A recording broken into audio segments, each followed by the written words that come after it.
Popeye can't be in there. Hey, SBG solution-based gang, like, share, subscribe. Say no to rim, brothers, mothers, fear and sell no good suckers. Hype him up, hype him up. Shouts out, Sharoon, Bracy, and the wildest. Wake up morning, show salute, big dog, shout out to the Lord. PH, Diva, salute, Brownsville, SBG solution-based gang.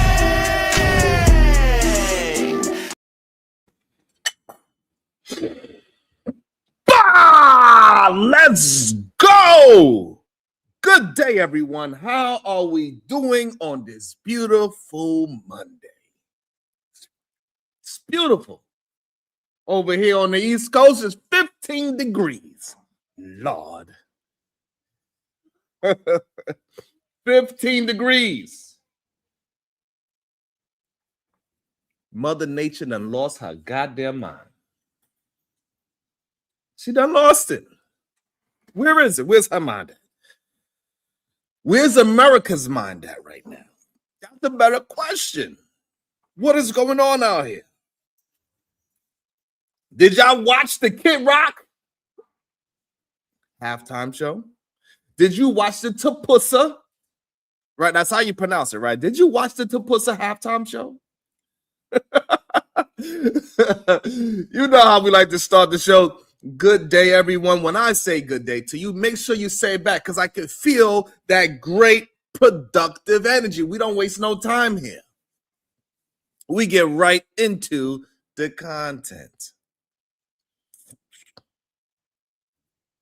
Last night was interesting. It was almost a goddamn shutout. Did you enjoy the Super Bowl?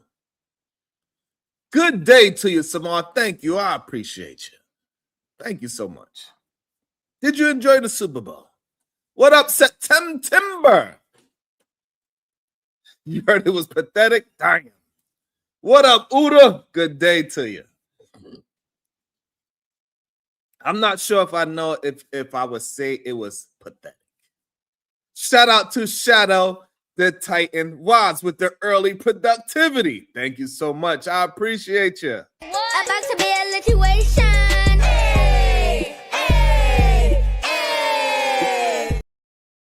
Shout out to Time Watts with the 5 ball say 65 here in Dallas, Fort Worth, I believe. Good morning, SBG. We do not mourn each other over here, but salute to you. I appreciate you, my SBG brother. Man. We got some people that say Bad Bunny was great. Okay. All right. Jordan, good day to you. Thank you. I appreciate you. Thank you for taking a quick time out in your work day to say you listen. I really appreciate it. It helps and it means a lot to me. Thank you so much. Damn, Uda said the bowl was whack. I'm glad I finally got some rest. Shout out to O'Shea, Dukes Jackson assistant. Did you see the Turning Point halftime show? I did see the Tapussa halftime show with Kid Rock. I did, O'Shea, Duke Jackson. Good day to you, sir. Assistant. I did see the Tapussa halftime show, yes. It was interesting to say the least. I think Kid Rock is a legacy type of artist in America.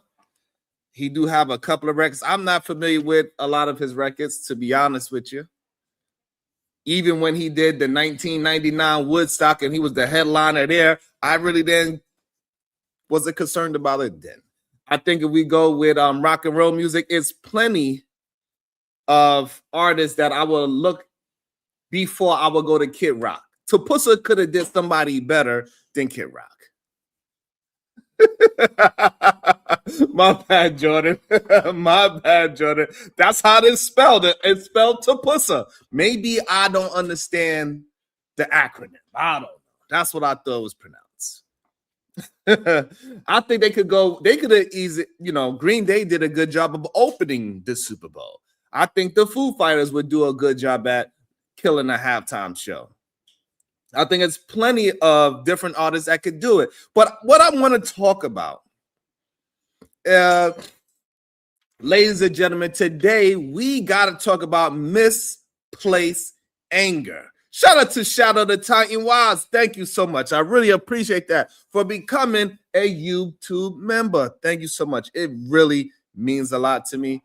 Thank you, Shadow. Really, it really means a lot.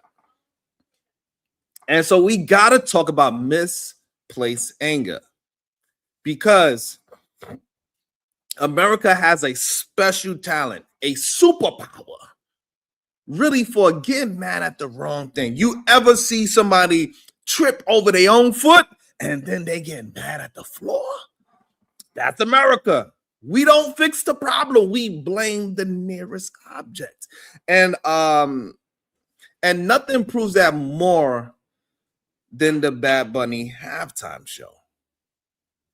People were mad, not confused, not curious, mad.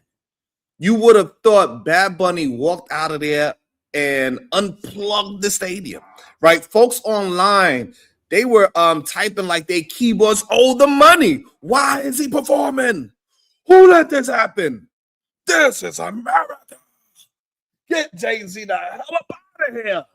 NFL needs to break that contract with Jay-Z. All types of crazy. But bruh, Puerto Rico is America.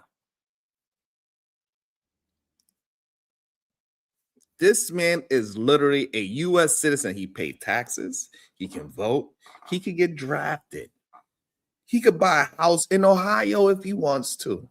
But somehow performing at the Super Bowl is where people draw the line.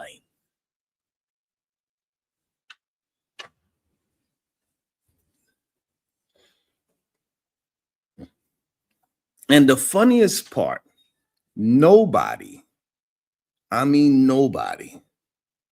had this energy for the other halftime shows. Let's go down the list. Rihanna, not a citizen. U2, not a citizen. Coldplay, not a citizen. The Rolling Stones, not a citizen. Paul McCartney, not a citizen.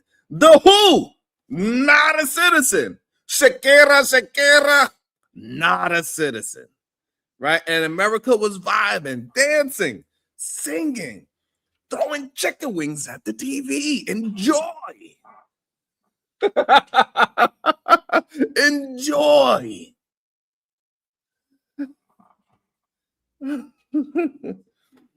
But Bad Bunny,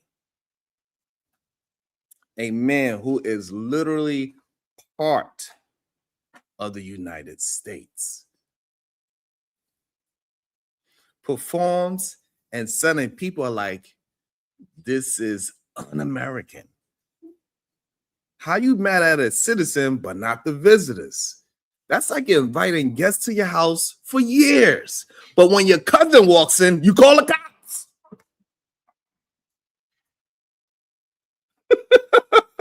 That's what you call the cops. That's what you want to call ICE when your cousin is there. Shadow the Time Watch, member for 1 month, says all in English. Nah. I want to hear it.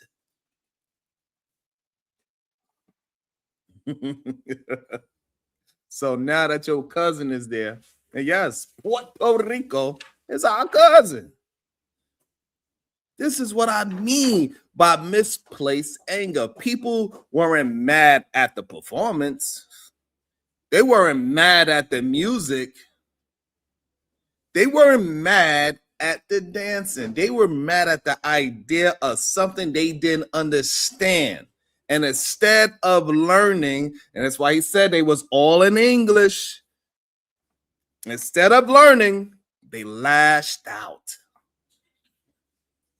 Because it's easier to be angry than informed. It's easier to complain than to Google. It's easier to yell, this ain't right, than to say, wait, let me check if I'm wrong. But nobody wants to do that part. America has a habit of missing the plot. Bad Bunny wasn't up there representing a foreign country. He was up there as an outsider. He wasn't up there as an outsider, excuse me. He wasn't up there as a guest. He was up there representing a part of the United States that America conveniently forgets until it's time to vacation.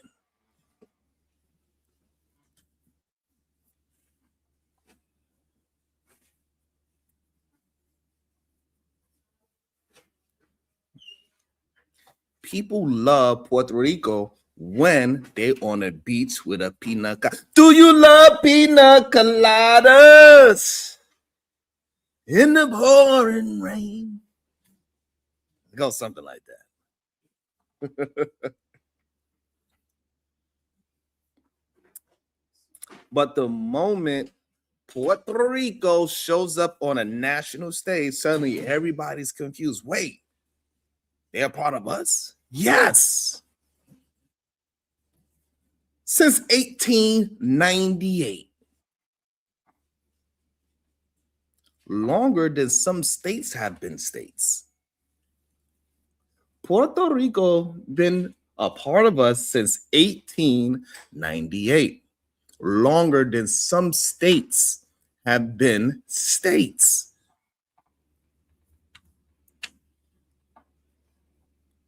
But here's the deeper part. People get mad at symbols instead of systems. God damn. Did you hear me? People get mad at symbols instead of systems. Instead of asking, why don't I know this? Why wasn't I taught this? Why is Puerto Rico treated like a side quest in the U.S. storyline?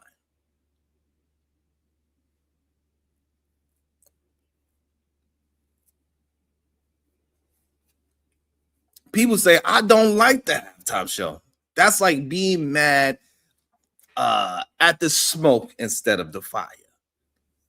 And I'm sorry, our black and brown folks know that we know this pattern very well. Every time we show up in a space we're supposed to be in, somebody gets uncomfortable. Every time we shine, somebody gets confused.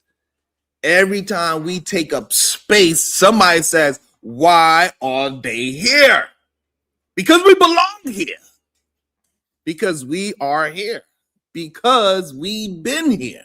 But misplaced anger makes people forget that the truth is the halftime show wasn't the problem. The problem was exposure. The problem was visibility. The problem was America being reminded that its own citizens don't all look, sound, or perform the same. And instead of embracing that, some folks panic because change feels threatening.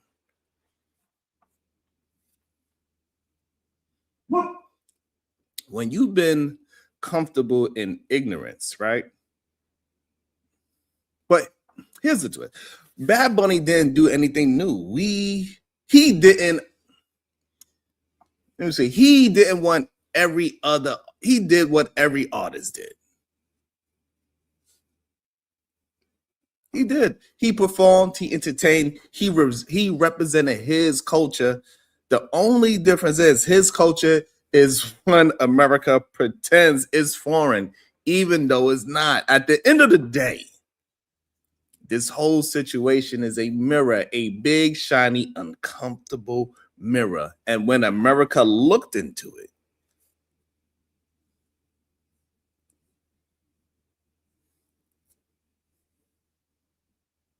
it didn't see Bad Bunny. No, it didn't see his Bad Bunny. It saw its own confusion, its own ignorance, its own lack of awareness. And instead of saying, I didn't know Puerto Rico was a part of the U.S., people said, I'm mad. That's misplaced anger. That's misdirected frustration. That's the emotional equivalent of yelling at the microwave because you burnt your food.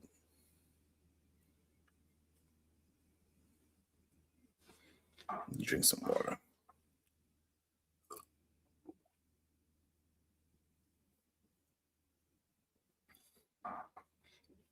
Make sure you hit that like and the share button. If you haven't done it already, please do so now. Please hit that like and the share button.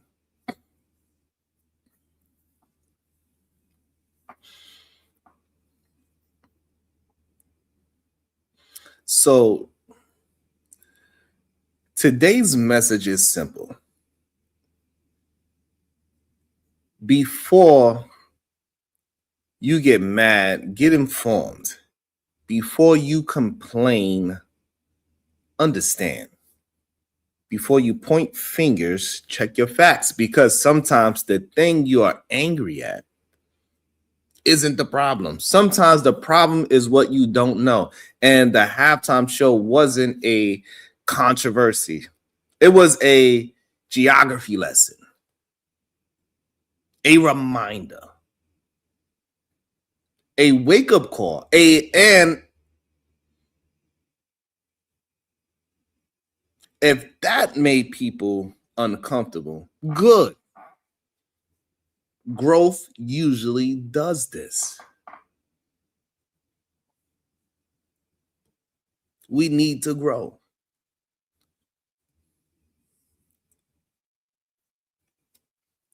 So don't worry, I will open up the panel very shortly so we could discuss this. I want to know, what did I get right? What did I get wrong? Shout out to my guy, man. Shout out to Shaq. About to be a situation. Hey, hey, hey. Shout out the Titan Walls with the father. Tapusa had Spanish subtitles. Bad Bunny said he would, but do it in English at all out of protest. Not the same. Football Americano, sir. Yeah.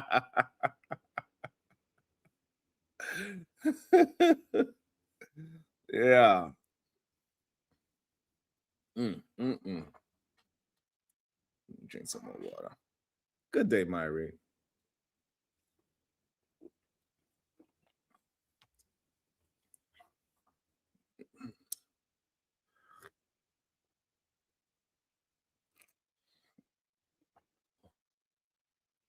So that was my thoughts on that. Jesse, you are hilarious. Also, I want to also do some review of the Darlene Ortiz, because she done recently dropped the video talking or communicating about this whole situation with her and Corey Holcomb. Because this whole situation with her and Corey Holcomb man, his crash out is looking insane, to be honest with you. It's looking ridiculous. And she's communicating about it. As soon as I find it. All right. So I found it. Let me also tag her in it as well. Let me tag the young lady in it. It's important that we give proper respect to the people that are doing content creation, because this stuff ain't easy. God damn it.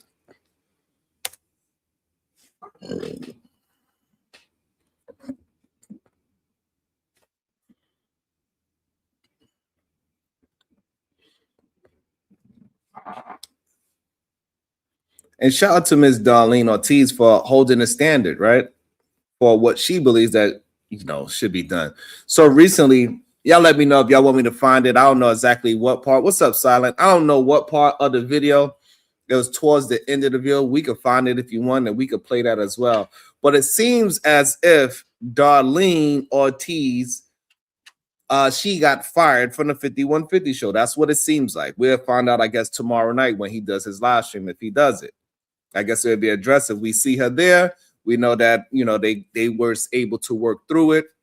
If we don't see her, we understand. God damn. Shout out to Time Watch. He says cancel Jay-Z and hashtag Pusha Teens.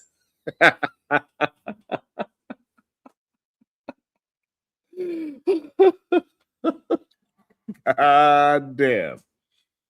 God damn. So Aries, she makes a very good point.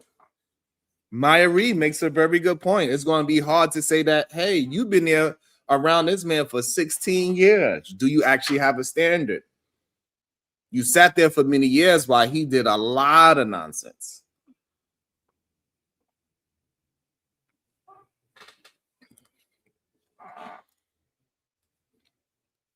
But maybe she drew the line when it came to depicting women as monkeys. Maybe that was her line. Maybe everything else she feel like she could stand on her own. But this one, her actually participating, maybe she felt as long as she didn't physically participate in his shenanigans, it separates herself from it. I don't know.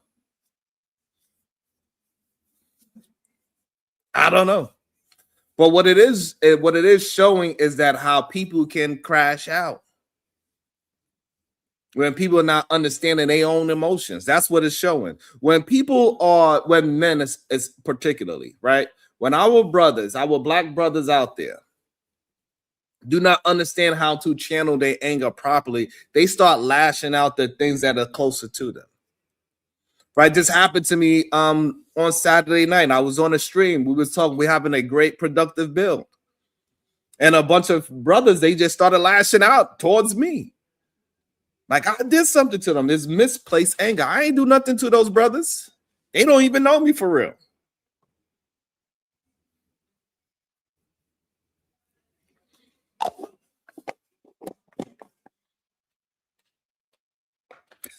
What you talking about, Jabba? What Jabba over there talking about?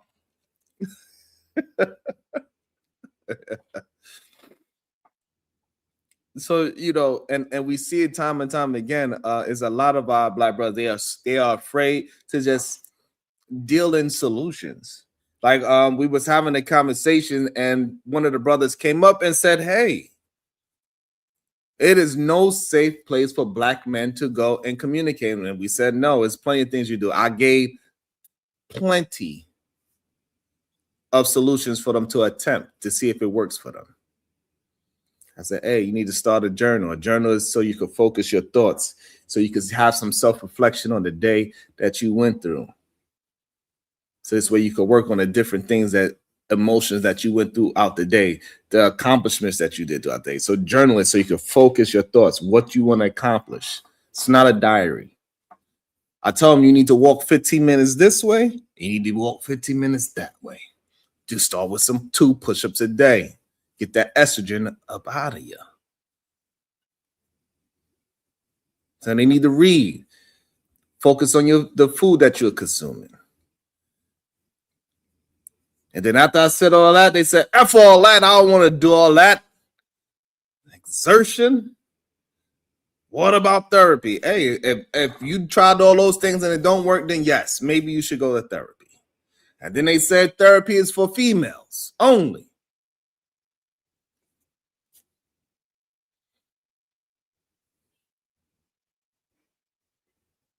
That's all. Train harder. You got to get that walk in. That's all. 15 minutes in one direction, 15 minutes in the other, Robin M. And for some reason, they will fight you tooth and nail about every solution. We need our brothers to start getting their mind right. Their minds are corrupted. And Corey Holcomb is just recent findings of the corruption in their mind. The panel that was on Saturday, it was shown that a bunch of brothers have some corruption in their mind. They have a misplaced anger. Yes, you got to let it out, Robin M. God damn it. If you need to cry, go ahead and cry.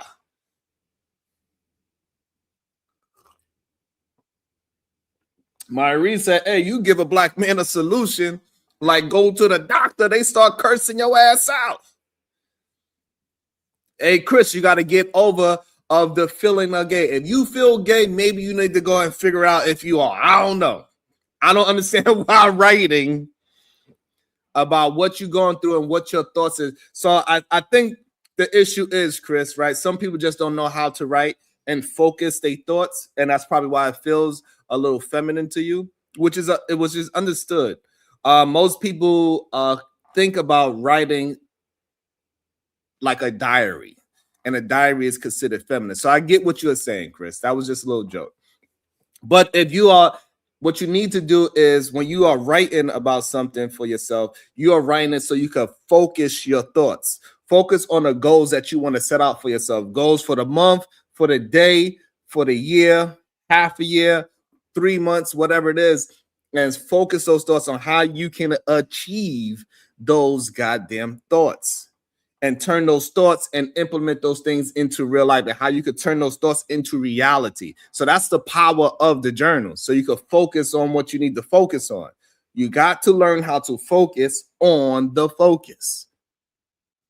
Because if we don't have no blueprints, we're just outside willy-nilly. So if you're feeling gay about it, maybe you need to just learn how to focus more on accomplishments instead of on feelings. So this way you don't have to feel gay about writing in a journal, Chris. Hopefully that can help you. You know what I mean? So majority of successful men, they are writing down their thoughts. They are writing down what they need to focus on. So don't look at it as being gay. Look at it as that you are working your way to being successful. You need a plan. You cannot be out here just willy-nilly.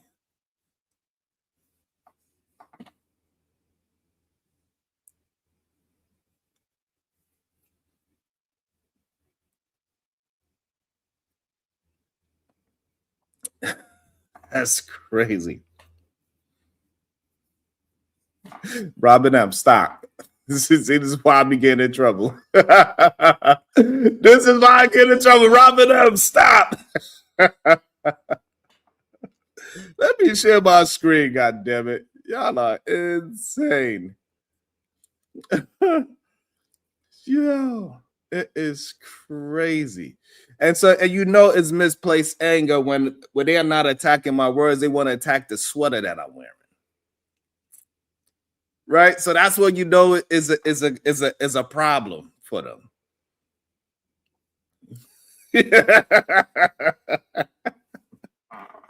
Robin M, stop it. This is why you get me in trouble. Yo, Robin M, that's why when I go outside of this YouTube streams, Robin M, they be ready to kick my ass. They be having, they really be mad at you, Robin M, but they use me as a crutch. They be, Robin M, I went on to Candy Cane's podcast the other day on Saturday. Oh my God. I'm talking about a topic.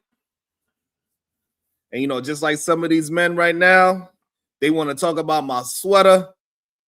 They want to talk about something else. What up, Jalen? Good day to you, sir. I'll play you. Shicey Bun, you want me to play that too? It's Shatira. She said, I seen it, Sharon. I seen it. These men are unhinged. Men like Gabe A. I don't know what's wrong with that brother.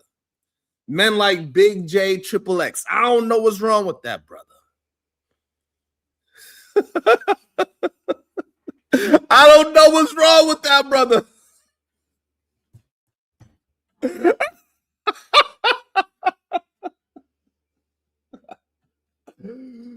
I don't know what's wrong with him.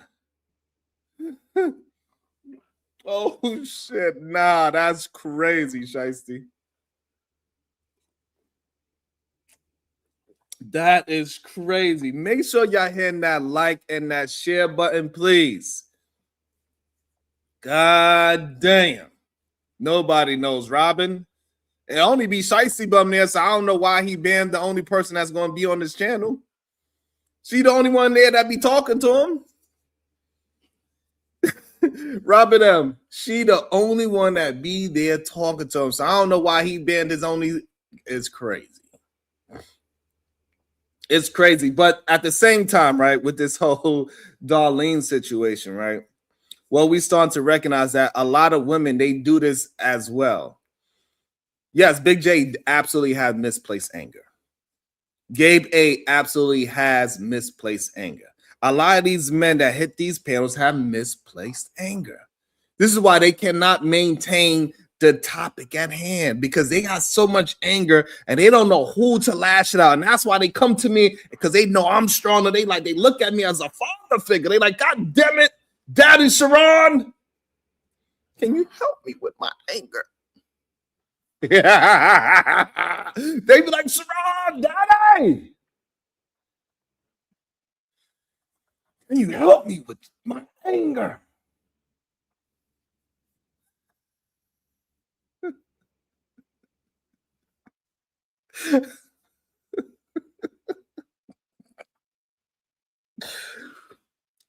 It'd be misplaced anger. That's right, old school.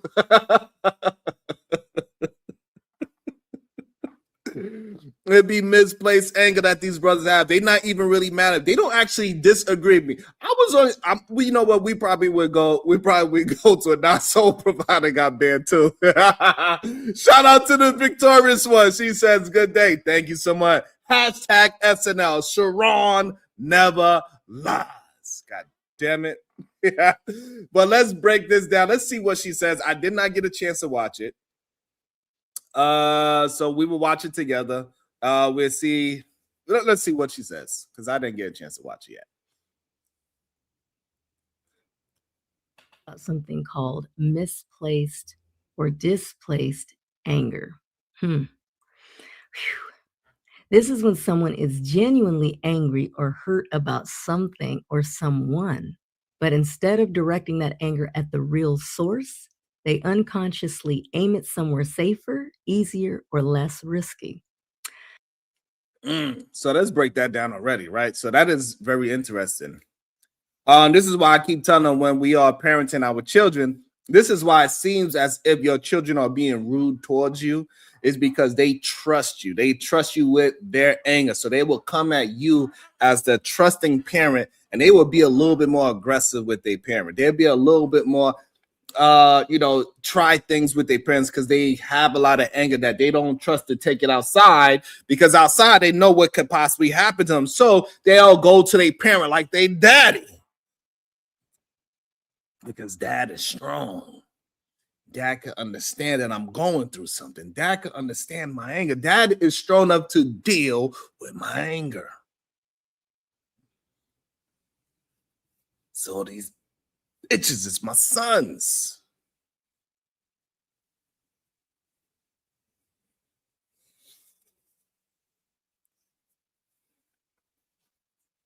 At Tony Wally, thank you for that, Tony. At Tony Wally. So this is again that when I was on Angry Man's channel, it was a brother on there that absolutely had some misplaced anger. I was attempting to have a conversation with him, but instead of it being the topic, they were trying to move it to different goalposts because they have misplaced anger. This is why they can't stay to the topic. This is why they can't hold certain people accountable. This is all about misplaced anger. They are mad that something else is happening. And then so when I come up there and I bring out and I try to focus the conversation, they get upset. Shout out to Tony Wiley. I appreciate that, Tony. Make sure y'all hitting that like and that share button. It really helps the channel a lot. Let's get back to it. For example, right? Someone might feel powerless, rejected, or disrespected by a boss or coworker, a partner, children, or even life itself. But they don't feel safe expressing that anger there. So it leaks out all over the place toward loved ones, strangers, or even themselves. The anger is real, the pain is real, but the direction is off. Wow. This happens so often. This is why I do not understand it. This is why I do not understand when I was on the Angry Man channel, why the gentleman that was there, I forgot his name right now, Ease Chill or something like that. He has so much anger towards me because I disagree with him about, the topic at hand. And he couldn't substantiate his own argument. He got mad at me. Like the other brothers on there, I'm not sure if they got mad, but they were just 100% wrong. They couldn't understand that Donald Trump his impact to society is way bigger than a Corey Holcomb, and that he has more. He got more responsibility than a Corey Holcomb, and the fact that they were attempting to compare Corey Holcomb to a Donald Trump is just ridiculous. The fact that they tried to make it seem like Corey Holcomb is a pro-black, that was ridiculous. There's a lot of fallacies that they was trying to equate to prove their confirmation bias.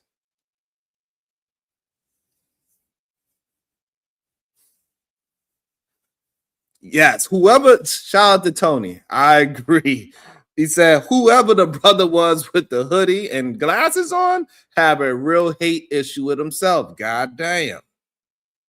Y'all let me know. We could review that video as well. It's crazy out here, Tony.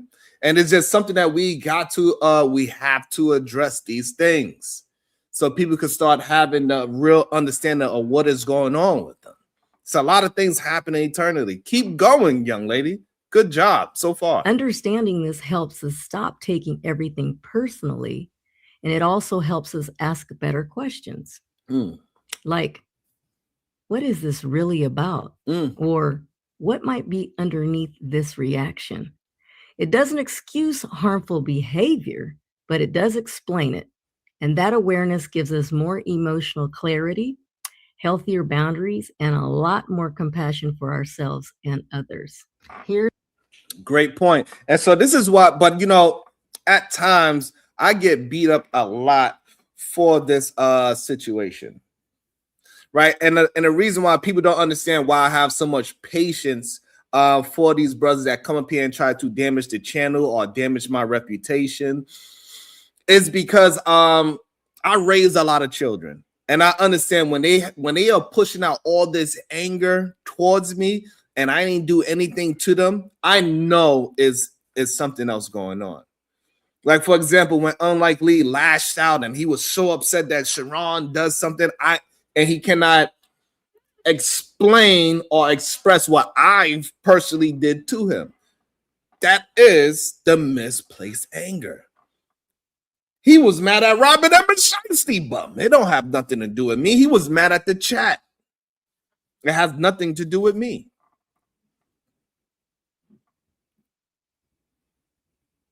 And a lot of these brothers that try to interact with me, they have this other misplaced anger and they try to go at me, but really it don't have nothing to do with me at all. They just see me as somebody strong enough to help them unpack all that anger.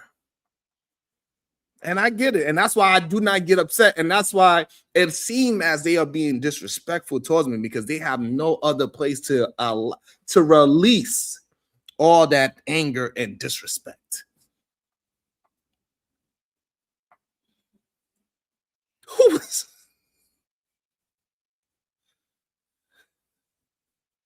and that's how come sometimes they will pop in my chat with different names because they don't understand that they really want me to help them out. And that's why they try to pop up in places when I go on different panels. They want some help. They don't know where to go to. So they run to these panels. Who can I run to? Make sure y'all hitting that like and the share button. She is doing a great job. Let's keep it rolling. Go ahead, Miss Darlene Ortiz. My bad. Here's what it often looks like. Snapping at a loved one after a bad day with the boss or work. Being irritated at strangers when you're actually grieving, you're hurt or scared. Getting angry about small things when something big is unresolved elsewhere. Whew, that one is powerful. And this is why they hold on. to something so small and irrelevant, something that happened to them 2 and 3 years ago that they never got around it. They never got through it. They never got no closure of this thing that happened to them. It was something so small, but it festered in them for so long that it turns into a big problem later.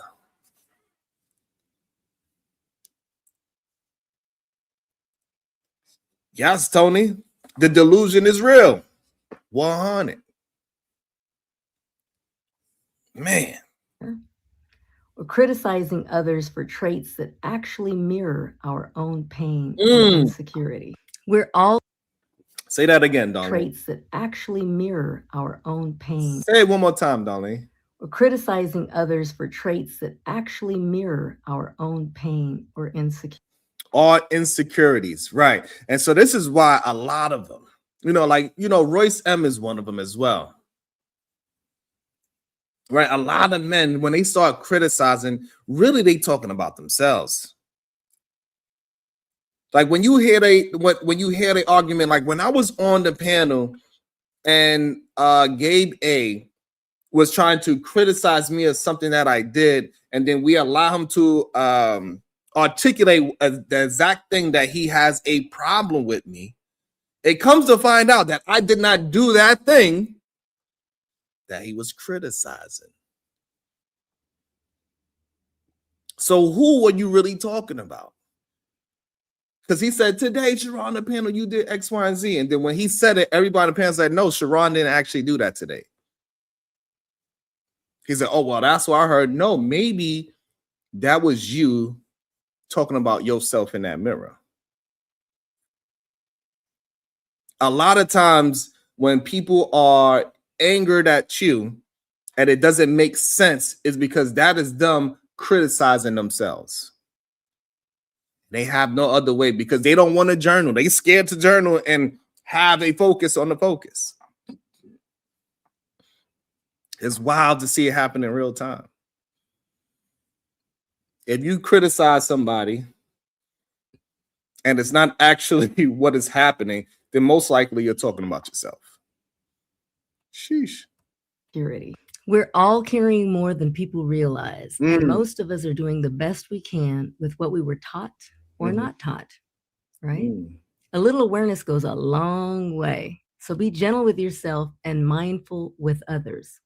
Okay. When someone is consistently dissatisfied about things like cleanliness, routines, or not getting their way, the issue usually isn't the surface complaint. What's often underneath is a need for control when they feel powerless somewhere else. Woo! A need for control when they feel powerless somewhere else. Woo! That's powerful. That's powerful, right? And I'm gonna relate it to my situation. Did I support Trump? No, I did not. So that's for Roland Anger. No, I did not support Trump. And I have a record of not supporting Trump. You could go through my videos and you could see that I don't support the man. Plenty of videos going against the man and his ideologies and his policies and his economics. It's So, and again, so that's where the misplaced anger at, right? So when they ask you questions like, did you support Trump? That is clearly that person that is asking me this question, that person probably agrees with a lot of things that Trump say. But for some reason, he personally cannot come out in the open and say how he agrees with Donald Trump.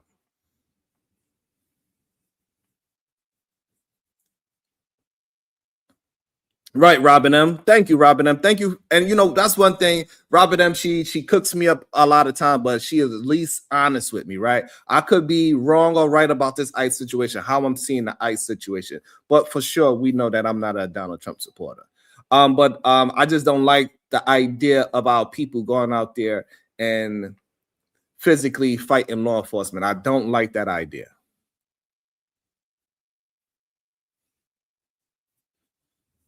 I don't like that idea. So, right. And so Robin M, she's being honest.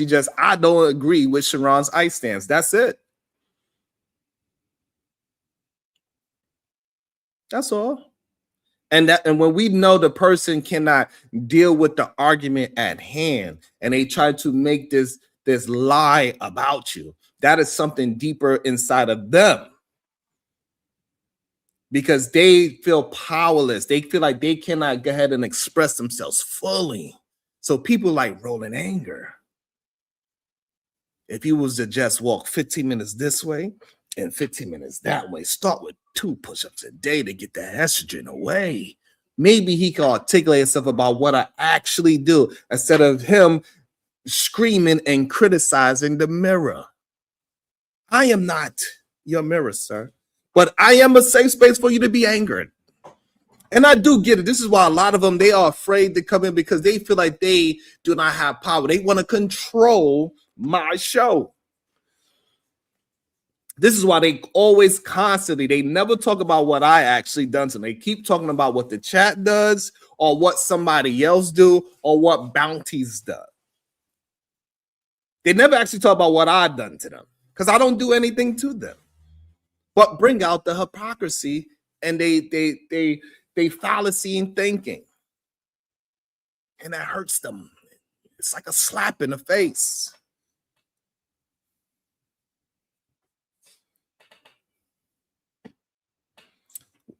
Great question. So why do they want power over a website they don't own, Sharon? I don't know. I don't get it. She is cooking up, though.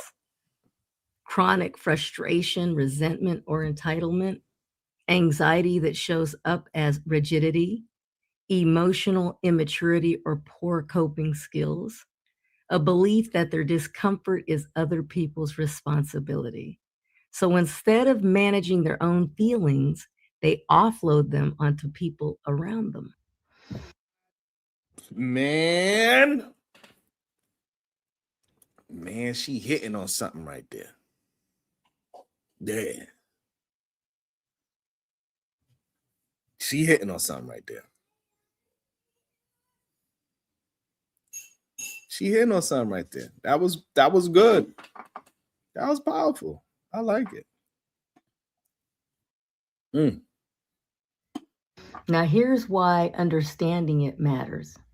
Because when you recognize displaced anger, you stop taking things personally that aren't actually about you. You can pause and ask, what is this really about?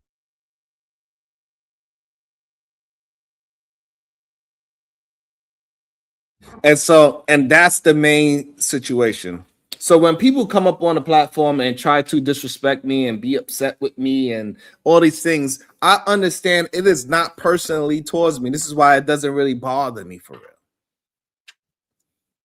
Because I know they trying to discredit me because they're upset at something else that happened in life. I don't take it personally.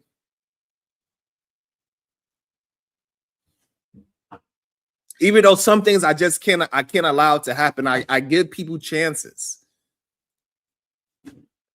Because I rather them express their anger to somebody that has the strength to deal with it than them to take it outside and hurt somebody. Because I understand that they have a whole lot of anger and they don't know how to place it in the proper place. And I don't want some goddamn strange person just to get hurt just because they feel like writing in a journal is a little feminine. Them going to therapy is feminine. Them learning it about their emotions is feminine. All like we as men, it is okay to understand that you can get angry. You can get sad. You can get happy, joy, all these different emotions.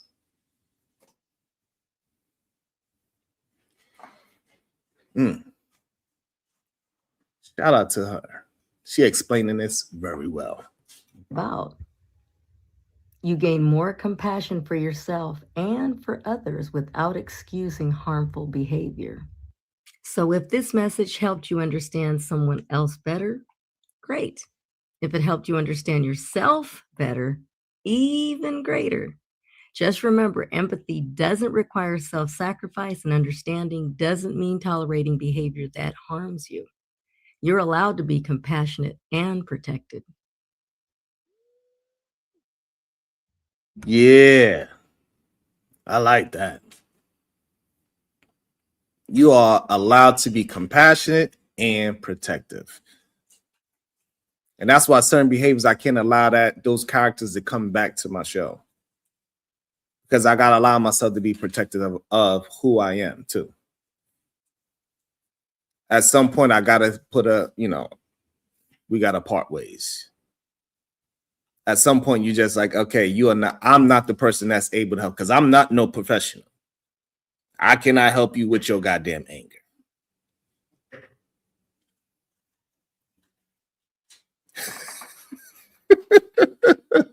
That's hilarious.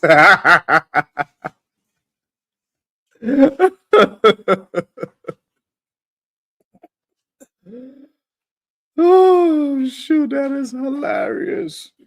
Oh man. And see, in college football, right? We understand he's somebody that has a lot of anger inside him as well. Like he said that she said a whole bunch of nothing, but he's not addressing anything that she's saying. This is another form of it. When people cannot disagree with what you're saying, it's hitting them personally, or they just don't have comprehension skills. It's one of the two. When they accuse you of something, but they cannot, they don't have the proper words, they don't have the proper crayon to color the page. This is a problem that a lot of gentlemen are having because they're afraid to use all the colors in the crayon book, on the crayon box, I should say. And this is why they keep having this goddamn anger problem. It's a scary thing. Okay, so I'm guessing that's the end of that video. It's a scary thing when you think about it. It's kind of crazy.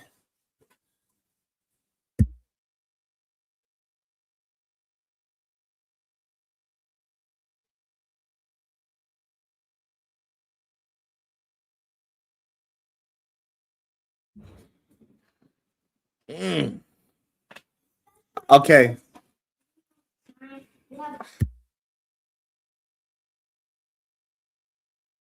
Good day, Miss J. How you doing? So another thing. So y'all let me know. Do y'all want to do we want to break down the candy cane video with these gentlemen acting all wild and crazy and having this misplaced anger towards Sharon for no reason? They tried their best to turn the show about how Sharon is a bad person. They did their best.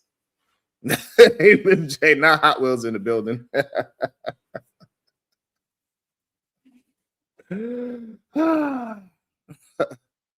Or should we review the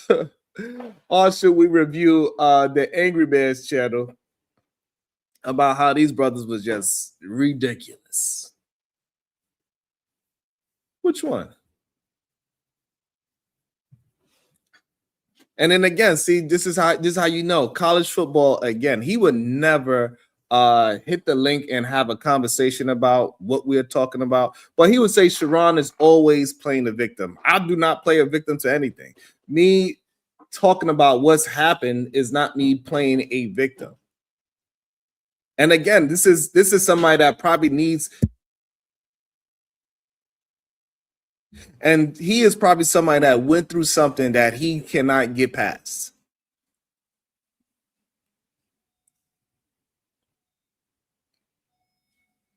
That's the scary part about it. All you got to do is go ahead and deal with whatever anger issues you got, because it don't have nothing to do with me. Because if I drop the link, you ain't going to hit it and have a conversation and say what you have a problem with me.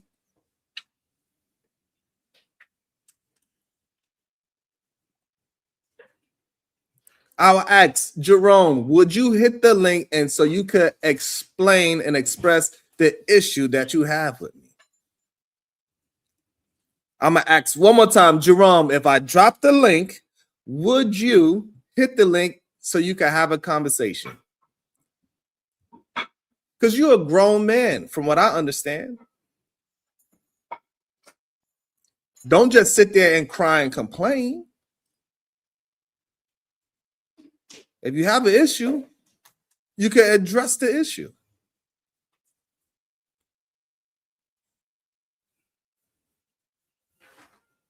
How much you want for you to pull up, Jerome? So now he want to get paid because he feel like he's that important. No problem, Jerome. How much would you like to get paid to come up on the channel to have a conversation? I will engage. How much you want, Jerome? You want $1, $2? How much you want to come up on my platform that you hear every day cursing me out on? I'll wait. You need $5? I will send you $5. You want $5, Jerome?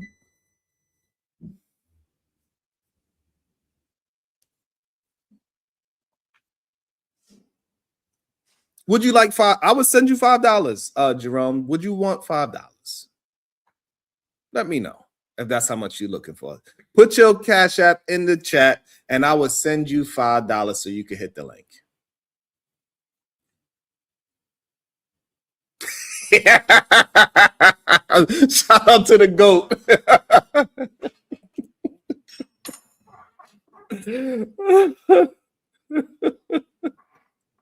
Shout out to the GOAT. Let me see, Jerome. Jerome, drop your Cash App. I will send you $5 so you can hit the link. Jerome ain't send it. Interesting. How about Rolling Anger? Rolling Anger. Rolling Anger said, why hit the link when the human mute button or bomb cherry might appear or get in the way? Okay, Rolling Anger. If I drop the link for you, it would just be me and you on the panel. Would you hit the link, Rolling Anger?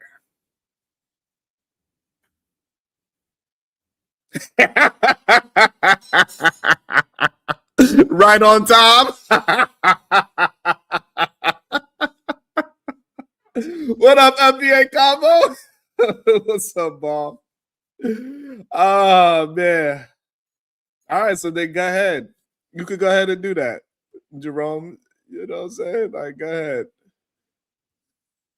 Bye. Go ahead and do it. So, Rolling Anger, if I drop the link for you, are you going to hit the link? And it could just be me and you. You could tell me what's the problem. I'm waiting. I can't hear you, Rolling Anger. Because we're going to start again. We're going to stop allowing this goddamn misplaced hate.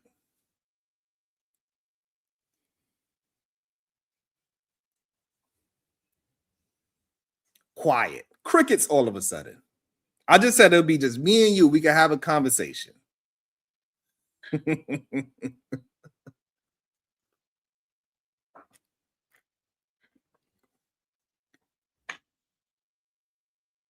Crickets.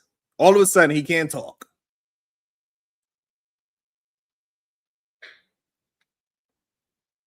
Rolling Anger.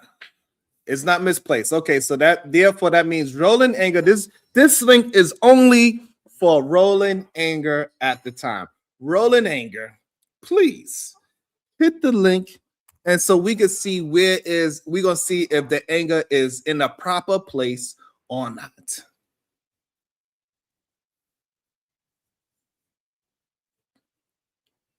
We are going to see Rolling Anger. The link is for you and only you. So we're going to see you hit the link, and we're going to see if your anger is actually towards me or is it misplaced. Shout out to FBA Convo. About to be a situation. Hey, hey, hey. FBA Convo defined us. When Bad Bunny came out, we couldn't understand the language and turned on the Xbox. God damn, that's messed up. KT the Ghost said you could pay, KT the Libertarian said you could pay him $25 and he'll hate me for the next hour. So KT said, hey, listen, you could pay me for it. So y'all go ahead, y'all could pay KT the Libertarian. He got y'all.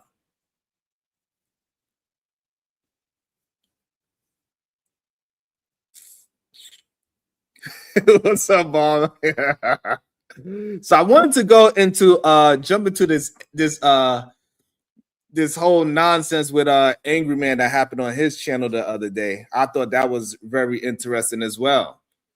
I thought it was interesting. These men, they claim that they disagree with me, but in reality, they actually agree. They just don't like the fact that it's me that they agree with. And they want people to agree with them. So they don't understand why do people gravitate to Sharon natural authenticity? And why not mine? Because you fake. This is why I don't point fingers, because when you point fingers, you have three pointing back at you. So when I talk to you, Rim Brothers, all the fingers point at y'all. This is why somebody like Rolling Anger would not hit the link even though he have a problem. Like I put the link specifically for Rolling Anger, and he still didn't hit the link so he can express what problems he have. It's a shame. It's a shame. When you really think about it, it's horrible that these men cannot really communicate properly.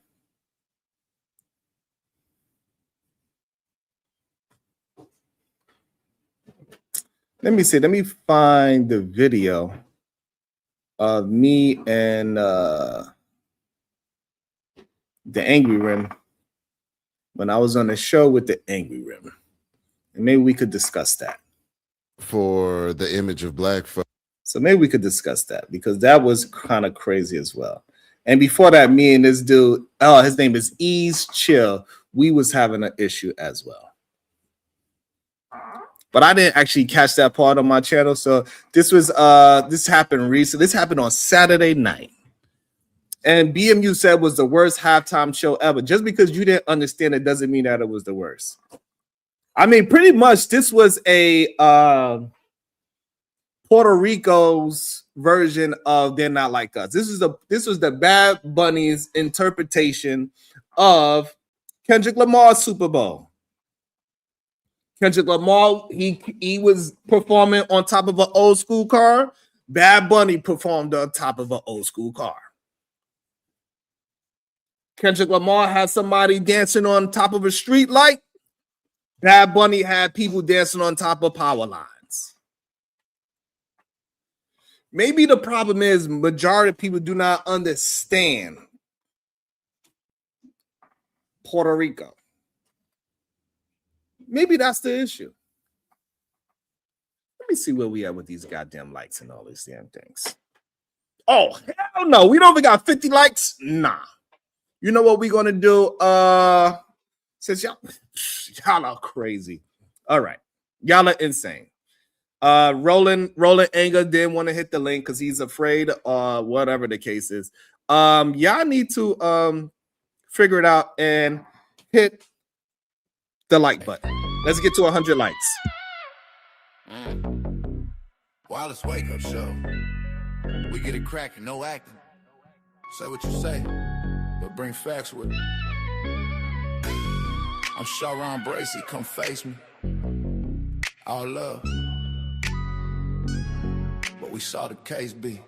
Boom. Boom. Hey, this the Wireless wake up show. Lights on, case closed. With sips on deck, no capping. Just proof exposed facts. Challenge me, let's see what's happening. We don't pretend. Nah, Sharon Bracey, come face me. Truth gon' win. Night turns to evidence. Mics, receipts in the file. We talk that street gospel. Broadcast live. Wireless wake up show. The truth unfold. Ain't no games we chase. Okay, we doing better. We doing better. Let's get the likes up, goddammit. The tension thick. Chat scrolling, comments heavy, they expecting this. Look, I drop a jewel, it explodes, scatter in the crowd. Boom, boom, boom, boom. You talk tough in the ends, but vanish when it's loud. I've been smelling smoke, fakeries and fraud. Boss fronting in the streets, but the paperwork flawed. Receipts stacked tall, timelines crossing the line. This is ghetto court. with a beat and a rhyme. Bring your courage, bring your proof, or get exposed tonight. I ain't PATL, good day to you, beautiful. I'm sure around, I call your name, come stand right here. It's all right, let's go. The case gotta end this year. It's the Wild and Wake Up Show. Lights on, case closed. Receipts on deck, no capping, just proof exposed. Challenge me, let's see what's happening. We don't pretend. I'm sure I'm bracing, come famous. Truth gon' win, man. Witnesses calling, testimony, heavy facts. City on my back, foundation steady. This ain't petty beef, this a purge of the lies. We strip masks off, truth televised. Every edit erased, no escape from the lens. Your moves documented, beginning and end. I'm the host with the hustle, the streets on my chest. No capping, the truth manifest. Let's get it, y'all. Scared when the light hit. Let's see where we at. Hide in the shadow, ducking the proof. All right, we almost at 70 likes. Let's get it together. Let's get to 100. Where the righteous get heard and the fakes disavowed. Stream overflow, donation, captive vibes. We dissect illusion, stitch timelines tight. March through the smoke, no fear night. Let's go. No fear. Let's get it. Good day, Corinne Mackey. Song is all right. All right. Thank you, Mike Davis. I appreciate that. Thank you. So, yeah, I think that's the real problem. Most people do not. And if y'all want, I could break down my thoughts on that again, on what I actually felt about that whole situation. I know the GOAT want to challenge me on it. And that would be great because I know he has a lot of history information. But majority of people are just afraid of the things that they don't understand. That's the real problem that they have with the whole situation. I don't see nothing wrong with the Bad Bunny situation. It was just I didn't understand the lyrics. I didn't understand the song placements of why each scene was appropriate for the songs that he had. You know, so it's okay. Not everything is, not maybe I need to learn some goddamn Spanish and learn some goddamn history about Puerto Rico. Maybe that's what it is, because it is a part of our country. It is what it is. I don't know. But just because I don't understand it doesn't mean that I should call it trash. I just don't understand it. Maybe if I understood it, I would have a better understanding to call it trash or not. He also showed in the beginning of it the sugar canes. Right? So he showed that Puerto Rico, they use sugar canes. They show that Puerto Rico, I guess maybe because I'm from New York and it got a heavy Puerto Rican situation in New York with the bodegas, the music, the cats on the goddamn bread. But at the end of the day, he is a citizen. At the end of the, you know what? So, it's just kind of crazy to me, to be honest. And this is why it's misplaced anger again, right? It's because America has a special talent or a superpower really for getting mad at the wrong thing, right? Like people be getting mad, they trip over their own foot and then they get mad at the floor. That's America. We don't fix the problem. We blame the nearest object, and nothing proves that more than the Bad Bunny halftime show. Right? People were mad, not confused, not curious, mad. You would have thought Bad Bunny walked out there, unplugged the damn stadium. Folks online were typing in their keyboards like it owed them money. Why is he performing? Who let this happen? This is America. Puerto Rico is America. Somewhat. This man is literally a U.S. citizen. He paid taxes. He could vote. He could get drafted. He could buy a house in San Francisco if he wants to. But somehow performing at the Super Bowl is where people draw the line. And the funny part about it, nobody had this energy for other halftime shows, right? We could go down the list of non-citizens like Rihanna, U2, Coldplay, Rolling Stones. They all are not citizens. Paul McCartney, not a citizen. The Who, not a citizen. Who else performed there? Moxie? Shakira. She is not a citizen. Y'all was all vibing and dancing and singing. Like I said earlier, I throwing chicken wings at the goddamn TV and enjoy. And Bad Bunny is a man who literally is a part of the United States. And suddenly people are like, this is un-American, which is wild to me. How you mad at a citizen but not the visitors?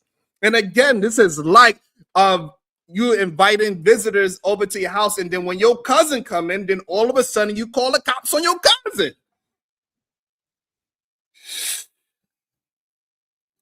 This is the misplaced anger. People weren't mad at the performance for real, for real. They weren't mad at the music for real, for real. They weren't mad at the dancing for real, for real. They were mad at the idea of something they didn't understand. And instead of learning, they lashed out because it's easier to be angry than informed. It's easier to complain than Google. It's easier to yell, this ain't right, than say, wait, let me check if I'm wrong. But nobody wants to do the part. America has a habit of missing the damn plot. And Bad Bunny wasn't up there representing a foreign country. He wasn't up there as an outsider.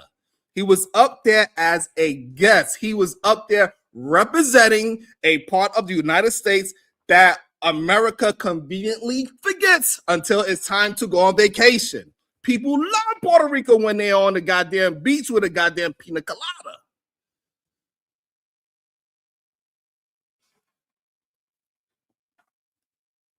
The moment Puerto Rico shows up on a national stage, suddenly everybody's confused. Wait, they're a part of us? Yes, since 1898, longer than some states have been states. Here's the deeper part. People get mad at symbols.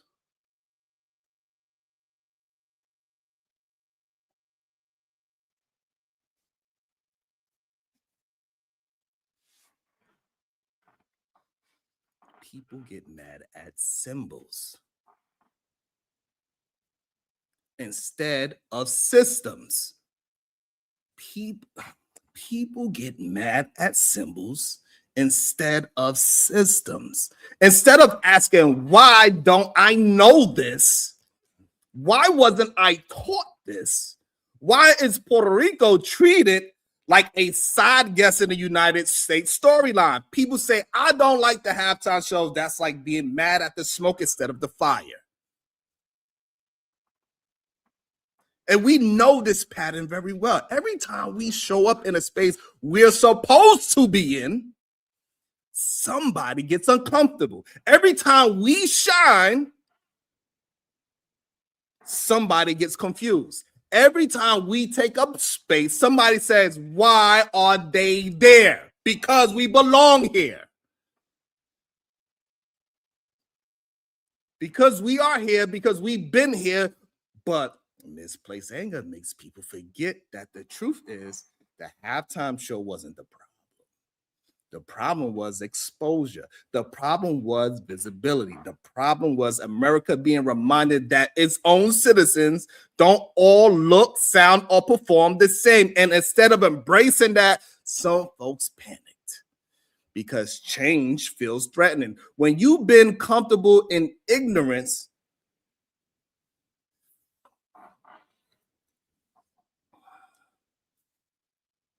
man, y'all gotta hit the like, hit the share, send some goddamn super chats, cash apps, whatever you need.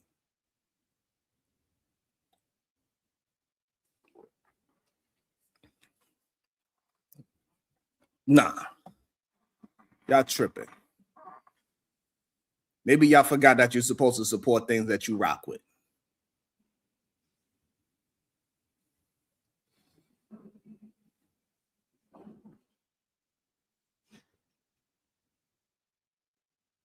Maybe y'all forgot that y'all supposed to support the thing that y'all rock with.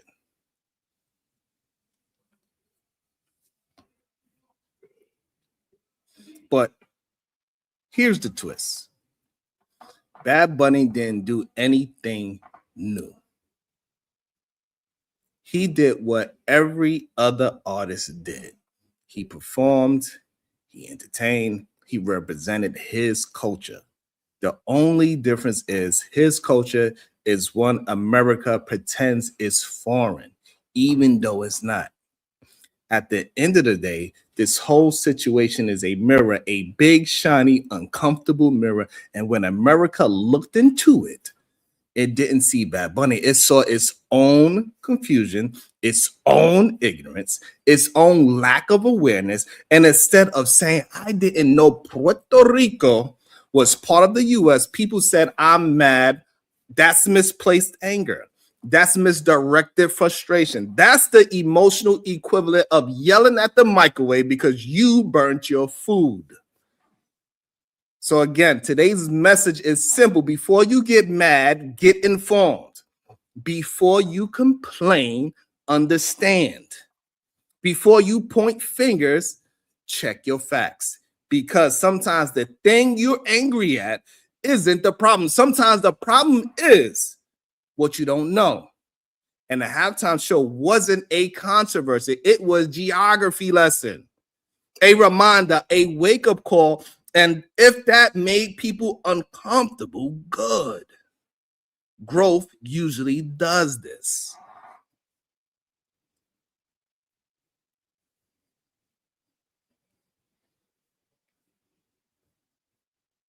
Let me drop this link.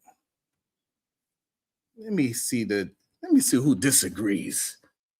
Let me see who disagrees. God damn it.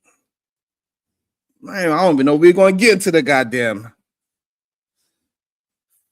All right, while I get the link, we're going to play some of this. While I get the link so I could drop it for anybody that disagrees. Yes, Dallas, I agree. I agree 100%.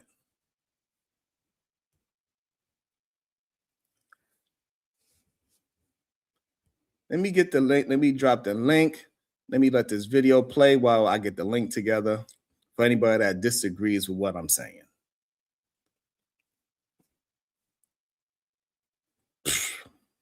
If you enjoyed what I said, please send a 99-cent super sticker. You know, something simple. Just say, hey, you know what? Keep on cooking. You know what, Moxie? If you rocking with me, Moxie, send a 99-cent super sticker. I appreciate you, Moxie. My God. Like, bro, I went to the internet and I couldn't believe it. I saw people up there. It was like, oh my God, did you see what Donald Trump just did? And I'm like, bro, y'all are more concerned about this and more outraged about this than what we saw in the Epstein files. Because if it was actually about, you know what I'm saying, standing up for the image of black folks, then you wouldn't tolerate anybody depicting black people as absolutely. primates. There you go. Absolutely. Exactly. And if you wanted to reprimand Anton for the statements that he made, the imagery that Corey Holcomb displayed would also be, you know what I'm saying, unacceptable. But notice this, though. None of these Negroes, and I'm saying Negroes for a reason, none of these Negroes have yet to make a thumbnail with Trump. But they got 3 weeks, a month worth of thumbnails and content about Anton. Let that just rest with you for a second. They have been feasting off of this Anton and Corey situation. And yet y'all are outraged that Black Jesus' cousin has been.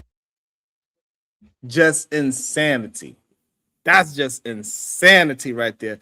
Let me welcome to I'm gonna have a quick back and forth with Black Man Unfiltered, and then I'm gonna read the super chats. Go ahead, Black Man Unfiltered. Good day to you. What did I get right today? Nothing. Can you hear me? Yes, I can. So listen, it's not about the cultural thing because if you've never been to Puerto Rico, it's a beautiful place to go. You should go. However, it's not about the culture. It's not about the people. It's not about any of that. It's about who you have representing in those moments. And we all know, and this is why I wish that your cousin would start the show with you every morning so he can educate you on these things.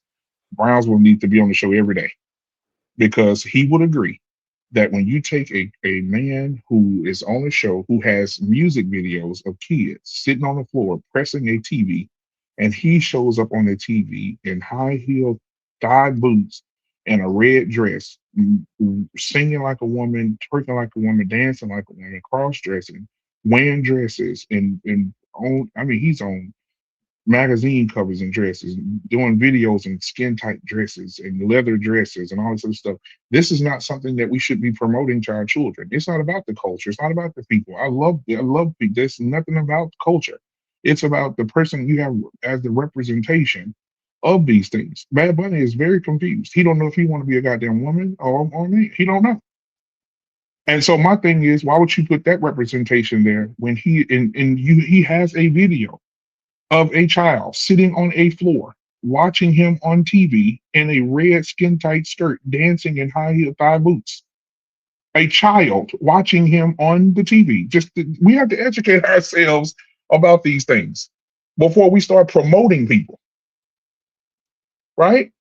We get on Trump. We say Trump shouldn't do the monkey thing, which is correct. He was wrong. He shouldn't have done that, right? We got Anton, the situation with Anton. We got the situation with Corey Holcomb. We got all these different things happening. But who's gonna say, hey, listen, I don't think this is the kind of man I want sitting on the Super Bowl halftime show with my son watching this man, and this man's a crossdresser, and he don't know who he is sexuality wise. He don't know. So the problem is he didn't do any of those things at the Super Bowl. That's number one. It doesn't matter. What you represent. What you represent is what you represent. Listen, if you represent that, okay. So Donald Trump, so let's say Donald Trump said something let's talk about before we go about those other things. Let's talk about the things that he did represent on the halftime show. Before we also have the GOAT up here as well. He represented sugarcane. That is a true thing that happened in one of their main exports, right? I know that. I've been there. He also showed the jury situation that they had there, right? He also had a real couple get married on the stage, or something that I know a lot of those conservatives love. He actually had two people get married on the stage. He also was talking about. He's also was showing the situation with their electricity power grid over there and how they don't have power. That was the whole purpose of them being on that goddamn up there on the power lines. All right. He also showed what's the lady name? Lady Gaga wearing that sky blue dress with red shoes and the Puerto Rican flower, the flower on her, right? She was the representation of the Puerto Rican flag with her outfit. So we are talking about what we've seen at the Super Bowl halftime show. He was just representing something that is been looked at as something foreign to America. And I don't know why we cannot just educate ourselves and say, oh, these are the things that I didn't understand about Puerto Rico versus, oh, it was just all in Spanish and so therefore I don't like it. Those same things that you are saying, it's plenty of rock and roll stars that did these shows that did way worse than Bad Bunny ever did. That's the thing that you're missing. This is the thing that this is the thing I need you to understand. I've been talking about this for years. Even when we go to baseball games and they sing Sweet Caroline at baseball games, I say that song should not be sung at baseball games because that song is a part of the pedo community. And the reason for that is the artist who did the song, they asked him, who did you write this song for? He said, I wrote it for Caroline Kennedy, John F. Kennedy's 12-year-old daughter. The song says, touching me, touching you, sweet Caroline. I love touching you and all this other stuff. People still sing the song. So this is the thing. It's not about that, but it's about representation. People still sing this song, not knowing the history of this song. It's talking about a 12-year-old girl that he was touching in the summertime. Now translate that to the halftime show. The halftime show, Sharon, I think you're missing it, sir. It does not matter what happened at the halftime show. It matters the representation. It matters on the representation. If I'm a murderer and I kill 3 people and I come to church and preach a sermon on Sunday, am I a representation of murder or am I a representation of Jesus? So let me ask a question. It's all about the 'Cause representation.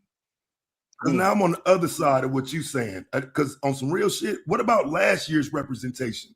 Two black Same men thing. beefing, calling somebody a pedo, and it's, you know what I'm saying, the back and forth between black people. What our representation was poor last year. Embarrassing. Same thing. Gotta go. Let me hear the goat conversation. Well, just in terms of what he's referring to, because in reference to his conversation, I would say that's what our Super Bowl performance should look like. The Beyonce with the Black Panthers, some type of symbolism, some type of messaging. You ain't get that last year. So just because Bad Bunny brought that back this year for his community, I ain't really got no issues with that. You know what I'm saying? I don't like Bad Bunny. I don't like what he represents. I actually could echo BMU's sentiments on all of that. But the bottom line is I would be lying if I didn't say, well, just last year we had worse representation. We didn't need that for a Super Bowl halftime show last year. But what I wanted to come up and say for you, Sharon, so it wasn't about Puerto Ricans just not being one of us or this or that. I'm saying because they continue to vote against statehood. I think that's what creates that ignorance. They're not a state. They decide not to be a state. And so I don't think people even understand that just because you are a citizen in Puerto Rico don't mean you're one of us. They don't vote for the president. They don't vote for Congress. They ain't eligible for all the federal programs. They're not eligible for every constitutional amendment. So they're not technically one of us, although they are. So, you know what I'm saying? I agree with you when you say go get educated on it, though. But that's my only issue with kind of what you were saying was the ignorance is created by them not becoming a state. It ain't our fault. So, and let me say this, and let me say this. I gotta get back to work. But I'll also say this: it's all about representation. Last year, two black men beefing. That's not right either. That's what I'm saying. Like the things that the symbolism, like you said, Beyonce and all this here. All these people who they're putting in these halftime shows don't represent what they're putting out. Right? Beyonce was on the halftime show. Sharon just said last week, hey, listen, damn, they just had the Epstein files. Jay-Z on it. Beyonce done lost 4 million followers. Jay-Z done lost 10, right? 10 million followers, right? So then that put a stain on her. Like, damn, you with this dude all these years, you don't know he was with Epstein? Right? That puts a stain on her. Or you look at Kendrick Lamar, same situation. Then you look at the Bad Bunny situation. What are we really promoting to these children when you have these people who represent these things? People like him because they saw the video of him in the dress. They like him because they see him wearing dresses on these things and cross-dressing and shit. So they like him because of that. That's why they're watching. Okay, before you go, who give me 3 names that you would like to see at the Super Bowl halftime show?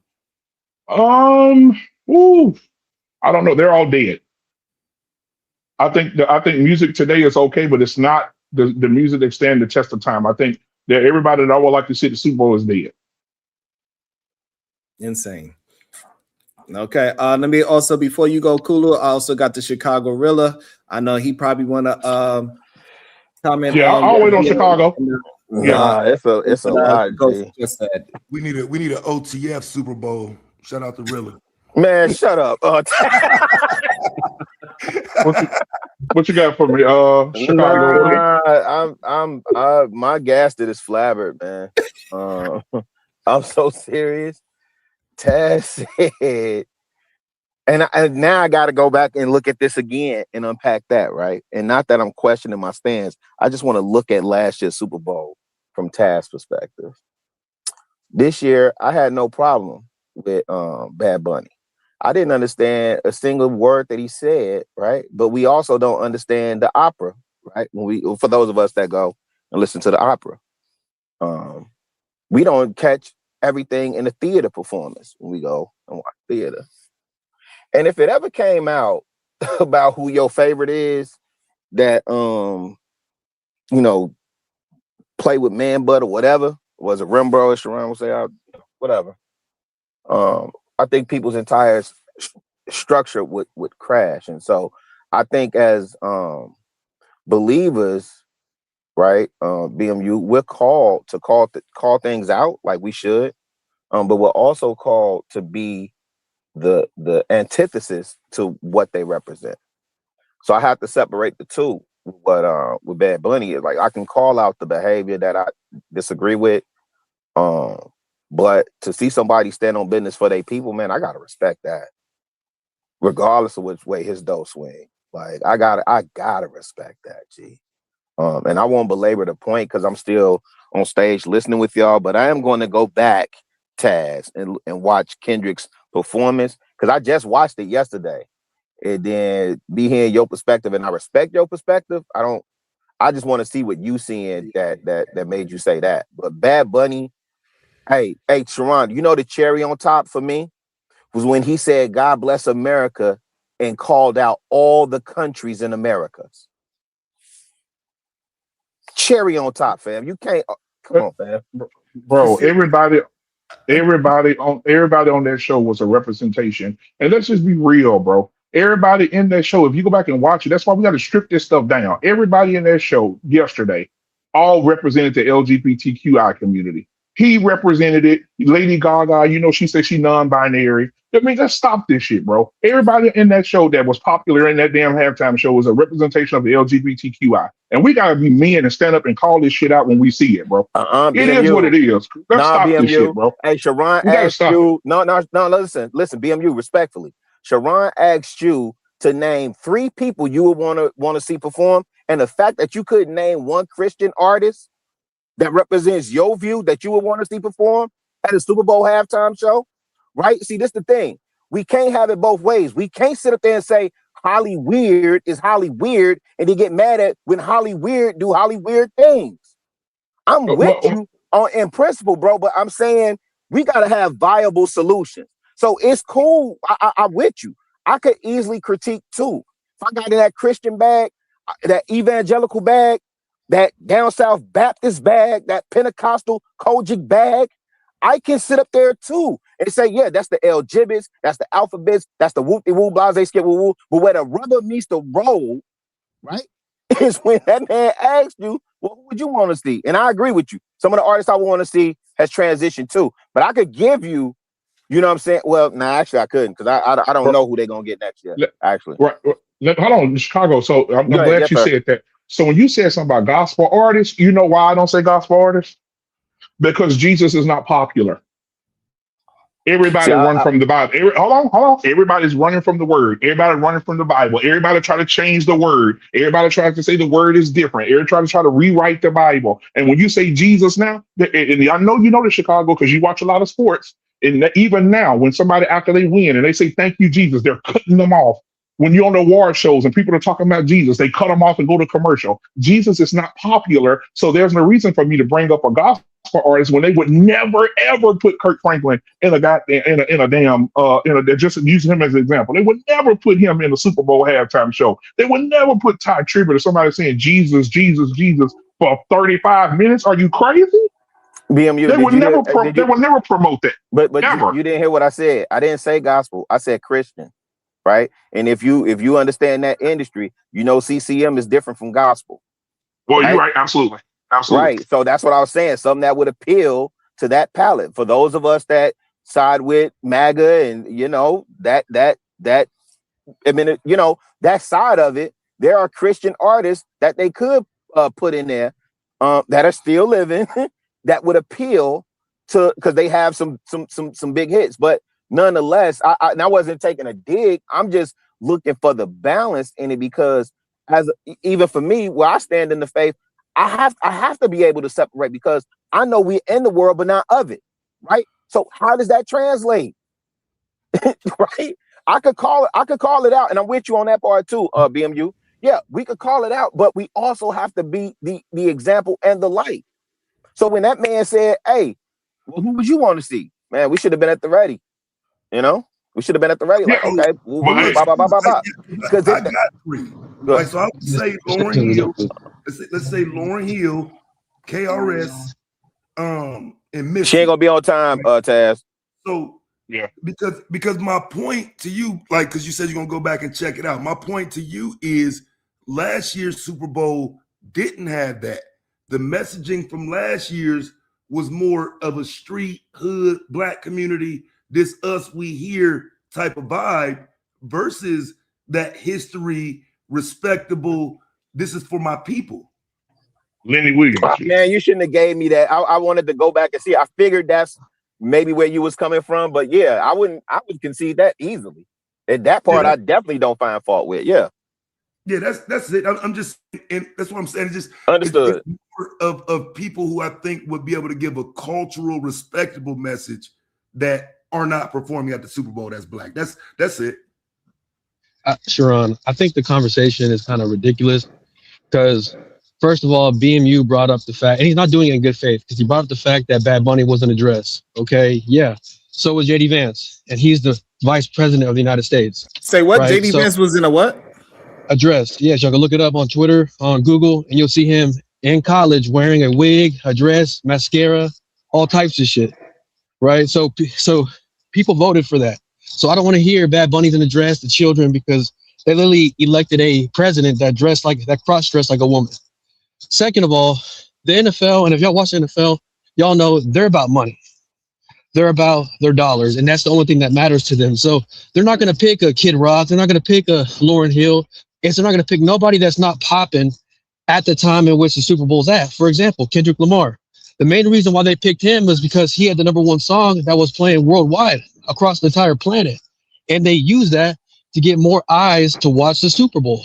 More eyes means more dollars, more revenue, more jersey sales, more merch, more dollars for those owners, right? Bad Bunny is the #1 artist in the world. And I had this debate with my stepdad last night because he was on BMU side. But what I was trying to tell him, it's about the money. The NFL has been steering in the direction of going international for the last, 10 years now?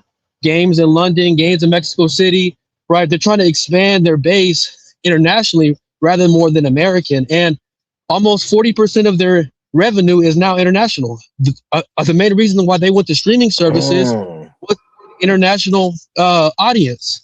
And they've seen an increase in international audience and streaming services because more people can access Amazon in other countries, Peacock and other things like that. So they're going more international. So it makes sense on why they actually went for Bad Bunny rather than a Kid Rock or any American artist, because they're just not, and when I say American, I mean like Christian, conservative MAGA, because they just don't put their money where their mouth is. And this is with any type of industry when it comes to Christian content. They just don't support it the way that others support their content. For example, that movie David that came out, like you would think with with millions and millions of Christians in this country, that they would blow that movie up, support that movie like crazy, but they didn't. You know what I mean? And it's because they don't support that type of stuff. MAGA or Christians don't put their money where their mouth is when it comes to industry. If you've seen these Christians actually go to the movie theaters, pay for the movie David, buy the stuff, then you will see more directors start going that route of Christian movies and content because it makes money. And that's my point there. Is that cool, Lou? Great point. And before Chicago Riddle, it also it did top Kendrick last year. Kendrick was the most watched Super Bowl halftime show, and Bad Bunny topped Kendrick by like a couple of million. 135 million viewers. I think that's dope, man. It actually, when I get off, I'm actually gonna get off work. I'm actually gonna go back and review some of the stuff, because you're right, and I put in the chat, Sharon, I'm actually gonna be celebrating with my little boo thing in 2 weeks in Old San Juan. I didn't want to go to, hey, that's why I said when I travel now, bro, I don't want to go to where the touristy places are. I want to go and absorb the culture. So I'm interested to see what our experience is gonna be like after this performance, because I know they're gonna be on charge. But shout out to Kulu, man. Yeah, I don't want to add too much more. Yeah, shout out to you. Was that Kulu? That's why I was asking. Yeah, that was Kulu. Yeah. Yeah. Shout out to you, man, for that balanced perspective. I'm taking. Yeah, that was some very good points. And wait, Sharon. Last thing. I'm sorry. That's what I was going to ask you. Did you know Bad Bunny has a 90-10 split? I didn't want to. Hey, man. Wait. So we brag about what Master P had. We brag about Cash Money because Cash Money came in. Master P had what, 80? One of them had like 85-15. 85-15? 90-10 split? 10 is crazy. On everything, too. Right. That's Concert wild. sales, everything. And he's co-owner of the label that he signed to? I'm on mute, fam. He making hella money in his own pocket. It's going to his pocket. 90% of the revenue that he generates of his likeness and his music goes in his pocket. Insane. That is not normal.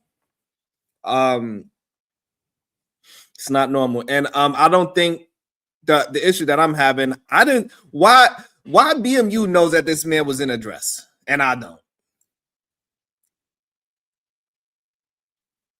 That's interesting to me. I never seen that man in no damn dress.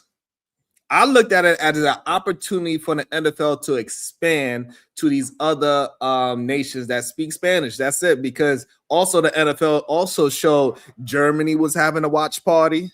They showed Brazil was having a watch party. Wow. They were showing all these different countries having a watch party about the Super Bowl.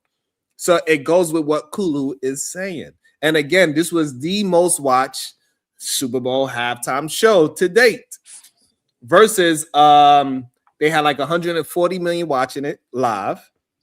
Versus Tapussa and Kid Rock, they had 5 million people watching it live.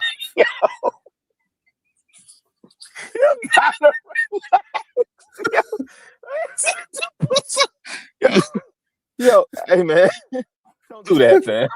That's the name of it. It's Tapussa, and it's just okay. I'm sorry, a lot of the stuff is like it do have some rock and roll greats that I think would probably do a great show. I think Foo Fighters would be good at the halftime show. They got enough music, but it's not that many legend American artists that actually did the Super Bowl. Like I went through the list of people that performed at the Super Bowl. A lot of them were not U.S. citizens. Yeah, Coldplay performed at the Super Bowl. Coldplay did the Super Bowl. Yeah. Rolling Stones did the Super Bowl. Yeah. I remember that one. Paul McCartney did it. U2 did it. Rihanna, Shakira. Yeah, I don't know who. I think it's slim pickings for what they're challenged to do, and then understanding that the halftime show brings in more views than the actual game itself. Which this is the 9th day of Black History Month. Fun fact: the halftime show that y'all enjoy, critique, criticize, or whatever else was started by a black man, and I'm not talking Michael Jackson. Due to knowledge. Shout out to Living Color, Keenan Ivory Wayans. Also, I have Smitty in the building. Good day, Smitty. What's your thoughts? Damn thing right now. I'm folding clothes. Okay. And I think people just need to recognize what he actually like. Let's just dissect what he actually performed versus all these other things that we don't like or dislike about this man. What's another thing that I found very interesting that at his show he had a lot of Puerto Rican stars there that we didn't even recognize. Like Cardi B was there in the camera. Yeah, I saw her. Who Carol G. Carol G. I don't know if you know her. Big. Ricky Martin, Rick I saw Pascal. Ricky Martin. Well, he actually performed. Was there. Jessica Alba, she was there in the show. She was what? Jessica Alba was there dancing. I've never seen. I might be twisted because I was trying to figure out her ethnic makeup, and I didn't. Yeah, she's Puerto Rican. I never saw her embrace that side though. But yeah, and she can't dance like one neither. So that's probably that might be why. Also, Pedro Pascal, the new Reed Richards of the Fantastic Four, he was there dancing as well. And all these big, major Puerto Rican stars were there. And I thought it was interesting that we didn't even recognize them. Like nobody's been talking about how many of these major Puerto Rican stars that were there. They blended in so well with, I guess, the culture, how they look, and maybe they all look alike and not us. No, because I saw different hues. Like even from the clips that I seen, I didn't watch. I watched the performance. I didn't watch the game per se. I'm still with Cap, but I did watch the. Yeah, I'm still with Cap. even in Chicago and what the season the Bears had. I'm still with Cap. But I watched and yeah, he had different hues in there from what I could see.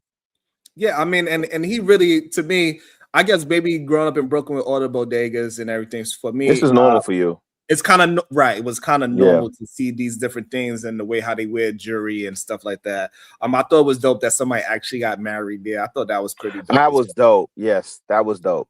And the story behind that, right? They invited him. He couldn't come out, so he invited them to his Super Bowl performance. And let me tell you this, Sharon. I think our Puerto Rican Day Parade is in June, and it's normally on the west side.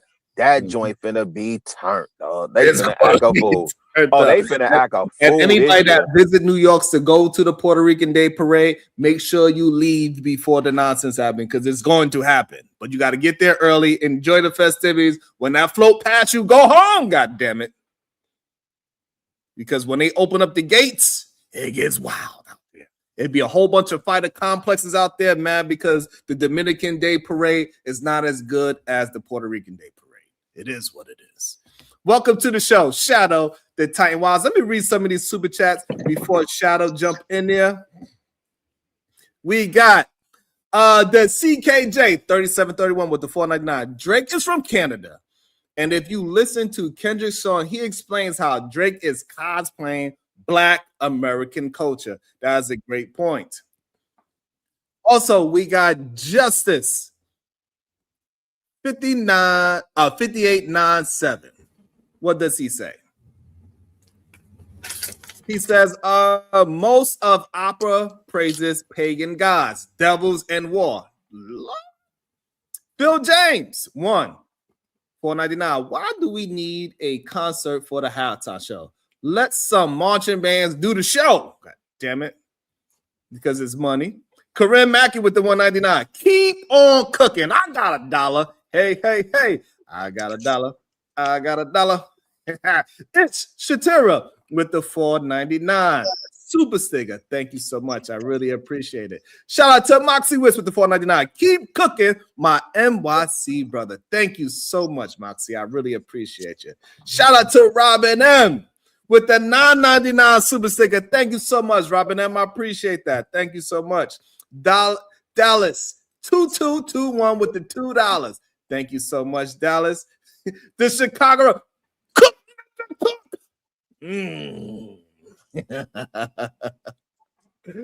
Also, we got DC 2095. Sharon, you being disingenuous.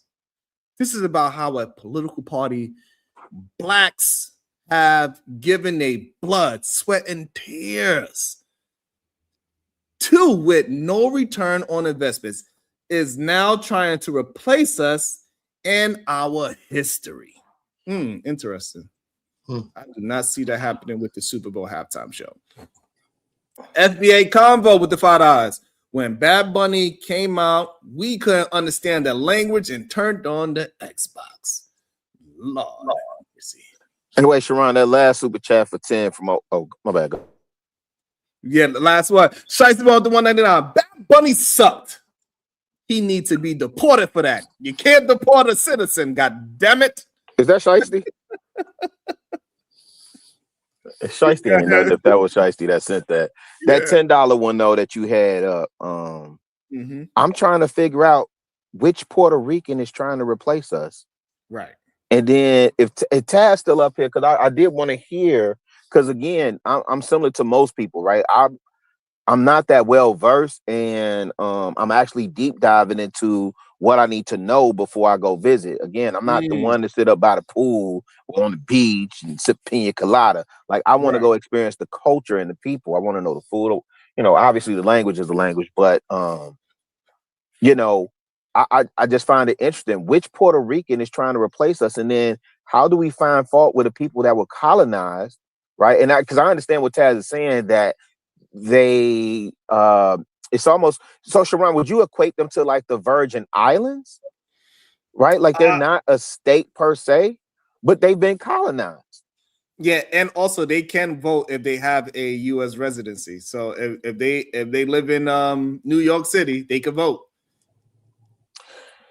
Yeah, I just So you know, it's a difficult conversation. I get it that yeah, they don't want to agreed. be state. It's a difficult conversation. However, they was a part of the U.S. in 1898. But Yeah, they've what's been the there. reason why they don't want to be a part of the state? And I'm pretty sure it's rooted in something, Something, right? yeah, right. And that's a whole different deep dive. But we Maybe extracted the resources though. Something. We I extracted the gotta resources for do the sure though, deep right? dive. Yeah, that's a great question. I Maybe get I what should y'all saying. take that down. And I also, think let me say, with the $10 shadow, the time wild with $10, my pending F-bombs and N-words. With that being said, go ahead, Shadow. Then we got Uda, and then I'm gonna bring somebody up. Go ahead, Shadow. Yeah, dog. So I'm gonna go ahead and keep it a buck. The issue with Bad Bunny has shit to do with his performance at all. It's the fact that before the Super Bowl, he was on a rant about how Spanish is his native tongue and how he's not gonna use, because he has some songs that are partially in English, but he said he would not do any of them because of his feelings about ICE, which is whatever. Feel how you feel. But even football in other Spanish languages, it's football Americano. So get the fuck out of here. That's number one. So like I said, the issue isn't the fact that he just didn't want to. He's not trying to be still black culture, even though he does Latino rap. The dude has some good songs. I was expecting the nigga to come out in a dress. That's number two. Like, we're gonna keep it a buck because that's what he does. He does a lot of shock value. But as I said, even people who speak, my little brother Andres, he actually speaks Spanish. He's Puerto Rican when we adopted him. So Bill's like, I don't even understand what the fuck this nigga's talking about. That's number three. So like, I understand you're saying, well, it's the Puerto Rican history. No, it's even the Tapusa, as you call it, had Spanish subtitles. Like, come on, bro. At a certain point, you're kind of waving your dick at people for no reason. Like, it should have been a good last year, and he had to follow Kendrick Lamar last year. Yeah, he had a big stage to stand on anyway that he wasn't gonna reach. The game was trash. His performance was trash. There we go. I land. Yeah, Uda, go. Then I'm gonna bring somebody up. Yeah, I woke up and seen the performance. It was it was whatever it want to be with that. But I think it's a lot of misplaced anger sometimes, though. Whatever he did for his own people. If I did, he did to make his own stand. And sometimes we have chances to make our own stance, and we don't want to make no stance. So based on even what Josh just said, he said, you know what? If it's based on the ice and all that, then I'm gonna sing my thing in Spanish. Well, then he's making a stance, so that I can't knock him for that. So whatever, we need to be taking our own stances for shit right now, locally around us right now. So I could salute that. But for me, it's like a lot of misplaced thing because Kendrick was before that, but who was before Kendrick? So this is where even Kula was talking about, right? How they pick the most popular person. No, they don't. Because the person that was before Kendrick was who? And he was like number 15, 16, 17, 18. Usher Raymond, after he was allegedly burning down the place or whatever the case allegedly was happening with him. And we already know he allegedly is whatever you want to say. Other people allegedly, right? But no, he had that residency in Vegas. He had that residency. Don't matter. Where the smoke for him for that. The man running around burning down the place allegedly, like he said, and a bunch of things was going on with him, right? And we could all testify that we probably think he whatever we want to, and we ain't knocking nobody. But we could get to that if we want to get real, right? But when we look at it, it's not just about that. That shit is some ritualistic stuff, man. It's either we gonna allow our people to watch these types of stuff or not. Because I could bring up one of them for a fact, which made me for a fact. This is years ago, maybe like 8-9 years ago. Of one of them, and Justin Timberlake was performing at it, and it just showed you something, some symbol that shit just popped up, and you see for your own selves. That's some ritualistic shit. It is what it is. We don't plan for it to change. All these award shows, these some ceremonies, all of them are the same thing. So what are we mad at? All we can do is not watch that no more because I got a screen share in the back right to the part, and I want everybody to tell me and show me. And this is 8-9 years ago, Super Bowl, and tell me what y'all see in this image. And tell me that these people ain't been playing in our face the whole damn time. Right. Woo. Okay. I'm a screen share. When y'all ready. Gad, y'all talk though. Salute to y'all. All right. Let me also welcome into the Shout show. Order.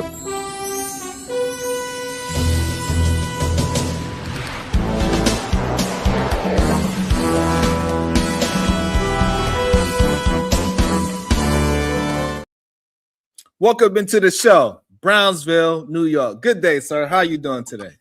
Yo, peace and love, peace and love, peace and love. First and foremost, Cuzzo, Peace, can you peace, hear me? peace. Am I coming through clear? Yes, sir. Yeah, man, let me take my shoes off before I walk into your room. Peace and love to all the beautiful queens in the chat, man.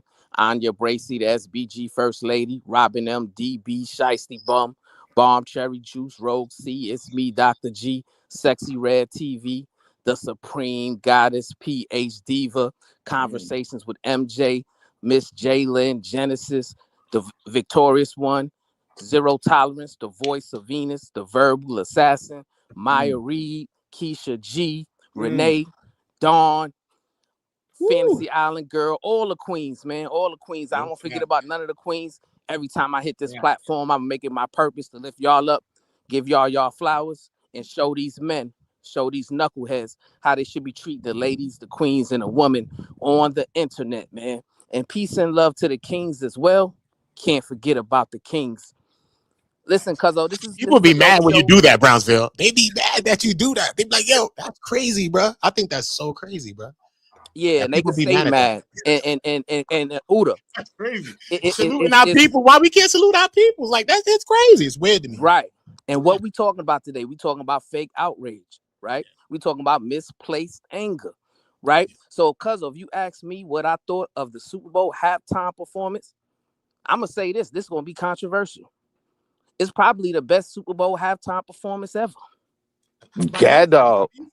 And I'm Exactly, Brownsville. Exactly. I'm gonna tell you why. I'm gonna tell you Mm. why. Even though I did not understand a word that was being said, I was proud, right? Because this brother, Bad Bunny, he had the courage, the confidence to represent his culture in all of the solid aspects of his culture unapologetically. And he did it brilliantly, right? So you talked about how he had two different couples getting married. You talked about how he celebrated, their contributions to this country in a multitude of ways, right? From, the sugar cane to the vendors selling food and drinks. And then he even saluted the boxers, right? Because we all know that Puerto Ricans love boxing, Mexicans love boxing. So it was dope that he had Xander Zayas, who was a Puerto Rican young boxer, and then he also had Emilio Vargas there, who is Fernando Vargas' son. That's who right? they were? Oh, I was wondering who they were. All right, cool. That's a good thing. Right. So he had a Puerto Rican boxer and a Mexican boxer who is probably going to be squaring off soon. So imagine what that does for them, right? This guy showed everybody the importance of celebrating your culture in an unapologetic way, right? So I gotta salute him 100% because the GOAT Taz is 100% right. See, the reason why you had a lot of MAGA people and even some black conservatives say and that the performance was un-American, right? And then you had President Donald Trump get on the platform and say it was a disgrace to the nation, right? And the reason why they were so loud and wrong is because they have a problem whenever people are willing to celebrate their own culture and do so in an unapologetic way and rebuke against assimilating to white culture, right?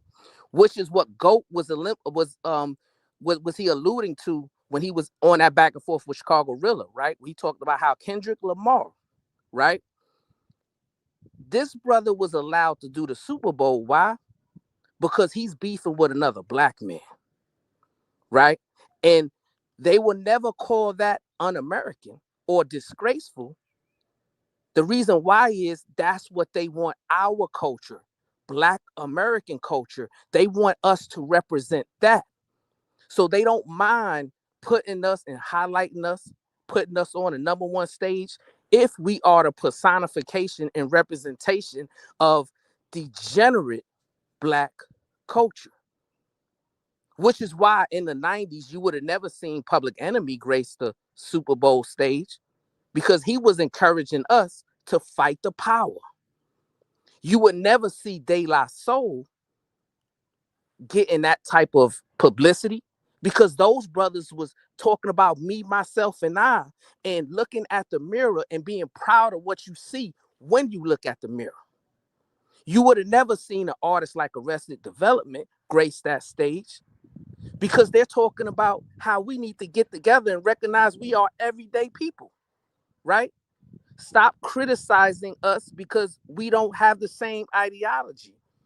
We're not a monolith. We come in different shades, different thoughts, right? They want to put us in a box. And a box that they don't mind highlighting is the degenerate box.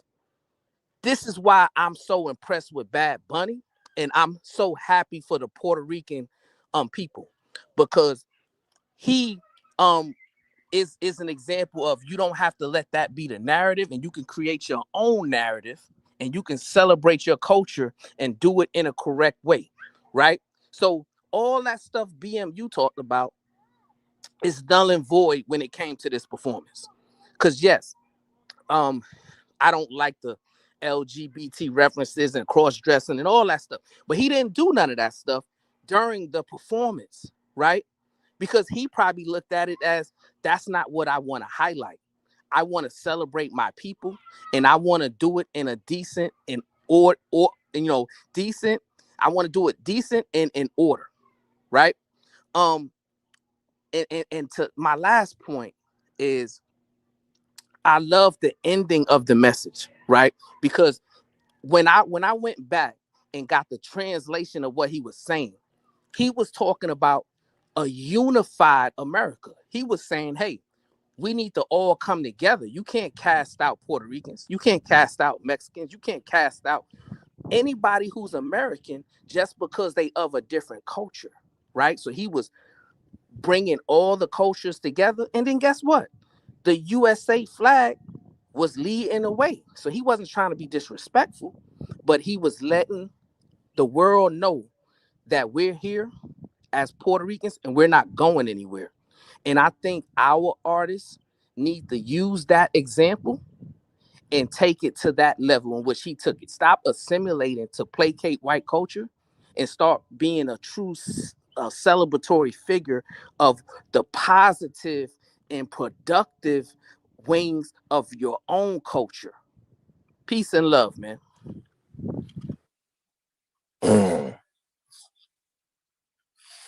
Shouts to Brownsville on that one, man. Yeah, I'm the back and forth with me and Taz on the Kendrick Lamar.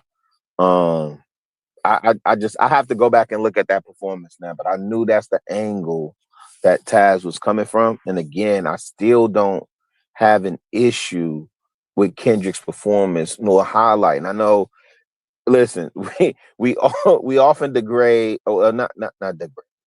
We assess 2024 and we say, oh, that was the battle. And I'm only saying this, and Sharon may understand this too, from a music business perspective. If I'm Jay-Z, Sharon, you back? Yeah, I'm here. Okay, my bad. Yeah, that was awesome. And and so this is it's on mute, y'all, so we won't get hit with no copyright. Yeah, I muted it. I muted it, right? But it just shows your performance, right? Now, this is of Justin Timberlake, and he's performing at the awards, and this is supposed to be a celebration to Prince. But remember, before Prince ever passed away, Prince also said, you see how like they did the Tupac with the hologram and all the Coachella type stuff? Prince said, I don't want to be a part of that type of stuff. Okay, don't do that with me. Prince is known to say this, right? Boom. So look, so they flip it though. They don't do that, no figure type stuff, but they do this sheet thing. So this is the Prince. This ain't really Prince. This is the other Prince, right? Because remember, Shaitan is also the Prince of the world, right? So it's the same thing. So it's an ode to what they is. So look, you see it before. Look, Prince ain't got no guitar, nothing, right? He just dancing around. That's not Prince no more. Look, it's not Prince. But watch it spin, and then it's Prince again. Watch this thing. It do look like a tail. Look, you can see. Look, what I was saying earlier, though. Look, watch. No, go ahead. Look. It's gonna spin and be Prince now. Look, that's not it. Shut up, bruh. Get out of here, bro. He didn't have no guitar either. So now he got a guitar? Stop. Look, bro. No, Let's but that's stop what the I was shenanigans. saying. Why okay. With BMU, I was saying, why are we surprised when Holly Weird does Holly Weird? Like that part we know. Now, I understand from your perspective, you're imparting knowledge to the deaf, dumb, and blind maybe on this. But as you know, for the believers, like why we surprised when Holly Weird does what Holly Weird does? You know what I mean? That shit is deep, bro. That shit is deep. You know what I'm saying? Word, bro. And even in that shit, even in the sheet, it's like you can see like a face. This shit is crazy. But I'm just trying to show you that's what these things is about. That's what those things is about, bro. Absolutely. Welcome to the show, the beautiful Bomb Cherry Juice. What's your thoughts on it, beloved? Hi, good morning, everybody. Good morning, Sharon. Good morning to the chat and the panel. Peace, Bomb. Yeah, see, hey, yeah, I can't see everybody. Who that was? Rilla? Yes. Oh, hey, good morning, Rilla. So I just want to say that I enjoyed the show, the halftime show. It was meaningful, even though I didn't understand what he was saying. I could visually see what he was talking about. And he had already mentioned unity already. Now, I want to talk about what Brownsville said about Kendrick, because y'all seem to have short memories, right? Kendrick was also about Black people being Americans, and it was also about unity. Now, just because that one song was the one everybody wanted to hear at the end, there was many songs in between them. Remember, he was uniting the Black with the Latinos or whatever they are in California, remember? So he had an album that dropped where it was a mixture of all kinds of things, and it was about Black positivity. Kendrick is Black positivity, so that is him. Would you rush me? Would you tell me to go ahead? Was I going too long? Oh, okay. I wasn't sure what you pointing at. So yeah, I know everybody have their opinion and everybody have a right to their opinion, but I agree that, like in America, right? In America, there's different cultures, and like I was grateful when they allow us to put on a show, but they hate everything we do, because last year they was tearing Kendrick to shreds. When Beyonce went, they was tearing her to shreds. Even when Prince, they was tearing him to shreds, because anything other than white on that major stage is a bad thing in America. I agree 100%. I picked that up as well, and that's why I thought it was good. I'm in the same boat as majority of people that didn't understand the words but understood the imagery, what he was attempting to push out there. Just show this forgotten culture that people in America act as if Puerto Rico is foreign, where it's not actually a foreign situation. Shout out to the cash app. It says, for Puerto Ricans or Americans, Bad Bunny co-op PRs. You know what I'm saying? Like, and that's just the truth of the matter. And I think, Bomb Cherry, you're correct, Queen, when you say that he had a message, right? Kendrick did.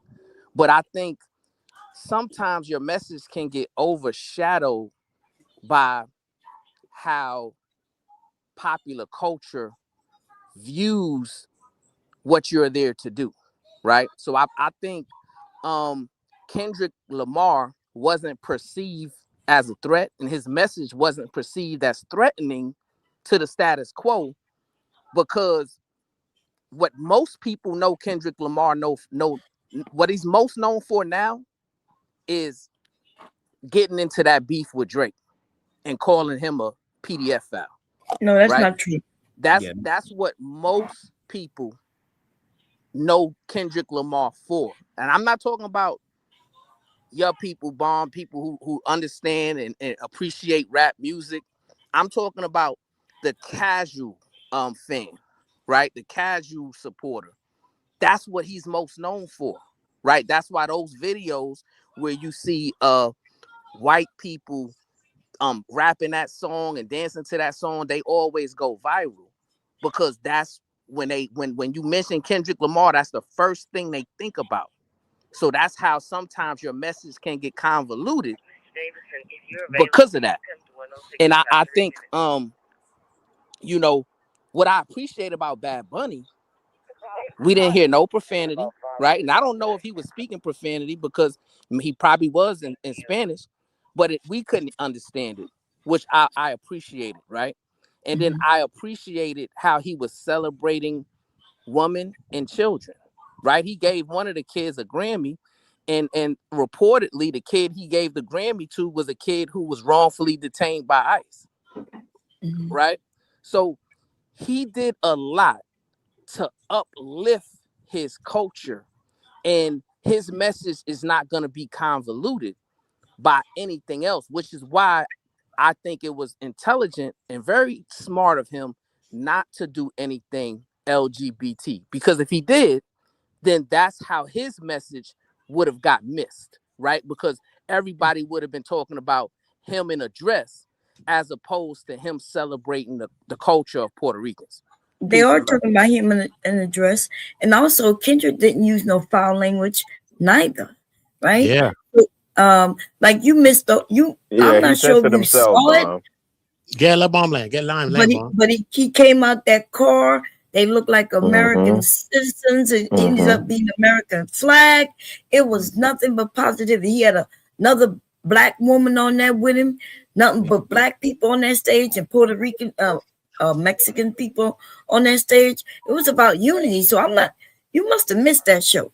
So Bomb. I No, just I want to didn't. I just want to just tap just a little bit on what Bomb is saying, right? Because I would say what Kendrick was doing is threatening as well, because you said it's less threatening. Actually, it's very threatening right here on our own soil, because what Kendrick did was bring and unite a lot of different gang members, different people from different gangs there that usually would be beefing with each other. Well, that Some was of these the pop people out, started to create music together. I'm just saying, we had a time that these people weren't even linking with each other. And we understand that one of the most things that got us unalived and will get us unalived is us coming together, point blank, period. Whatever else you want to say or do, we know us doing that is unalived probabilities is raising for whoever. We just get that, right? That's just a fact. So I think that is also threatening when you bring in people together that's supposed to be the people that's pushing the negative, the gangs and all of that. And you're trying to push that to unify that in any way. I think that's a threat. You know what I mean? Well, And also, here's what I else think I we was, can't go ahead. get Rilla. No, you go ahead, Sharon. No, please. And I think that we also can't forget the fact that he was using Uncle Sam as a double entendre. Correct. And Uncle Sam was narrating the whole situation between the difference between black folks are, doing it the right way versus being just American versus being the ghetto versus being all these all different aspects of what black is, and how he was navigating it through his songs as well, of the rawness of being in the street life versus being in the industry versus being on the actual world of America as well. So no, I think Kendrick painted a beautiful picture of a history of black folks imagery in America. That's why he said, is he really going to do it? And like all of that was encompassing the black situation in America, especially And at I'm not that disagreeing with that, cuzzo. But the problem No, but is, hold on, when hold he on, but I asked, wasn't is he finished. really going to do it? He Let me did just it. finish. And Right? so let me just finish it, cuz. And so the issue is when you could see it in Bad Bunny as unity and Kendrick that it is not, is that also Bad Bunny had men dancing with men. And so people can interpret he did. that as something else, even though in his culture, men do that. Straight men do that in his culture. That's a part of they dancing, that the way how they dance. So it can be confused as that. So we also got to make sure we pay attention to that part as well. And because of the ICE situation, all those things that we are pointing out is getting missed by majority of America, because they are just so mad that he has this ICE situation going on with Donald Trump. Go ahead, cuz. Nobody's talking about the double entendre of Uncle Sam today. Nobody's talking about him unifying the Bloods and Crips and all that stuff today. They still out there gang banging, killing each other right now. Nobody is talking about all of this stuff y'all are celebrating about what he did and the images he put up there, right? What people are still talking about right now is beefing, and him beefing with Drake, and how J. Cole didn't get into the beef and he needs to be ignored and all this buffoonery. That's Man, my nobody issue. talking about that. That's my issue. Wait, Hold on, Queen. I'm gonna land You it. I'm gonna pause what land you're it. talking about. I'm gonna land Just it by let saying land this. it. I'm gonna land it by saying this, right? I think it's important for us to totally disconnect from the degenerate side of our culture being highlighted in a worldwide public view or worldwide public consumption, right? Which is why I mentioned that I would like to see artists that was only interested in promoting us in a positive way being highlighted, because I Like believe Kendrick. that's what Bad Bunny did. And Kendrick, is he gonna do it? Is he gonna do it? Well, cuzzo, he did it. And he called that man a PDF file, and he rapped those lyrics that Didn't you were call that man a that PD were file? very Okay, that's okay. No, he did, Bomb. Go ahead, Brownsville, because I really do want to hear his point so I can Hell, respond you to it. talking about he did? Don't tell me he He did. did. I He heard did. the performance In the song, he said Bomb, I literally in just the watched song, it. but I thought we talking No, about I'm talking about the performance. Super Bowl performance. He Yeah, y'all literally got did it. the Y'all hey, got it. say Drake, I heard you like I'm young. He did the whole certified lover boy, certified. Yeah, he did it. he said certified PDF file. He literally said it, Bomb, in the song. He say it, and it's I okay. was wondering if everybody else saying that. No, that's the A minor part. Oh, Bomb. the A minor. Okay, yeah. Yeah. So he I literally promise you, I just watched it the other day. I looked under the comments and they was doing a whole who's here a month later, who's here, prior to Bad Bunny performance. Like they did all that. Go ahead, Brownsville. My bad, brother. Yeah, he literally said it. Nah, y'all got it, because I don't I don't want for the panel to become so emotional. Because I feel like when we have these types of There discussions, you go. we want to Now we bring emotion emotional. into it instead of just attacking the point, right? My point is, I would like for our people to highlight nothing but the positive aspects of our culture for once. That's all I'm saying. And if that's a problem, then it just goes to show we have a long way to go. Peace and love, though. No. I think you're right in that respect. And I think when you brought up Beyonce, and maybe it was Taz that brought up Beyonce and the Black Panther, like I'm with that, right? But I also find value in people that will bring up the overlooked and underrepresented portions of our culture. Right. So when Kendrick was showcasing the Bay Area, which is really kind of what GNX is based off of, that hyphy sound, that whole Bay Area sound, I found value in that. And I also respected the fact that Jay-Z was a conduit to bring this type of messaging, right? So I know people get stuck on the battle. The battle was a marketing ploy, right? And it is what it is. Like we didn't have this type of outrage with LL Cool J and Kool Moe Dee. We didn't have this outrage with LL Cool J and Ice-T, or Busy Bee and Kool Moe Dee, right? Or Cannabis and LL, like Jay-Z, and we still, Brownsville, to this day, we still talk about Jay-Z and Nas. Right? We still talk big and pop. On Nas against the whole Queensbridge. Right. Like it is part of the culture. And that's what I was trying to reconcile with BMU as believers. Cause I mean, and again, I'm a hip hop head. I went out and bought what's the name the other day? De La Soul, Cabin in the Sky vinyl, and Jay Dilla Welcome to Detroit on 12-inch. I got the 45 set. I needed that 12-inch, right? Pause. And so my point being is, how do I reconcile this stuff though? Right. And so what I thought that Kendrick did was open a door to make it a little bit more palatable for a Bad Bunny. Because guess what? Because people were used to doing deep dives on the performance from last year and all the symbolism. Guess what we're talking about today? What did those sugar canes mean? What did that mean when he walked out and said, God bless America, and then named all the countries in the America continents? Right. So I think it's I don't necessarily think it's good to compare the two against the other. Like I think there's a continuation. Now I am more curious to see how they're gonna follow up next year, and they can't keep going the route of all the symbolism and political stances. But I think overall, Kendrick did his thing. I found a lot of value in that. And Bad Bunny definitely did his thing. I found a tremendous amount of value in that. There's a ton of stuff I don't know about PR. I'm on mute. Before you go, Bomb, let me let Otis get a chance because you know he might not have long. Go ahead, Otis. Who?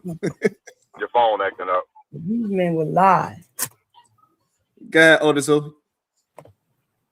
We can hear you. Hey, Otis. You just muted yourself. You muted yourself.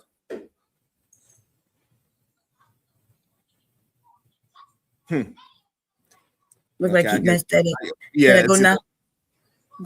Well, yes, I'm patient, Bob. Go ahead. Really quick, because you know when I said that he didn't say that, and then somebody said yes, you did, Bomb, and I just saw it.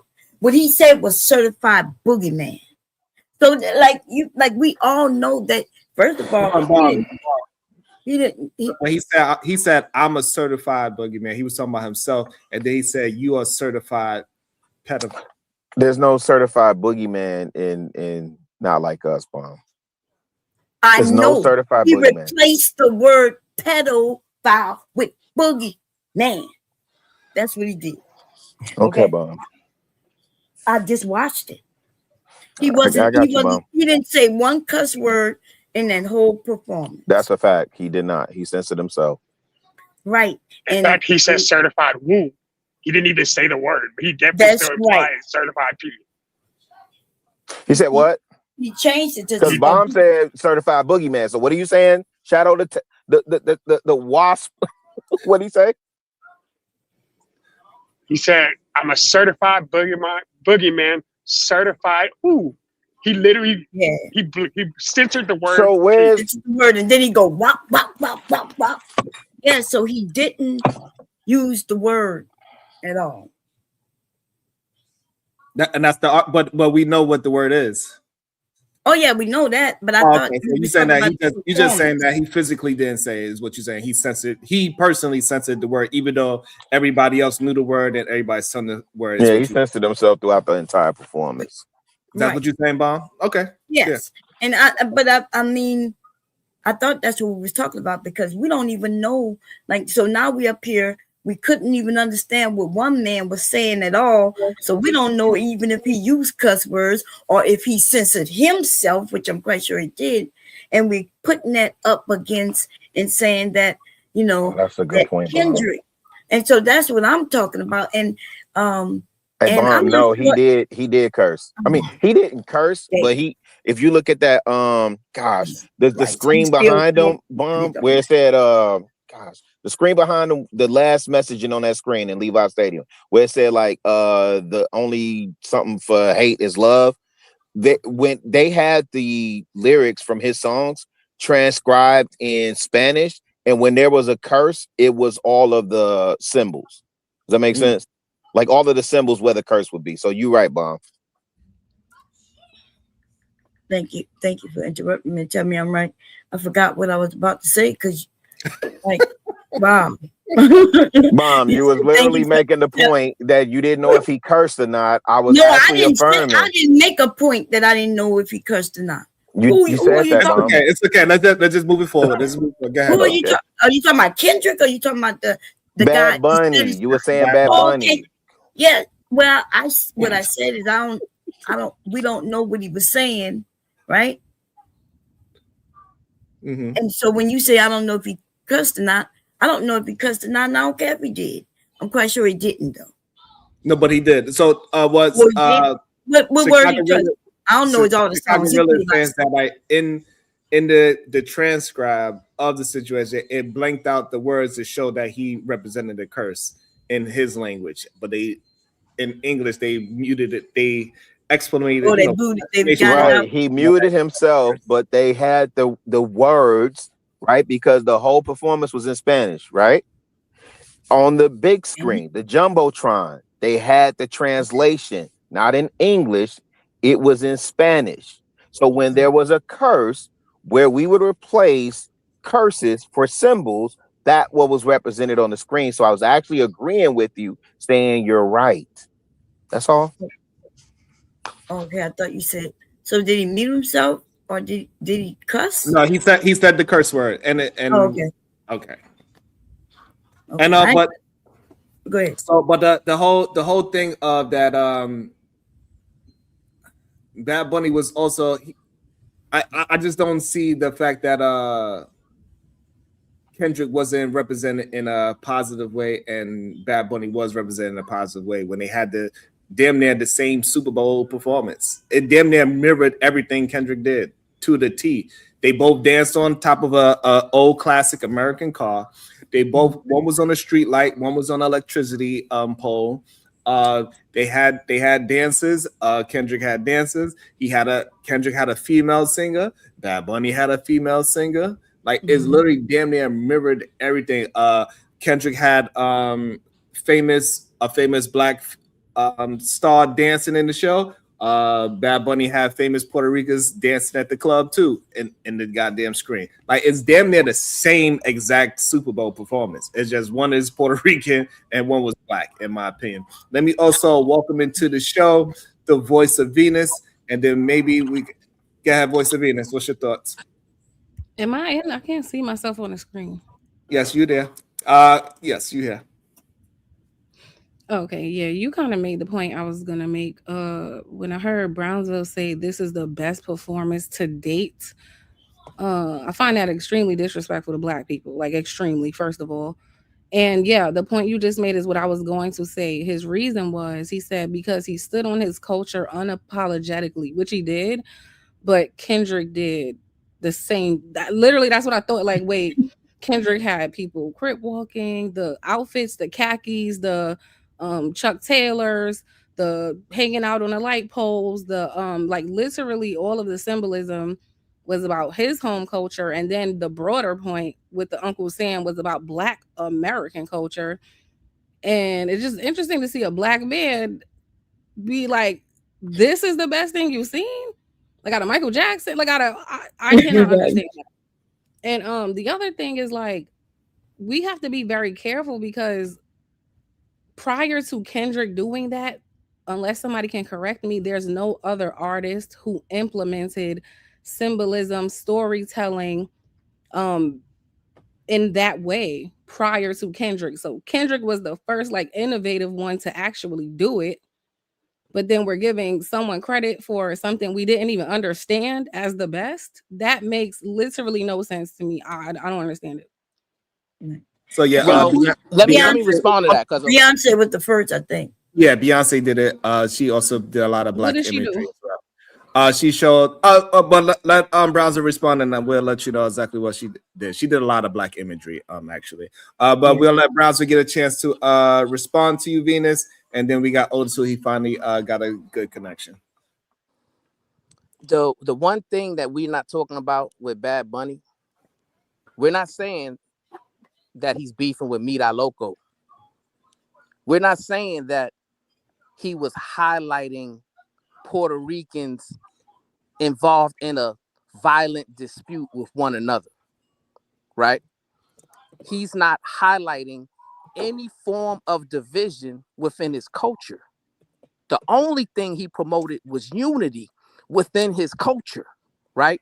And it disappoints me that Black people, we have this mindset that we have to bring the culture to totality. We got to talk about the good and we got to talk about the bad. We got to talk about the productive, but we can't leave the degenerate behavior alone.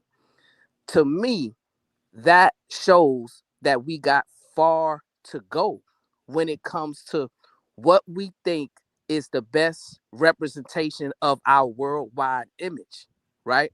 And I don't think this is crazy. Beefing or fighting against one another is the best representation of our worldwide image going forward. Yes, Kendrick Lamar did all of those things y'all said he did, but the overarching message that is going to stay with everyone in the world that's not a diehard hip hop fan is the beef between Kendrick Lamar and Drake. Peace and love.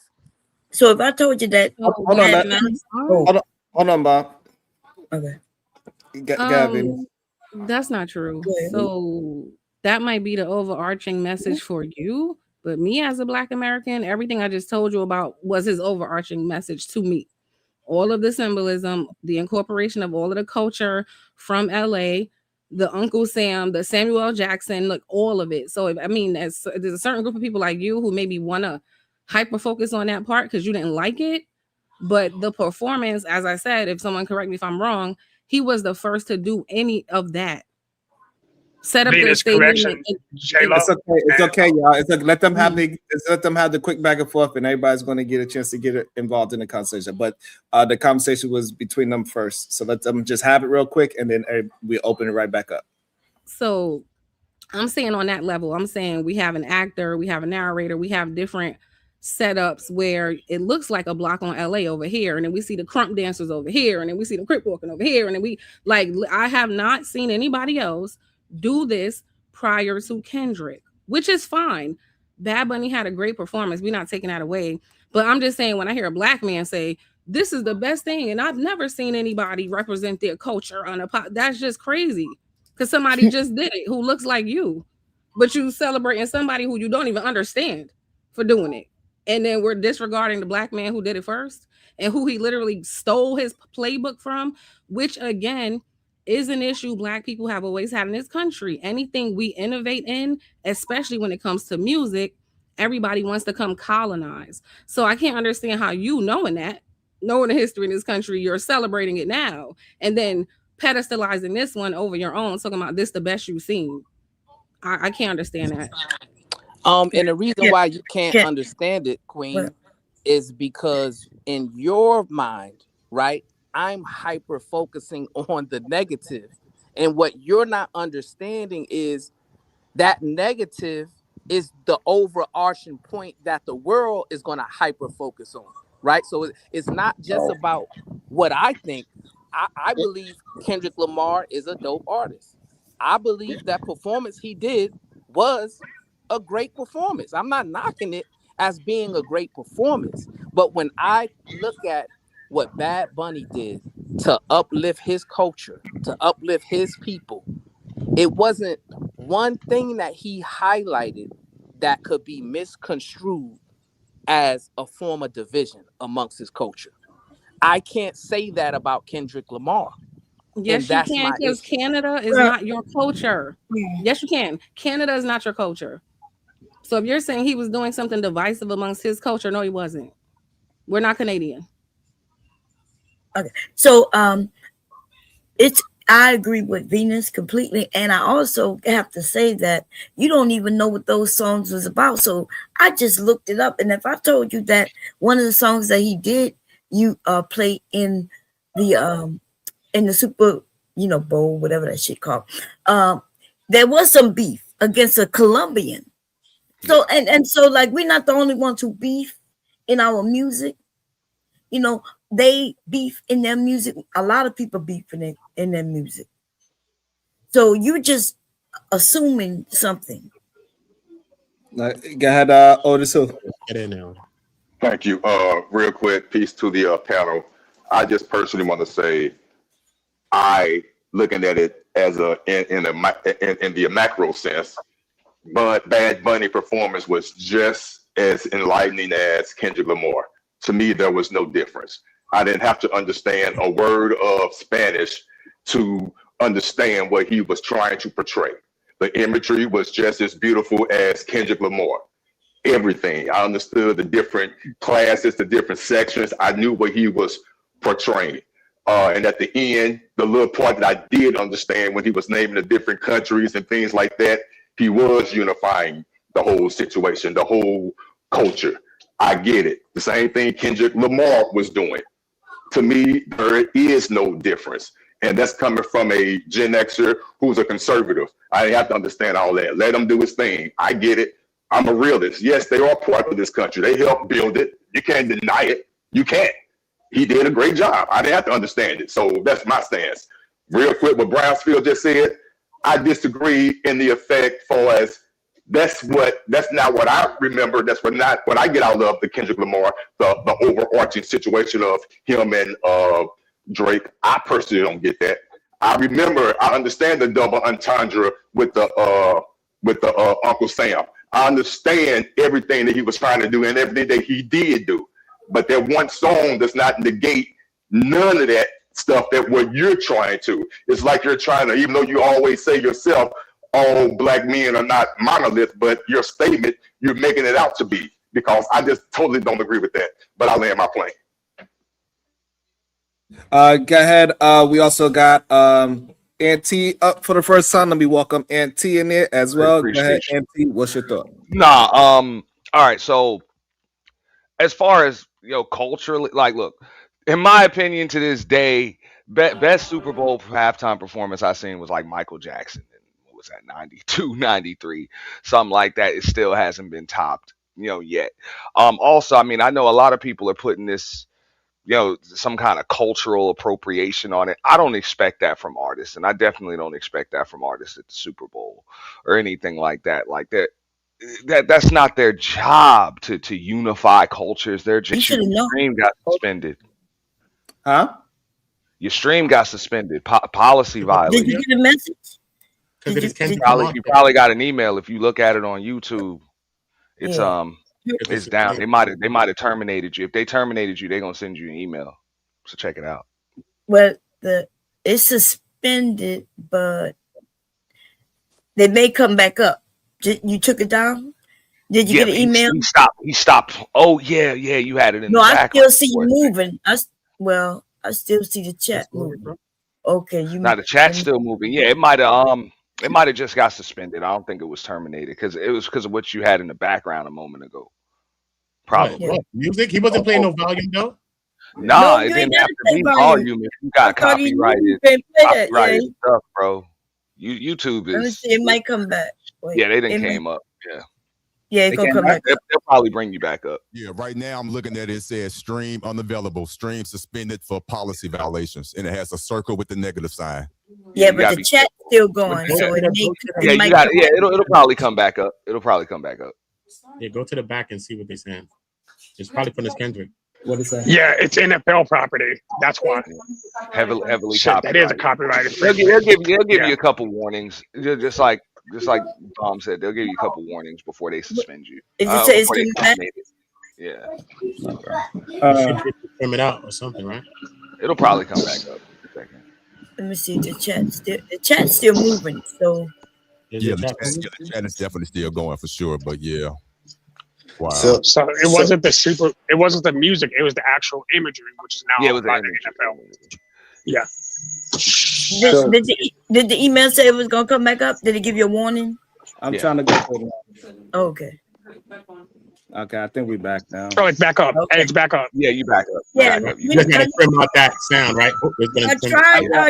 I just gotta, I guess, trim out that the image or whatever. Even though we both of them, or just the one? Just this how long we probably played this Kendrick, because we need to know what the hell is going on with that type stuff. Well, if you would listen to those of us who knew that it was gonna come back up, right? Because I knew it was gonna come back up because the chat kept going, and it probably sent him an email saying, warning him, "Hey, we're gonna take it down." Yeah, and then they, and when you paused it, then they let it come back up. Hey, look. That's why we gotta stop trying to. Hey, look, it's not easy. Goddamn, they be trying to get you for any goddamn thing. Yeah, be careful, sir. Even when I'm not even using the sound, we talking about the situation and. Hey. So I'm just trying to understand with Brownsville. When you were showing the Kendrick performance. Brownsville, hold on. Y'all can't let Brownsville get off. So are you advocating? I want to know if he advocating for bad. You get off what you said neither. I know. Keep me right, Bomb. Don't hold me accountable. You claim that Bad Bunny did something negative, and all the mega people are just upset because it's in a different language than what they just wanted to be white people, just speaking English, right? And what about the two men kissing while my kids watching? Two men kissing, but did that happen? You didn't even look for it. Hold on. We got to be able to have conversations, not just interrupt what people are talking, so we can get the full thought. Hold on. Let me also welcome into the show.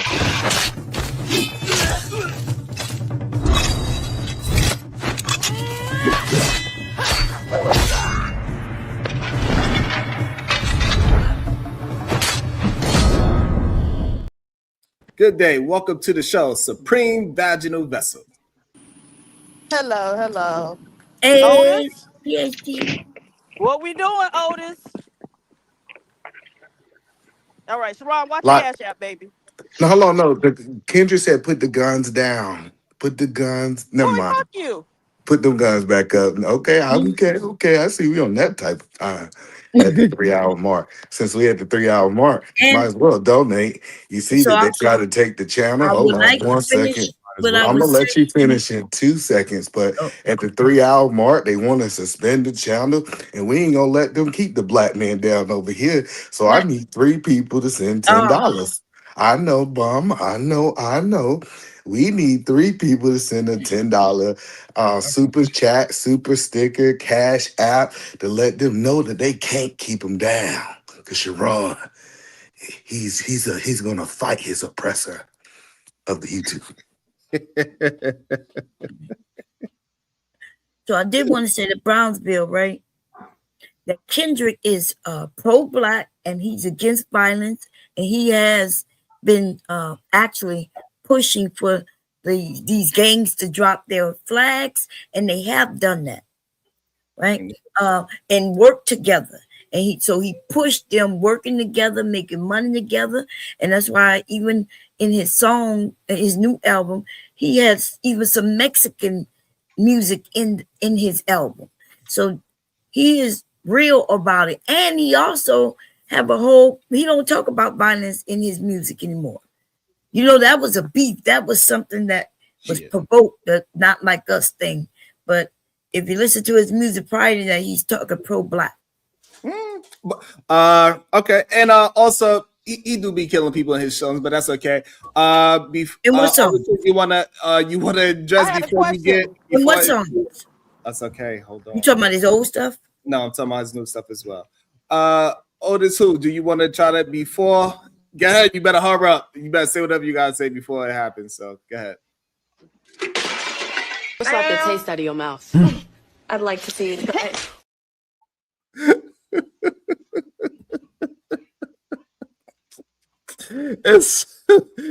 It says, out of here, you rapist.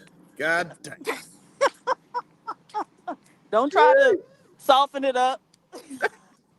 You had to edit it. So I have a question though. So I've been watching, and I came in on the part where Brownsville was basically comparing Bad Bunny's performance and Kendrick Lamar's. Well, basically saying Bad Bunny, you know, I guess likes his better. But he did mention something about a display of his culture. Reggaeton is not Puerto Rican culture. They latched onto it from the Panamanians, who the ones who actually created it. That's Panamanian culture that Puerto Rican people have just adopted. So that would be like saying, that would be like saying, so the grime that the people in the UK do, that's rap music, right? Oh, that's their culture. No, it's not. It's our culture that they just took and latched onto and, you know, adapted it to them. The Puerto Ricans ain't even do that much. At least grime is a little bit different than hip hop. But yeah, so that's not their culture. Okay. Also, we have a super chat diva. You wanna Yeah, okay. Let's see if I can see. Shadow the Titan Wasp, $30. Hirsch E. Also, give me a clip and 5 censors. Oh, okay. So it wasn't a drop. It wasn't a drop. He said he gonna say a couple of N's and F. No, that's my clip. All right, Yeah. got you. So I got one in the chamber, and because I only had one left, I need to make sure I was clear. No doubt, I got you. Also, let me welcome into the show Conversations with MJ. Good day. I love these bounties. Hey, how you doing? How you doing, everyone? I just wanted to say in reference of the Kendrick Lamar, that was one of the best Super Bowl performances in history. It actually did do better than Michael Jackson when it comes down to viewership. You could check that out. And I understand where Brownsville is coming from. However, I just think that the betterment that he wants black people to be is in the eyesight of what white people will want us to get to betterment. You know what I'm saying? For example, talking about the fact that they're not like us was in reference to a beef that he had with Drake. Mind you, that They Not Like Us was the whole beginning of talking about delineation and protecting the FBA lineage. That really have that song really got people talking about that, and it was in reference of Drake not even being American, not even being a biracial, cosplaying the negative things in his music, and under the umbrella of being a Black American, right? So I just think that I understand we have a history where when it's black people doing anything, we're under a microscope for negative and positive. And our negative imagery usually gets the forefront than our positive. But I think the approach behind it is through a white lens, not a black lens, not our lens. You know what I'm saying? Just not talking about our negative part of our community is not going to stop anybody outside of our community speaking about the negative about our community. You know, in fact, they make money off of it. They exploit it. So it's always been a benefit. So whether we do it or not, they're going to do it anyway. They're going to put words in our mouth. So I think we just have to start looking at each other outside of other people's views and come up with a decision of how we want to move. But if we continue to try to move in the way that everybody wants us to do things, we're going to be stagnant.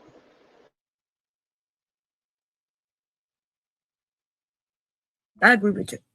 Yeah. Okay.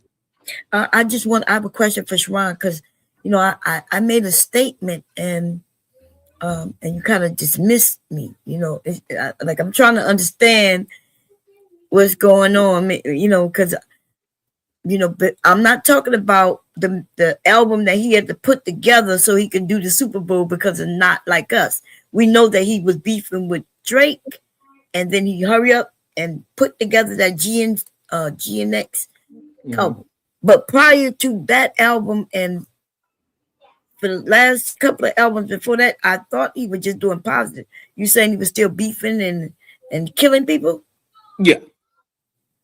And Mr. Morale, yeah, he still was talking about you know, he was still has songs about it. Actually, the song Rich, one of the songs he said, I'll slap a bitch nigga and I'll make it look sexy.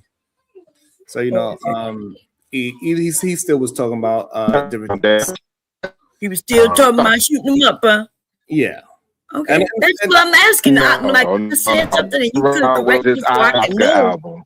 I can't hear you. What? Hey, on Mr. Morale, he was still whooping that. All I'm saying, like, he was still whooping that ass. Okay, see, you could have gave me that answer. At the same time, he was trying to have it in a I don't want to do it type of style as well. Like he was trying to say that we need to, you know, peel back with, but he said, but also sometimes that's why the album's called Mr. Morale, because he fights with that aggression versus morality. Yeah. So you know. Okay. So I don't have that album, so I can check them out. It is in a positive and productive aggression way. Yeah. Okay. Thank you for that. Thank you for that. That's how I look at it. And I believe that we do have to be careful on how we interpret our own people. To say that the imagery of what Kendrick did was is because he was unapologetic about everything that was going on within our community. And somebody else came and took his blueprint and did the exact same show, but he just did it in Latino. Yeah. That's what he was doing. Latino. Yeah, you know what I'm saying, and it was okay, you know, it was fine. Like he did what he can do. Instead of light poles, they was at the electric poles. So they was showing how within when the hurricanes hit, they have an issue with their power lines, and sometimes America kind of forgets them sometimes. right? The sugarcane culture, the bodega culture, uh, the men dancing with men. Like that's a thing that they do. Like they don't really see that as strange. Our culture, Yeah. we look at that as, hey, I can't be doing no damn bachata with my homeboy. But they So don't let me look at let me that. ask you this question, Cuzzo. They So is like that. so Yeah, they don't like. tell me what negative aspect of Puerto Rican culture did Bad Bunny highlight? Right. So the issue is that I didn't see no negative imagery of what Kendrick did. So and I think that's where the issue lies at. I don't Okay, so see the let me negative. ask you another question, right? So So you don't believe that black men beefing with other black men on a world stage is negative? no, because he was calling out some bad habits that that Drake has. Him cosplaying as that he care about black folks. Him engaging in degeneracy in sexuality. Drake engaging in and having other people around him that is possible into underage women. So all those things he was highlighting as those things were negative. So him beefing with somebody that is possibly doing negative things to American culture, which is black culture, is a highlight, not a negative. I have a question. Okay. So I haven't seen the Bad Bunny performance. What was the proportion of Latinos he had in there? He had a Probably good about 90%. he had a good Okay, I was about to yeah. say they better be 90% black, and I mean blight, not They was Asian. he had a mixture. I wouldn't say it was 90%, but it was a mixture. You did see some darker skinned people in it as well. You seen tan people, but I say I'm they not talking more. about I tan think people. I'm talking about people who look like us. no, you didn't see people that look like us. No.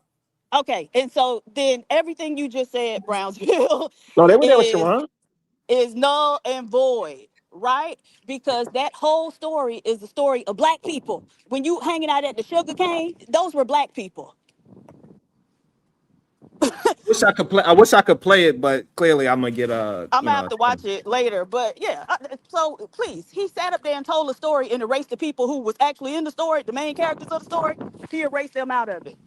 And so now, if that's you know what, that actually is a very good demonstration of Puerto Rican culture, though, right? Because they do like Right. to, right, but it's still not right, right? Because he erased those people from their own, and that's a negative aspect of Puerto Rican culture, right? The colorism and racism. And I'm saying, PH Diva, and maybe you disagree with me. I'm saying that I think it's important for us to erase the degenerate blacks from out of our culture. Okay, but I'm not even dealing with that. What I'm dealing with is what you said about Bad Bunny and how he showed his culture in a positive light, but he in fact did not, right? He showed them to be the racist, colorist fucks that we all know him to be. No, but that's what I was trying to say, Diva. Sharon, I disagree. When they did the scene where they was at the houses or the bodegas or whatever that was, there were melanated people there, like that looked like us. Right, but it should have been They the were present. overwhelming majority is what I'm talking about. So I was would it the not disagree overwhelming with that. majority? No, it was not overwhelming No, majority, but but that's what it we was a talking mixture of about. views. And I get that, Diva, but it was So like they that's wasn't what represented Diva at all. asked. So she wanted to know what was the percentage, and the percentage was more Cardi B's and Jessica Alba's than it was the Afro Latina. I don't know her name, so With an forgive me afro. for that. Right, it wasn't a bunch of dark skinned Latinos there. It was more, Jessica Alba's there, then and Cardi B's and Pedro Pascal and Ricky Martin. Even saying that's what we've more seen when we scan through it versus anybody that look like So let me ask Wasn't Diva a one of his question. songs? So what's the percentage actually in Puerto Rico of melanated Puerto Ricans as opposed to the light bright Puerto Ricans? Well, during the time when they were talking about being in sugarcane plantations, it was overwhelmingly black, right?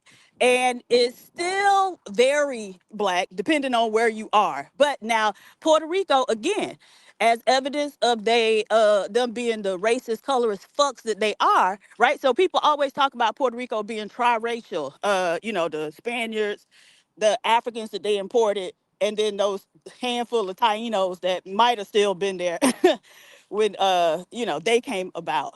But what they don't tell you is that because they so racist, Puerto Rico has had several, and by several I mean 8, 9, 10 different successive waves of immigration, specifically from Europe, right? Germans, Polish. They bust those people in order to whiten the population. Blanquearse is what they call it. And so at this point, it's probably still about 30-40% at least. At least. But during the time that he was depicting, it was overwhelmingly. Okay, I like it. And can I make a note? God bless is about Chile and Argentina as well, which are not American culture as we talk about Puerto Rico, because again, we're talking about it. Chile and Argentina are not American culture at all. In fact, they're pan-Latino, if we're going to be real about it. So, that. Yeah, he referenced he pulled out a lot of flags on the stage. So how many of those flags are American territories? It's or American culture? It wasn't about it. I don't think he was saying that we are all, he's saying we work better together through love rather than hate. That's what he was talking about. He's more, I think, probably representing that immigration is okay. As long as it's legal. That's what he was more, that's what he was more representation of.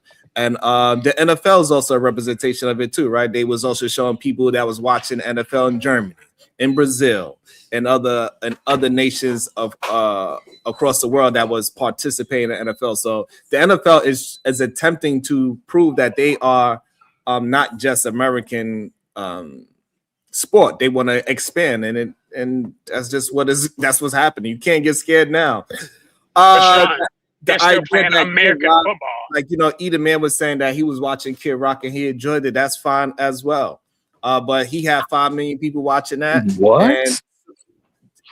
And the Super Bowl had, say that, Sharon. Yes, he did. He said he enjoyed Kid Rock, and the 5 million people that watched the Tapussa halftime show, that he enjoyed it, and it's what it is. Oh wait, Turning Point had their own halftime show. Yeah, Tapussa had their own. Yes, they had their own show with Kid Rock, and he had a song talking about Jesus. Kid Rock was singing about Jesus. So he was lip syncing, Sharon. He was karaoke to Tapussa. And it has Spanish subtitles. For people who didn't speak English. Just saying. Yeah, that's fine. That's fine. Because they do have Latinos for the Republican Party. That's fine. That's okay. It would have been nice to have that for the Super Bowl. But you could do it just yourself. So, but the thing is that regardless if they had it or not for the Super Bowl, it's still a part of American culture. Puerto Rico been a part of America before some of the states in America. Where Puerto Rico? Yeah. Puerto Rico been a part of the United States in 1898. Right, but Puerto Rico's a territory. Right. Right. And so what does that mean? Right. And so basically Puerto Rico is here for us to extract whatever it is we want from them. But when you're a territory, there is no reciprocal relationship, right? So they pay federal taxes, but they don't get none of those benefits. Well, many of the benefits that people in states, right? That's why they were trying to get DC statehood. And so, it's part of America, but that's not American culture. It's a territory. It's literally some shit that America owns. Yeah, but so the thing is, Bad Bunny is a citizen. And U2 is not a citizen. Rolling Stones is not a citizen. Coldplay is not a citizen. Rihanna. I don't have a problem with him performing, but if we're saying like, oh well, yeah, he was doing American, no, that's Latin American culture, but that's so not. The reason why it is a part of our culture, but Puerto Rico is a part of American culture. It's not. Well, maybe not for the South, but for the East Coast, it absolutely is. It is not. What? Because they get to come over here. Yeah, they in Miami too. They all in Florida, but that doesn't mean Puerto Rican culture or Latin American culture is American culture. Well, it's a part of the East Coast culture then, since I don't know what's going on How? in the In what South, way? So what but elements from Puerto Rican in culture all is types of ways East with Coast their culture? food, with What their about it? music, What the way about how it? they communicate, the way how What they about it? languages, all What those about things is it? a part. All those things is a part of it. So all of that, that's why we have their parades and all those things, because it is a part of a bodega. A lot of things happen in bodegas. A lot of things that happen in New York is a part of their culture as well. Hispanics is a Well, 100% a part of the East Coast culture.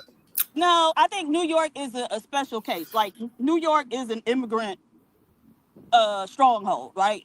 So at this point, especially when we talking about like Black American culture, it's the three of y'all together, huddled up. The last three there, and two of y'all only got one Black American parent, right? So that's immigrant culture up there, is what I'm saying. And so I like mofongo and all that other stuff too. And it's plentiful in Miami. You can go, and find it. But that's still not American culture. And I'd even say Miami culture. And so So, yeah. also boxing, the Puerto Rican boxers, baseball, What about them? sports, Baseball is American. playing stickball in New Okay. York City, um, Yeah, but you have to playing take me something dominoes, outside of New York playing City.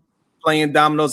That's why I'm changing to the East Coast, because maybe I No, no, understand no. But New a York lot City of is the not rest the East a Coast. lot If of I the go rest to of Philadelphia, I they're get not it. A doing lot of that. the rest of I get it. A lot of the rest of the America is a little bit slow to New York. I get it. They're not No, it's they not has catch nothing to up. do with being slow, but y'all have been overrun, right? No. Yes.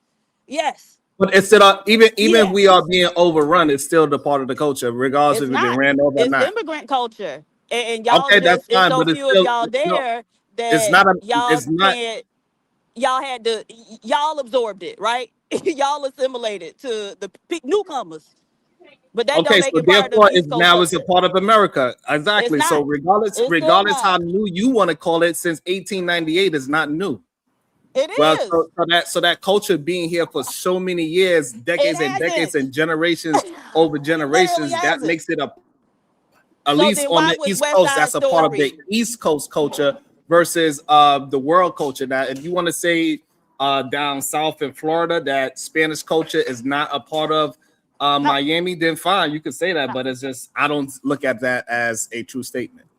It is a true statement. What I'm saying is it's not American culture. It's I don't not know if it's American my culture. And side so or even in Miami, they done brought Latin American culture to Miami, but that's still not American culture. That's them doing whatever, which is why they go in they little, little Havanas, little wherever. So you can do whatever you do where you do it. Right? But you ain't doing that where we at. Diva, can you hear me? No. Wait, I just heard somebody talking, but I don't hear nobody else. Okay, you can't hear me though. Okay. Yeah, I can hear you. All right. So my question that I'm asking Diva, how many years do it have to be in America for it to become American culture, in your opinion? If you brought it from somewhere else, it's always going to belong to those people. So do you think that we brought black culture from somewhere else, in your opinion? Nope. No. You think we got it from America? Hold on. I got what now? Yeah, I'm just trying to understand because I believe black people brought their culture over here. The ones that came Oh, over, from right? where? Where? From where? I believe that when we look at the beats, the shaking of the hips, No, no, no. Okay, so stop. Beats. What and beats? the drums, I think the drums came from outside of America, in my opinion. But I could be Oh, well, wrong. they actually, the drum is credited, the first commercial drum is credited to China. And so are we saying that we brought it from China? No, I'm trying to Oh, understand because I believe that's why I'm trying to understand your theory because I believe if something's in a country for so long, then that is a part of that culture. Like we can't say like for example, like if somebody adopts something 1,000 years ago, that is a part of the culture of the people there now. I'm but just it's trying to not. understand you and Right. that's a So No, because again, if you bring it with you, it's a group of people. Y'all do this. It's part of your culture. You come move somewhere else. Just because you there somewhere else, if y'all the only ones doing it and it hasn't been altered by the experience of being here, right? If it's the same, if you was able to bring the exact same thing from your country to here and it's still what you brought over, then that's still the original culture, right? It's going to be changed by virtue of being here. All right, yeah, I get it. So, but what I'm saying is, Okay, and none of that stuff the is changed. kids. No, I mean like so the kids. So we agree that the kids of the foreigners I are. didn't say nothing about no kids. No. I know. I'm just trying to Right, understand. but so you saying we agree, but how we go agreeing on that when I didn't say nothing about no Well, kids? do you agree? I'm sorry, I misspoke. Do you agree that those kids are part of the culture of the foreigners, or you disagree with that? That's what I was going to ask. Disagree. All right. So once a foreigner, always a foreigner. You're gonna have to be here for a good long minute. Again, you can't be doing what you were doing back where you from and think that you part of a new culture. Well, let me give you You're an still example. practicing your own old culture. No, let me get you so you understand my point. So the point that I was making is I believe Spanish, the language Spanish, is a part of American culture. That's what I believe, right? I believe Okay. we've been speaking Spanish so long, not we, but it's enough Americans been speaking Spanish so long that we cannot say that Spanish is not a part of our culture. Do you disagree with that statement? I disagree with that statement because language uh, is very culture specific, right? And so there are certain uh, thoughts or concepts that exist in one language that you can't, there's not a direct translation for in another language, right? And that happens as somebody who took Spanish for 6 years, that happens actually a good bit with Spanish and English. So now, if I ask you what meter la pata mean, are you gonna be able to tell me? Because if No, Spanish is but part of the culture, you should know what it means. no, but if you say half the English words, I don't know what they mean either. I'm a horrible example of that Yeah, because, but the hold on, I'm just vast saying, like, I'm a majority of Americans do not know what meter la pata mean. and majority of Americans don't know half of the English words. That's the point that I'm saying is I kind of No, get, yeah, I don't think I'm special, and I'm the only one that don't know the words. I'm just right. willing, I'm willing to Again, say it, but I'm just telling you, like, so let me give you an example. If I was to say hola, I think majority of Americans know that, so we can say that the simple Spanish words uno, dos, tres, those type of things will be considered American culture no, based it's on your not. It's theory. still their culture because it's their language. We have some French words in here, right?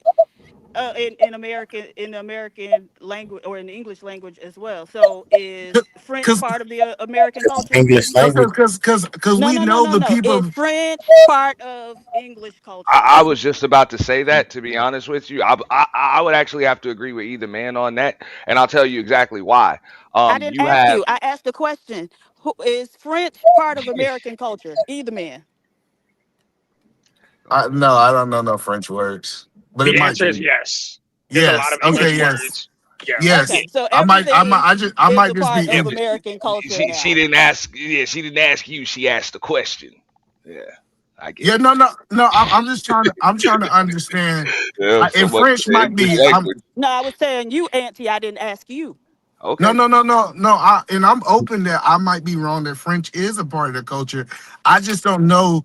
I feel like anywhere in America, I can show up and find some people speaking Spanish. I might be. Okay. It might be the exact same thing with French, but that's Right. just not having been my experience. I done been in Okay. Georgia. I done been in That's Oklahoma. fine, but the American culture isn't defined by your experience, right? So we can agree on that, right? But I think everybody will agree No, no, that no, no, no. All any right. Okay. anywhere they go, they can find some people speaking Spanish. Not necessarily. It's still a few places in the U.S. where you won't really find too many of them, Where but they at? Where's in that? many places, This is the same places you want to find black people. Okay, I was thinking of one. I was thinking like a very white place.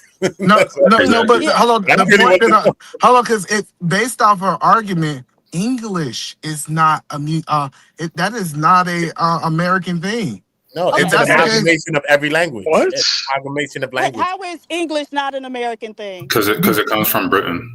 Yeah, because Okay, and when you came here and established the 13 colonies, you were speaking English, right? When you became America, you were speaking English. So yes, it is part, and especially the way you done transformed the language by now, right? Like that's kind of crazy. Well, no, but that's the I- thing. It kind of seems like, to either man's point, is that you're picking and choosing. French people have been here for centuries now. German people have been here for centuries now. So like the German in America is going to be different than the German, and the traditions and stuff that they do, the way that it's been changed while being in America is different than Germany. It's That's almost why like they're German American. That's why so- they're German American. I'm not Yeah. saying so. Right? They're Yeah, we get that. So, but the point is Okay. that even though some of their traditions still stem, like they can be traced back all the way to Germany, and some things haven't changed. Like some things part of their tradition and their language haven't changed. That's still American culture. Just like It's Puerto not Rico American can be. culture. That's It still is their American. German culture. Okay. No, it's not. You can't say a country that's built on immigration and built on It's a not melting built pot. on immigration. It is. This It country is. is not built on You immigration. just, so how did the people 13 who built counties? How this did the country 13 were counties black. get found? How did The the black 13? people, How did the right? how And did all the of 13 they were counties all get founded? dying until How the did Africans how did the came to 13 save them. how did the 13 Right. counties get founded? The 13 they were all dying until the black Okay. people came. Okay. So how did they get founded though? Right. They sent them over from They're England. by But you immigrants, can't. right? By immigrants, right? No, they weren't immigrants. They were colonizers. Okay, so they were colonizers. Okay, so it was built on colonization and a mixture of cultures, correct? Were the Quakers not powerful? No. And so it wasn't. So Pennsylvania wasn't like a Quaker stronghold. Quakers were found everywhere else And in the all 13 of that colonies. stuff. Yes, Were the they were Quakers there. found? All right, so Right. all right, where else were the Quakers found? Back in Europe. Yeah, no, I'm talking about in the 13 colonies, because you said it's not a melting pot, it's not a whole bunch of different cultures. If that's the case, then the Quakers should be found everywhere, right? Protestants, No, Catholics, because weren't it was laws against only certain peoples. 13 colonies. So how would they be found everywhere? In the 13 colonies is obviously what I'm referring to. Okay. Well, people went and stayed where they were. And half of the motherfuckers didn't even survive a year. Yeah. Virginia Yeah, is named after that's baby Virginia in Roanoke. They came back that's not fine. even a year. Don't cut me off, motherfucker. Now, if we gonna talk, let's fucking talk. But bitch, don't play that shit with me, nigga. That's I'm fine. not the one. You have breed bitch. It's irrelevant. It's still Right. irrelevant. But okay, well you fucking It have has breed. nothing Don't to cut do me with off, bitch. it has nothing to do with the melting pot of Okay, well, America. don't cut me off. Like I said, people ended up in various places in those 13 colonies. Many of them, most of them didn't survive, which is why they started bringing those black people over here to begin with. Okay, so America, the culture of America is built on a bunch of different cultures mixing, correct? It's built on black people. Okay, so it's built on a bunch of okay, so what part of black culture what part of black culture made the Constitution? The part where we were enslaved and so they had to skirt all around us to write that motherfucker. So how did they skirt around you to write it? What By part of the saying what part of the that First all Amendment, for men- example? Hold on. If you're gonna ask me a question, let me answer it. Mhm. Saying all men are created equal, and then coming back and saying, "Oh, but y'all not really people." That's how they skirted all around them. No, all the men created equal is not in the Constitution. That's Declaration of Independence for Hey, one. For but- two, Oh yeah, that is the Declaration of Independence. yeah, that's the Declaration of Independence. So the Constitution is just we the people. Is we the people. 13th Yeah. Amendment. So when you talk about, even man, please stop talking for a second. So for example, we the people. Go ahead. So we the people, for example. Because they skirted all around us. Yeah. No, the amendment. No, the amendments were a Bill of Rights thing that states had, that the federal Constitution didn't have people complain that the federal Constitution would be able to do certain, or the federal government would do certain things. So getting to your point about black, it did apply, but that's the thing, it did, because black people voted on the constitutional ratification conventions. No, you're wrong. You're wrong. If black people, they Did had to black write people those vote? because Okay, hold on, everybody. Hold on. Everybody, can y'all hear me? Can y'all hear me? Yeah, we can. We can hear you.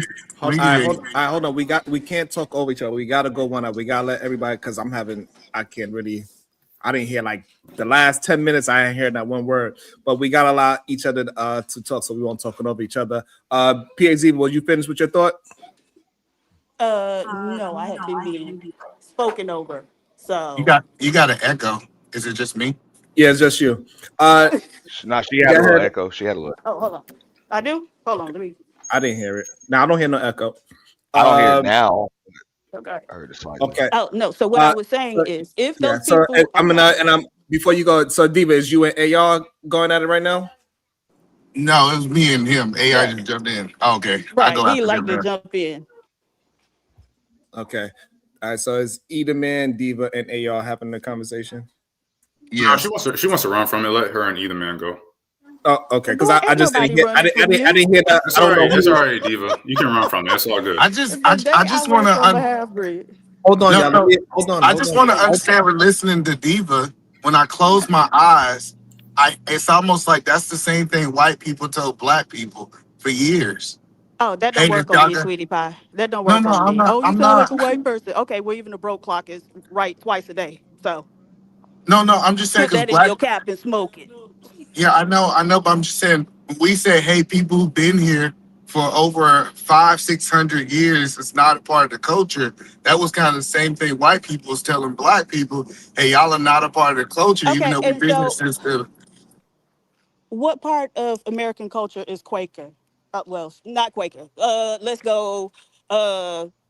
Those German people. Let's go with the German people. What has seeped to the overall American culture? I don't know. A bagel. Bagels. I thought bagels was from Jewish people. Automobiles, advancement, Literally hamburgers, flying, and Hamburg, automobiles Germany. and shit like that. The planes and shit like that. Automobiles. I'm pretty sure the automobiles were built here first. They Before wasn't dealing with them Germans. Them German people was more Yeah, dangerous you're than talking about American. German engineering, but The that doesn't engineering mean I'm they were the talking about. first Them ones. people was Everybody different. was making cars by that point. But you know they was different. The American staple foods are basically German. What? French fries. I'm telling you, before Small That's had it no was staple cool. food. French Before fries Small ain't no had staple food. I said German. The staple foods are i.e. hamburgers. I just don't No. understand You why we said don't most of understand our that. staple foods are German, and you German. said French fries. French fries ain't a staple. No, I know that was another. I was naming another food that's foreign. Hamburger That's isn't part a of our. staple. Do you know what a Oh, staple hamburger food is not a is? staple. Okay, it's not a staple of American food. All right, my bad. No. Yeah. Now it is one of the things that people. Do you know what a staple Hamburg. is? No, Hamburg. the only thing I'm saying is I just thought, and Look up I'm staple. open to being wrong, that American culture is a whole bunch of cultures combined. And we put our little twist to it. And you're Who not put their wrong. little twist to it? Wait, who put their little twist to it? Americans in general, like say for example, the English language, and we know that the English language that was spoken in England versus the slang that we do today, what makes it American culture is the twist that we put to it. The term you're looking for is dialect. Or We have a dialect we spoken put to it. American dialect put That's, onto the English, language. Well, even beer, I can see like that. Antio said, like that beer in Germany and the beer in American tastes different. We took it and then we put an American twist to it. Now, I agree with Beer you. in You're Germany. right. Now, I mean, you're America arguing. You're is a arguing a wall melting right pot now. of multiple cultures. You're countering your own For argument. American culture, and even the word America is named after an Italian dude, if I'm not mistaken. No. Hold on, but even what y'all are Amerigo saying, Vespucci. y'all are still agreeing with America Bomb. wasn't named after Amerigo Vespucci. Okay, no problem. What do I know? Have you ever had an Americano coffee? From Italian. I Man, think you're that's right, sir, I man. think that's Italy, bro. I think that's Italian, bro. If I'm not mistaken. Americano's Italian. So that's all I'm saying is I just think that we just got I believe, and I could be wrong, I'm open to being wrong today, is that American culture is a lot of cultures together. So if we separate each of these things, they can be different cultures. But when all of these things come together in one place, aka taking a hot dog and French fries and making it into a meal, the meal is now American culture. But if I was to take those things individually, they can be individual cultures. Yeah, I mean, you're arguing with someone that is not going to concede, so it's kind of purposeless. Like it's quite. Everybody knows that America is a bunch of different cultures put together. I mean, that's just a fact. So, AR, question: since you and E are gonna die on this hill, so Not dying on Texas the has hill. a very large Mexican culture, and what I mean by that is a culture of people who celebrate a lot of Mexican heritage, a lot of Mexican events. It's a very big Mexican stirring pot with the Americans, right? What? Hold on. Hold on. I know you Not celebrate done. Cinco de Mayo. And then you be over there drinking margaritas too. Actually, I don't. One, I don't drink. Two, I don't do Cinco de Mayo because again, it's about Mexican independence. I'm very American, so that's not my holiday to celebrate. No, hold on. So continue what I'm saying. You think Americans don't celebrate Cinco de Mayo? Hold on. Again, Americans celebrate all the drinking so let's holidays. go. No, St. so let's Patty's go Day. ahead. For Wait, let's go ahead and have that all the conversation. drinking holidays. Since y'all want to say that, so let me ask you a question: is Cinco de Mayo an American holiday? Yes. So Cinco de Mayo, Mexican independence, is the United States holiday? Make that make sense. It is the United States holiday. Yes. How? Explain because it. we celebrate it. No. How? Because Mexico is the major part of America. Cinco de Mayo is not a That's the national reason. holiday. Our banks don't close. Our It's not an schools. He's not official saying holiday. he's not saying it's a You will national not get holiday. paid He's time saying off. it's I didn't say it was a federal He's holiday. not saying it's a national. He's saying it's celebrated in the U.S., so it's a U.S. holiday, just like St. Patrick's Day. Like any other holidays. And That's what I'm saying. Valentine's Day, and but that's those not are- a national holiday. But you got to understand They're not that saying Mexico. I understand what you're saying. We celebrate it, but it's just an Hold up, excuse for us to and be also drunk. got clarified. Okay, so it's if it's celebrated in mass in the U.S. by even people of not Mexican lineage, then yeah, that would kind of make it a holiday in the U.S. Yes. No, Yeah, but when you got to think hold on. about this, right? When you think about America, right, and you think about the past times of America, even Mexico, you could do the history of Mexico.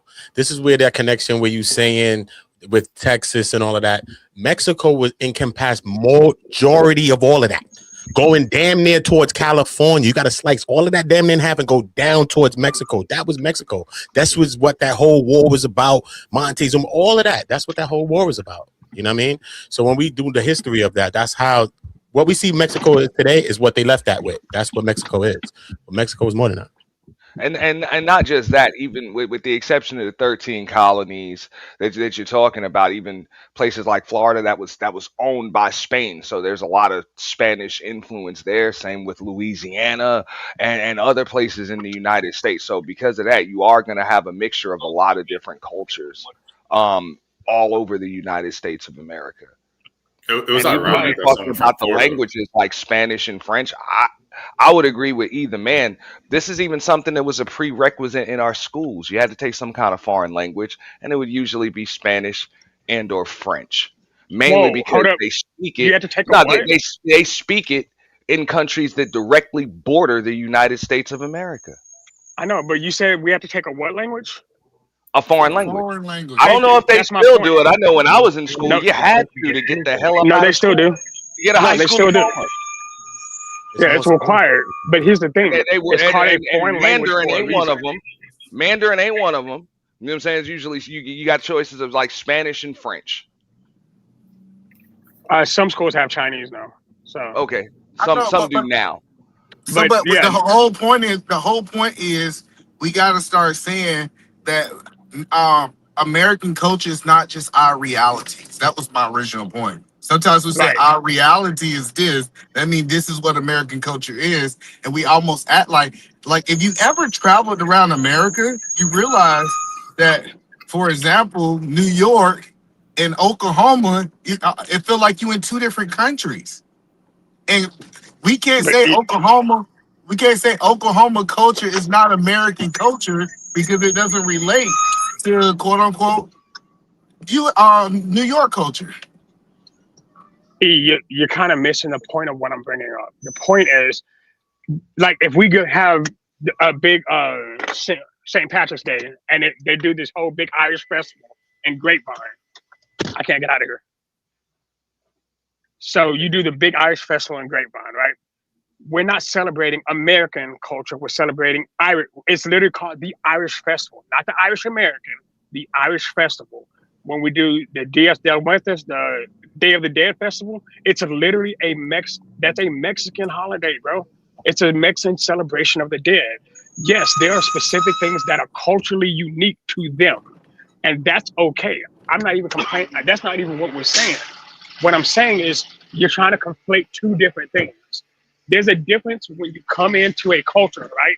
And then you start assimilating to that culture while utilizing the things that are already part of you. You're then doing American culture and your native culture. You're trying to make the native culture the American culture, and it is not. Okay, Shadow. What's American culture? Well, hello, you have Shadow. this definition of American culture. Define American culture for us. Hey, Sharon, when they done, can I say something? Briefly. Thanks. It doesn't even have to be Shadow. Someone define American culture for us. No, based on that, every holiday outside of Independence Day and President's Day is literally came from somewhere else. Christmas came from somewhere else. Like, if you really start breaking this stuff down, what he's saying, every holiday came from somewhere else outside of those two holidays. Yeah, that's the point. I want them to break down what American culture is and start from the beginning, please, so we can understand what you guys are referring to. Okay, so let me get a because I'm back now, so I don't know what I missed. I missed a lot. I'm starting with Uda. Do you believe Puerto Rican culture is a part of American culture? Yes. Okay, Either Man said yes. Bomb Cherry, do you think Puerto Rican culture is a part of American culture? Bomb. Yeah. Okay. And T, do you think Puerto Rican culture is a part of American culture? Yes, and I'm just gonna say one thing real quick. Look, I'm from New York, and I grew up around Puerto Ricans and didn't even speak Spanish. They didn't speak in their damn house, so they didn't even speak Spanish. I know Uda know what I'm talking about, bro.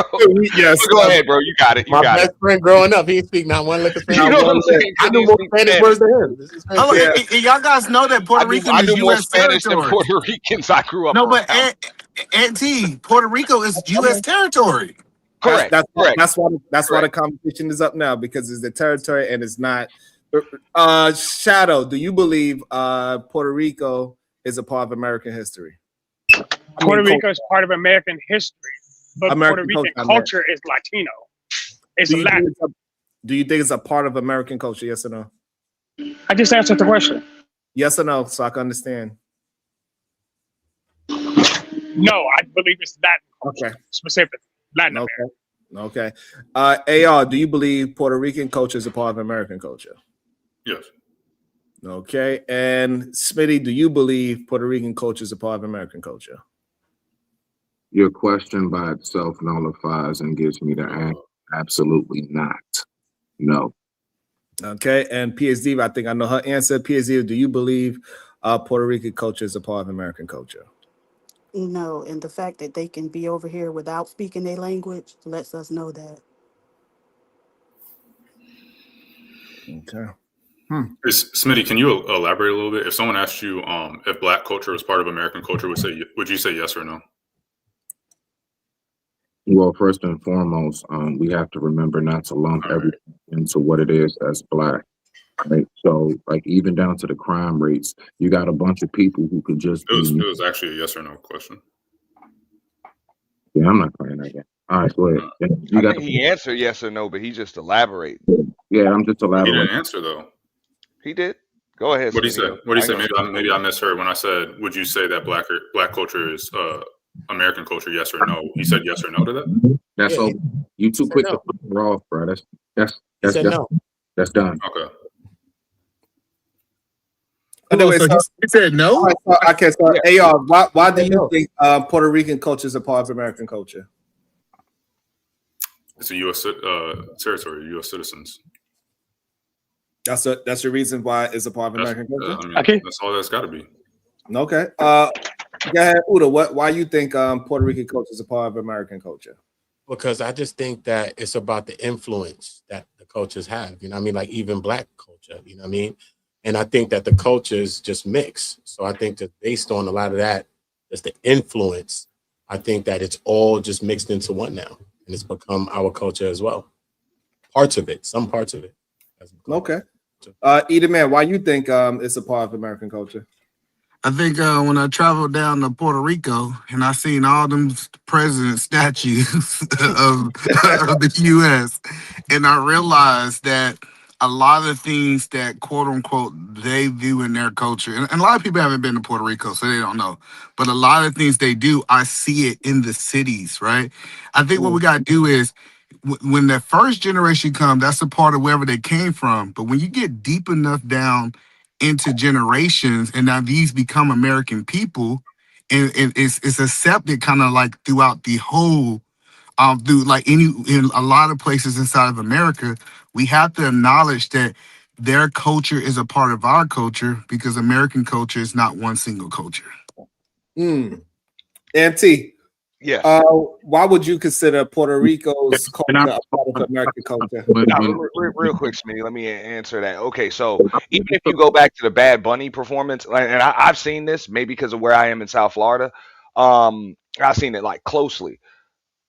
A lot of Puerto Ricans aren't accepted like that amongst a lot of other Hispanic and Latino nationalities and like when you're talking about Cubans, Colombians, Mexicans, even the dialect, the Spanish that they speak, it's not the same. They actually consider them like American, kind of like bastardized Latinos. That's the way they consider Puerto Ricans. So yeah, they would consider Puerto Ricans just as American as black folks, as white folks, as anything else, amongst other Hispanics. So I would say it for that reason right there. And most Puerto Ricans would tell you they're like, look, I'm closer to Americans than I am with any Hispanics from South America, Central America. Like they really don't really get along with them very well. You know what I'm saying? And they're not assimilated to that culture. They're more so assimilated to American culture or society. Really, we say culture. I think we really kind of mean like society. But go ahead. Okay.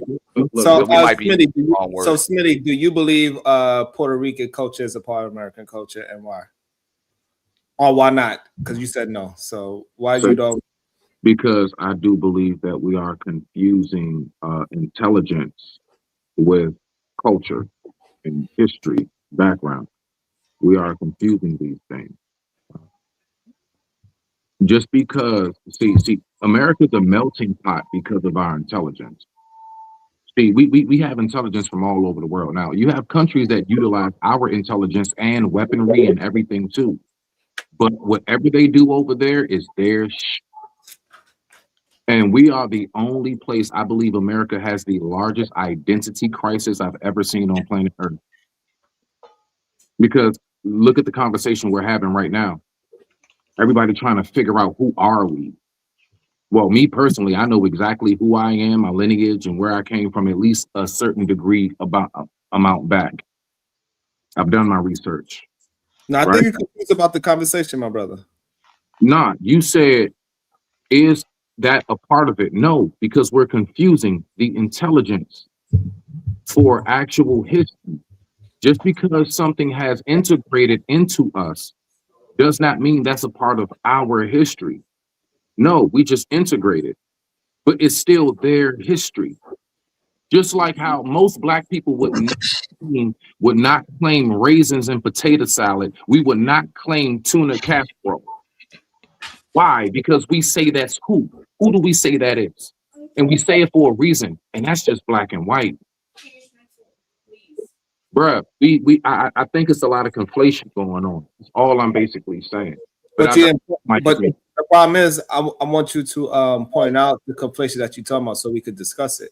Because that's the part I guess I'm confused about. Basically saying it's like all these other, because everybody's trying to make it seem like because we've integrated with intelligence and resource-wise.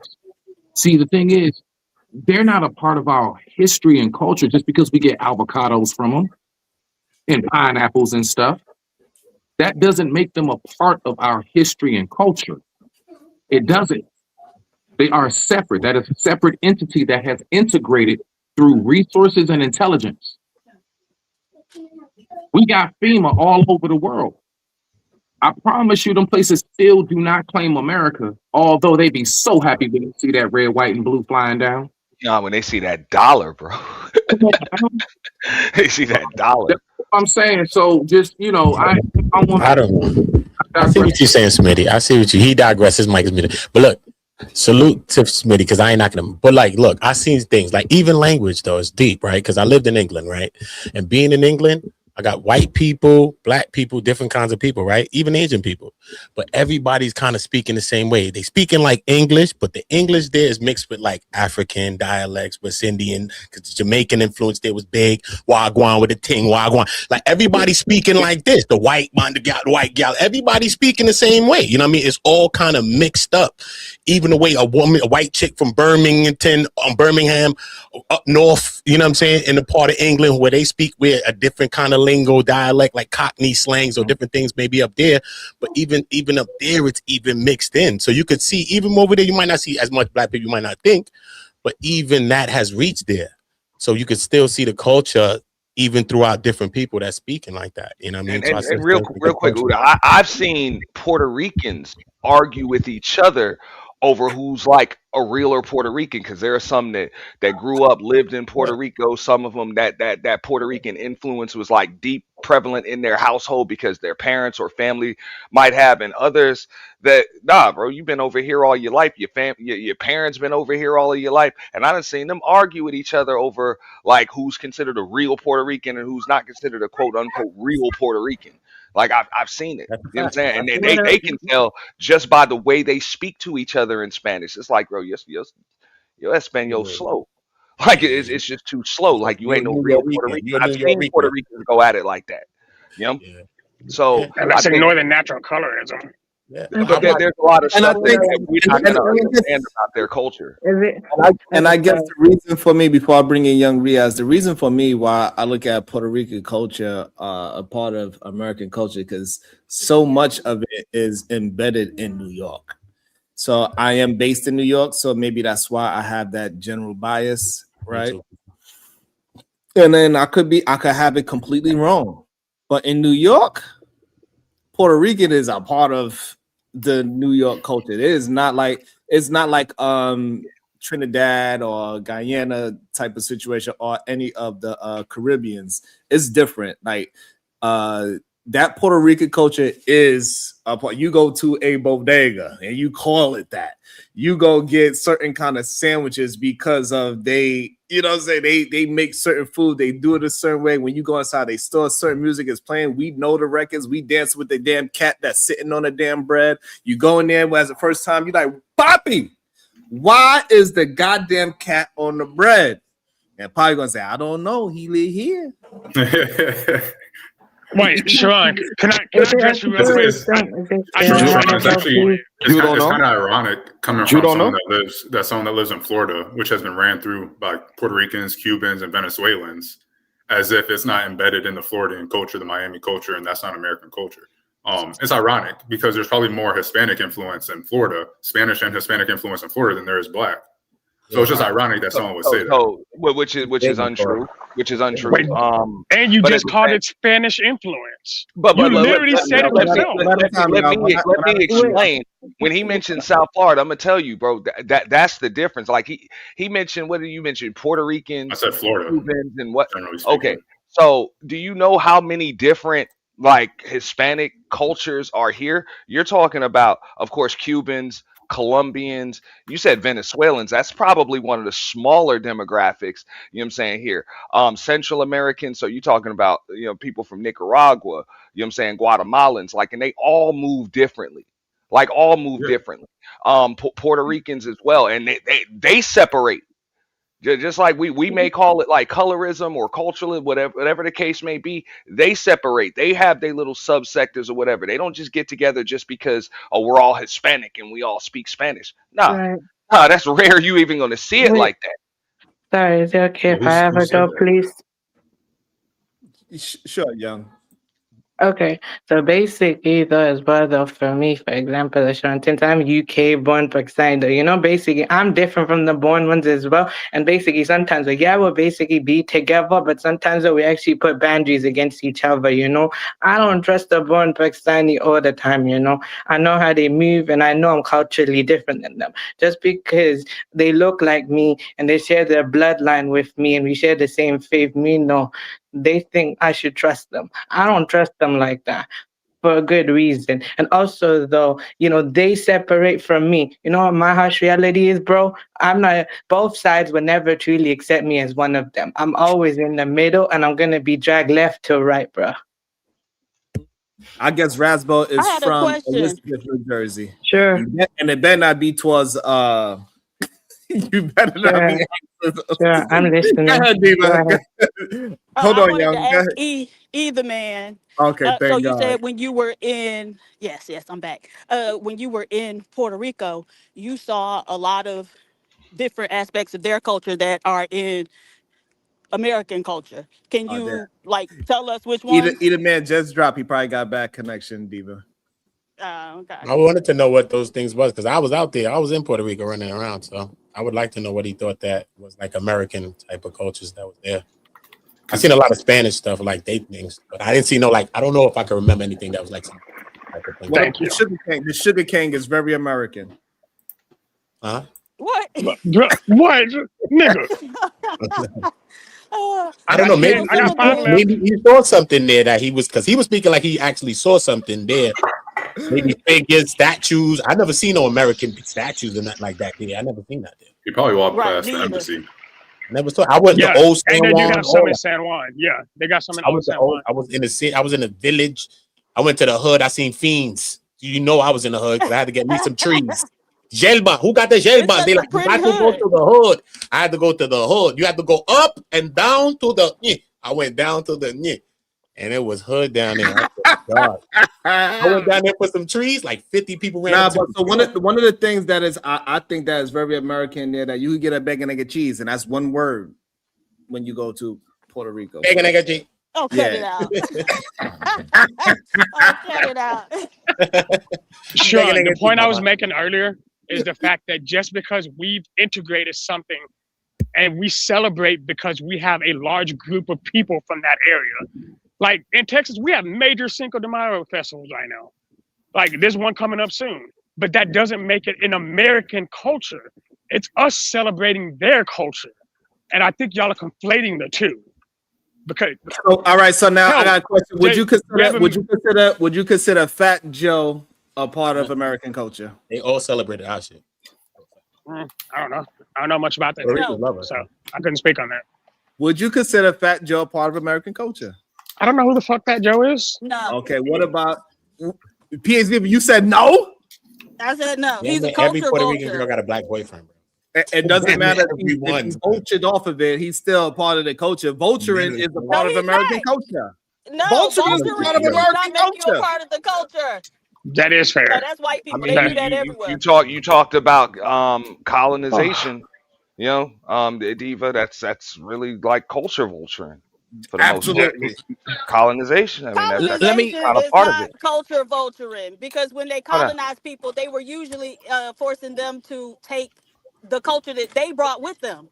Right? That's why All they right. was forcing Christianity on everybody. So they made they ass American like they made everybody else ass American. So Diva, so But you these agree? weren't the Americans doing it all the time. So But before I pass it to Brownsville, Diva, so you agree that Drake is not a part of the culture? correct.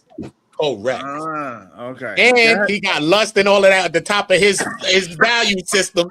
And so happily that somebody got at him and tried to bring that up and say, brother, take away that lust from the top of your value system, Drake. Take away that degeneracy, Drake. Take away all of that and put some of them things of that moral there. That's what Kendrick came to tell him, Brownsville. And he need to hear that. Tell you. Go ahead, Brownsville. Yeah, that was a great segue, Uda. And yeah, I gotta concede that. You know what I'm saying? Yeah, you're right. But in this conversation, or this at least this part of the conversation, I agree with PH Diva, right? I believe that Puerto Rican culture is not part of American culture. And here's why. They have their own flag, which signifies a delineation from American culture, right? I think they have their own language. They have their own things that they do outside of the American culture. But I think what Cuzzo and a lot of New Yorkers confuse is New Yorkers, right? So y'all know in New York City, when we grew up, those wasn't Puerto Ricans They were New Yorkers, right? That's different. That's why they didn't speak the language. That's why I went to a high school for a couple of years called Van Arsdale, right? It was prior it was called Eli Whitney. Yeah, I know. In that My boy went to that particular high school, there was a large contingent of Puerto Rican culture there, right? I went to school with all the Marcy boys, but it was us versus them. But the New Yorkers who was from Brownsville, who was from Marcy, they was with us, right? So when we was fighting against the Puerto Ricans, we had some New Yorkers with us fighting them. So I think Diva is correct and y'all are missing it. Is they, the New Yorkers are a part of our culture, but the Puerto Ricans, they're not. They have their own culture, which is why I give Bad Bunny a lot of props for highlighting their culture and prioritizing celebrating their culture. Peace and love. Sharon, Even in the same breath though, on Brownsville, like I think Auntie said it though. You know what I'm saying? Because the same way how my friend and them was Puerto Rico, whatever, the people that's really from the old country, like, bro, you ain't Puerto Rican, get out of here, bro. You American. Real. They be telling them, like, bro, you not no Puerto Rican, bro. Real, You dude. not from the land, bro. And some of my Puerto Rican friends never even been there. I swear to God. They ain't even been there ever. And they can tell just by how they speak, even if they do bro, they speak be like, Spanish, you not bro, they Puerto can tell Rican, by bro. the dialect, Like, all nah, of that. you not. Right. Hey, But Brownsville, I From the feel land, bro. wait, Brownsville, I I was had a gonna say though, question for bro, you. isn't some of them are like very hypocritical? They say they're better, but actually deep down inside they jealous though, bro. They want to actually be in America, but what are they doing back in their home? Nothing. but let me ask Sharon. Brownsville. Let me ask you this question though, Sharon, just briefly. So Busta Rhymes not too long ago came out and said that hip hop is not He's gay? American culture. Busta Rhymes gay? Busta Rhymes came out and said that hip When hop did he is. come on and say that he's a booty pirate? I didn't know that. Who said that? Who said that? You ain't shit. He said Busta Rhymes that came out. He said Busta Rhymes said that hip hop is not American culture. He said that Jamaicans developed hip hop. Okay, so would you agree with that? Okay, so I mean, and I'm not saying that into the contrast of what it is we are speaking about. It is still on topic. Yeah. So him saying that hip hop is not American culture, that's Jamaican, that's from the islands. We started that, and Luke even hopped on the same train. Let's not forget this, people. Yeah, so I think they just want a higher stake in American culture, so they can try to prove that they are something that they are not. Same thing with a lot of the Puerto Rican break dancers. They try to make it seem like they started something. Like hip hop is American culture, regardless that these people possibly came from other places. It's still American culture. The rapping, the DJ, all these things is American. Granted that some people came from other places, other world, but they didn't bring in their culture into hip hop. Hip hop bleeded into their culture. That's how come we have the way how reggae sounds now. Reggae sounds like what? Hip hop. Even with the reggae tones and the different Puerto Rican music or Mexican, whatever, what kind of Latino music, they have their version of a rap situation, right? That's why we had Tony Mataran, right? He was their version of gangster rap music. So they is our culture. It ain't theirs. Damn, I be cooking up, Smitty. Not, bro. And that's why you said that. You had to reassure yourself with a lie. That's all. I just say this. This is what I would say. I would say this is why it's American culture. Even if the people from other places was doing it or whatever the case, I would say it's still like American culture, because when we really look at hip hop and rap, right, the thread and what they was rapping about, they were talking about plights and things that was happening here, civil things that was happening here. That's what it was all about. So I don't care where you was from. You wasn't talking about no real big plight out there, even though some of the people trying to mix it in. But the real big thing that we was talking about was going on, what was happening with people here in America, the plights and all of that. And that's what made it kind of hot when you could kind of put that together, you know what I'm saying? Because it was mixed in with everything. So I just think that it's based on Still American culture. Hell yeah, because like even when we rapping, we throw Spanglish in there, right? We're like, oh, I hit you in your head, and then you be like, ay, Dios mío. Like that's that would be a New York type of bar.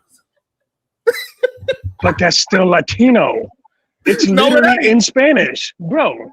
Look, just because it's common in a place doesn't. Hey, listen, I'll go inside my shirt and hit you with that fuego, hit you in your Tio, in your cabaza, make you say adios mio. Ooh, I got bars right there. Uda. You just named 4 specifically Spanish phrases that are prevalent in Mexico. Stop it. No. But 2 of them wasn't even words. Theo, one of them wasn't, for a fact. One of them wasn't. The cabeza wasn't it. The cabeza wasn't it. Cabeza, it could be cabeza, but the cabeza wasn't the cabeza. La cabeza? Yeah. La Just because I cabeza. speak Spanish doesn't mean that I'm part of Mexican culture or it's part of American culture. Zapatos. My nigga. Hey, Sharon, you gonna make me use it. I'm gonna have to put more money down because you're gonna get me in trouble. I got 2 left.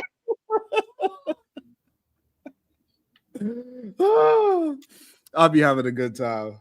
Y'all gotta excuse me sometimes. I'll be having a good time. Sean, my whole point is I understand where y'all are coming from, but I believe Puerto Rico has both a Latin culture and an American culture.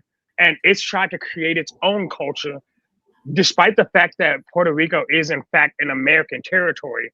They still treat and move as a Latino culture, a Latino community. Puerto Ricans consider themselves Latino, not necessarily American most of the time. So do you consider bodegas a part of American culture? I believe bodegas are part of Latin culture, specifically Puerto Rican. Then that's where you got it effed up at. They don't got bodegas in Puerto Rico. They got coffee shops. We got bodegas. Wait, so bodegas only exist in America? Yeah. Okay, if that's true, then bodegas are in fact American. Then I'll take that. But hold on, I need to research that. One second. Davey said no. Davey said no. But look, look. But listen to what I'm saying though. This is the big difference, right? Because we could talk about Puerto Ricans, right? But I think that what if we talking about a person from Hawaii now? I think like a person from Hawaii may seem a little different to some people because maybe we never grew up around some people from Hawaii, but they're American too, if that's the case, right? But if you got a person from Hawaii, you might say, nah, bro, you from Hawaii. You might look at them like that, right? How do you look at a person from Hawaii? That's my question to us. How do you see that? Good question. Let me see if Diva is there. I'm not sure she's able to. You there, Diva? She might not be able to. Tia Guax1. Thiago, ACS. Thiago. That's Thiago, homie. He's speaking up for his peoples, homie. Yo, Thiago, what up? Thiago, my bad. Thiago. ACS from the ball. My bad. God damn. I don't know how to read. I can't read Nicaraguan. I'm sorry. Or how you say a New Yorkerican. A New Yorican. My bad, Tiago. My apologies, sir. Sheesh. I could barely speak English, Tiago, so don't mind me. Americans calling the U.S. America, is it imperialism or just the classic bad at geography trope? You guys should find a better word for yourselves than Americans. A big hello from Brazil. Salute, Tiago. Salute, Tiago. It's only funny because as he said that, he didn't realize it's literally called the United States of America. Also, we got Phil James. Bad Bunny concert was about Americas. Was there any representation of white people? Yes, Jessica Alba was there. So Jessica Alba was there? Yeah, she was performing too. She was dancing. Oh, I didn't know that. Oh, Yeah, I gotta go back and watch that again. Cardi B was a part of the dancers. The dude from I gotta go back and watch. I gotta go back and see that again. Come on, I'll be paying attention too hard, Uda. I'll be really watching, Uda. Shout out to the sexy bum with the 199. She says Sharon is a New Yorker. Y'all know them people. Diva, you back? Let me see if Diva is okay. Hey, Quick, Sharon, I just wanted to say to Uda real quick. I got 3 cousins who are in Hawaii. They from here, you know, us, right? From what I know, there are a lot of ex-military folks because all 3 of them were in the military, and they said that they have some of the best like retirement. I don't know. They said for some reason it's a little bit slight different in Hawaii, although it is American territory. But there is a lot of us over there. They said they in a whole community that looks just like DC, Chicago, and everything as far as like it being like us Black Americans. It's not a lot of people that's looking like them Disney movies and the Moans and stuff. No, it's us over there, like heavy. Yeah, it's a lot of communities. But I digress. My mic is muted. About to be a situation. Hey, hey, hey. Shout out to Tiago. Thank you for the correction. Uda. Okay, I think PSD is back. I think I'm like Tiago. $5 in some currency I don't recognize. Here in Brazil. Whatever Brazil money is. Rubies or Ruby or something like that.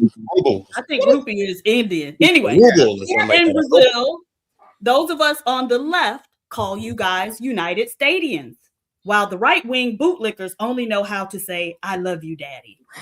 Why y'all got our name in y'all mouth anyway? That was actually pretty funny though. What's that song? I like the song Lambada. That's one of my favorite songs, Diva. You know that Lambada song, Diva? Mm-mm. You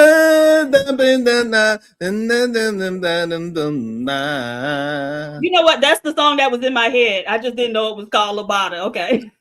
That's actually in Portuguese. My whole life I thought it was like a Spanish song, but it's actually in Portuguese. Yeah, that one do go hard though. Hey, Sean, isn't it the Brazilian real or something like that? Wow, real or something? Real. Shit, it's called Real. Is it? Yeah. Mm-hmm. I know the currency is in Real is Saudi, and I think dirhams though is Emirates though. Okay, so I did want to because I was moving around, but so there were several reasons given for, I guess, people outside of America being part of American culture, or when they come here or whatever. Yeah. And so specifically with regard to Puerto Ricans, somebody was saying like, oh well, the other Latinos don't look at them the same, and they speak different. All of them speak different dialects, right? And so a person from Spain is gonna look at all of them like they crazy. And so that's whatever. None of them like each other, right? So people seem to think that Latinos have a lot of group cohesion, but that's actually not the case when you're around quite a few of them, right? In a place where there's a lot of different types of them. They'll tell you we don't like each other. But that still doesn't mean that you are a part of a different culture just because the people from your culture don't accept you, right? So your culture is your way of living. And just because people in your culture don't accept you and you come over here, if we're not adopting your way of living, then you aren't a part of this culture, right? And so for them to be part of American culture, what I'm saying is some aspects of their way of living would have to generalize to American culture. I think the bacon, egg, and cheese, the way how they be trying to dance, and they dance with bongos and stuff like that. What? Diva.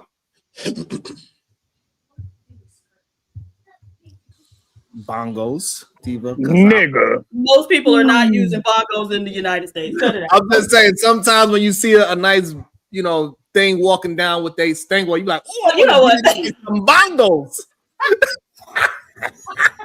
I got this urge to play the drums, huh?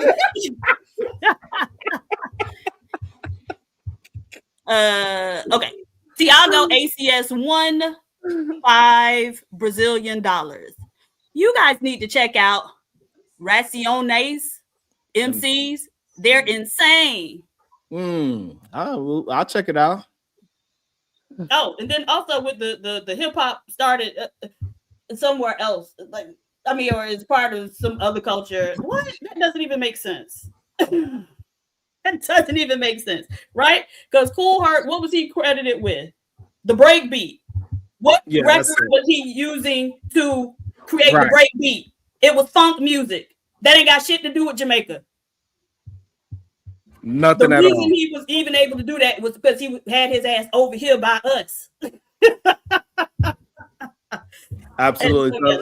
And that goes to what she was saying, how you adopted our culture. So even though you was from somewhere else, you tried to be like us and be a part of what we was doing, being in the park after dark, dancing the way how you dance, the music, the break beat, everything was us. So that's our culture, regardless if people from other places wound up doing well at it. Mm-hmm. Real quick, I think folks nobody never talk about that part though. It's really like most of these other demographics, they really do simplify it. And they're like, look, they believe that they're assimilated to American culture because they simplify it to just this much: the worship of the American dollar. They're like, I worship the American dollar just like every other damn American. And that's really the only thing that binds us in America. Okay? Is the damn dollar as our God. I disagree with that inherently. Hey, you may disagree with it personally. What about Diva? Diva, do you eat yuca? Yes, but only when I'm in Latin America. There we go. Puerto Rican. I said when I'm in Latin America. You ate one African yuca. Don't do that. You ate one African yuca. You ate an African yuca. Don't do that. It's very good. I know that is. That's right. So, like, you know, the way how dominoes, Diva, you play dominoes? Nope. Only spades. Only spades. Okay. Wait, I was gonna say though. I was gonna ask Uda this though. If I didn't tell you which ethnicity I was, Uda, what do you think I am though? If I didn't tell you, what do you think I look like to you? I would think that you were out there. They would think I would decline you as Asian. So I would think I would probably think you were like Pakistan, or because I have friends that was like from Pakistan. I have friends from Bangladesh. I am a Pakistani. I would think you probably from like Damn, Young, he called you out. He knew exactly what you was. No, I just asked. No, I just asked him a question. though. I already knew the answer though. I was just asking him if I didn't tell him though. Yeah, that's what he's saying. If you didn't tell him, he would have thought you was Pakistani. Yeah, because when I was growing up, I had a friend that was like Indian. I had a friend that had like Pakistani friends. He must he say he assumed that you drive taxi cabs. Nah, I'm a British born Pakistani. I ain't no born Pakistani though. I'm more westernized though than them though. I don't drive no taxi, bro. That's right. Let them know.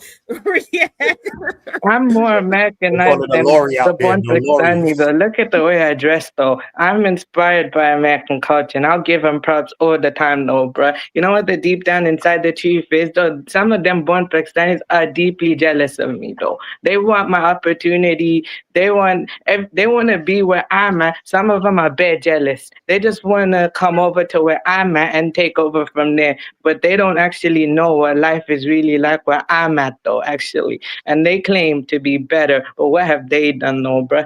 I've got family back there who've actually made stuff going for them though. And that's just how it is. And some of them are hypocrites. They claim to be better, but actually want the same thing as me. And some of them don't actually extort, you know? Some of them do extortion as well, you know? Literally, I heard though, like some of them literally like to extort their That's part of family American culture too. Pillage, plunder, extortion. And listen, every time every time when Young come up here, I just want to just start busting out song. Shut up, I don't really care what people say. Right. What's the name? I look like everything basically. I'm a definition of multiculturalism. I look like anything. He said, F what Sharon saying. No, I know what Sharon was saying. I'm just saying. You ain't talking about nothing. Have you ever worked in a 7-Eleven? Nah, he's young.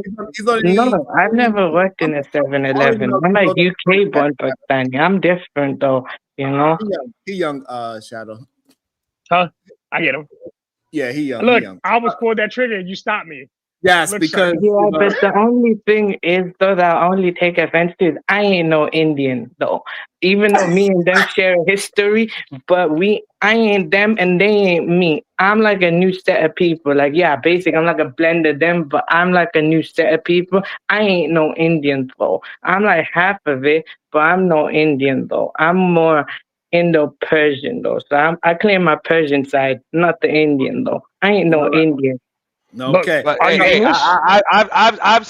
I've seen people from the Middle East, you know, Arabs, you know, Saudi Arabians, whatever, fight with people that are actually from India about the Yeah. term Indian. Right, and we're not Like gonna dude said dive straight up, deep he into said, that. "I'm a real Indian." Hold on, I don't want to dive too deep into that. I want to get back to to the conversation. Okay. Hold on, young. Let me also welcome to the show somebody that I know 100% believes that Puerto Rico is a part of American culture. Welcome to the show, Pan Mulattoism.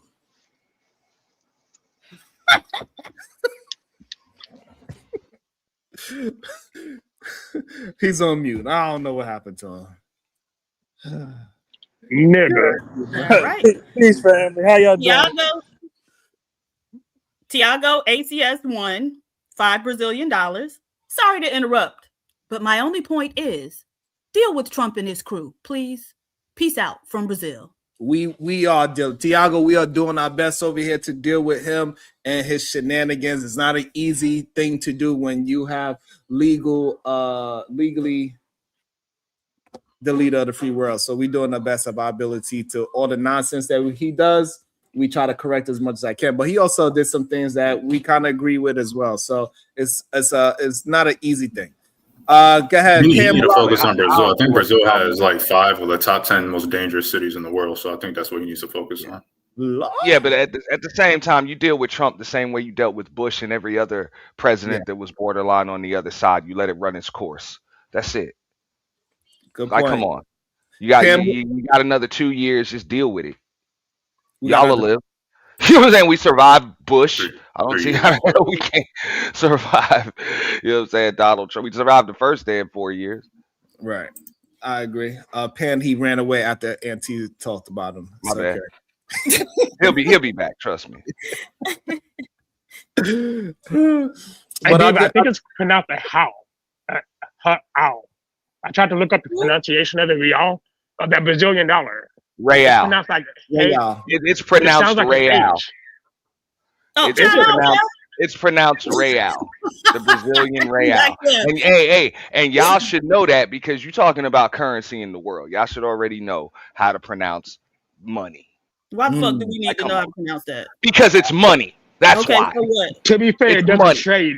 It doesn't trade for much, so it's not really useful. But it still You trades. can trade it It periodically. still has value. No, that's it fine. doesn't. I mean, It hey, doesn't have a lot hey, of it's junk. okay. It has Sharon in it.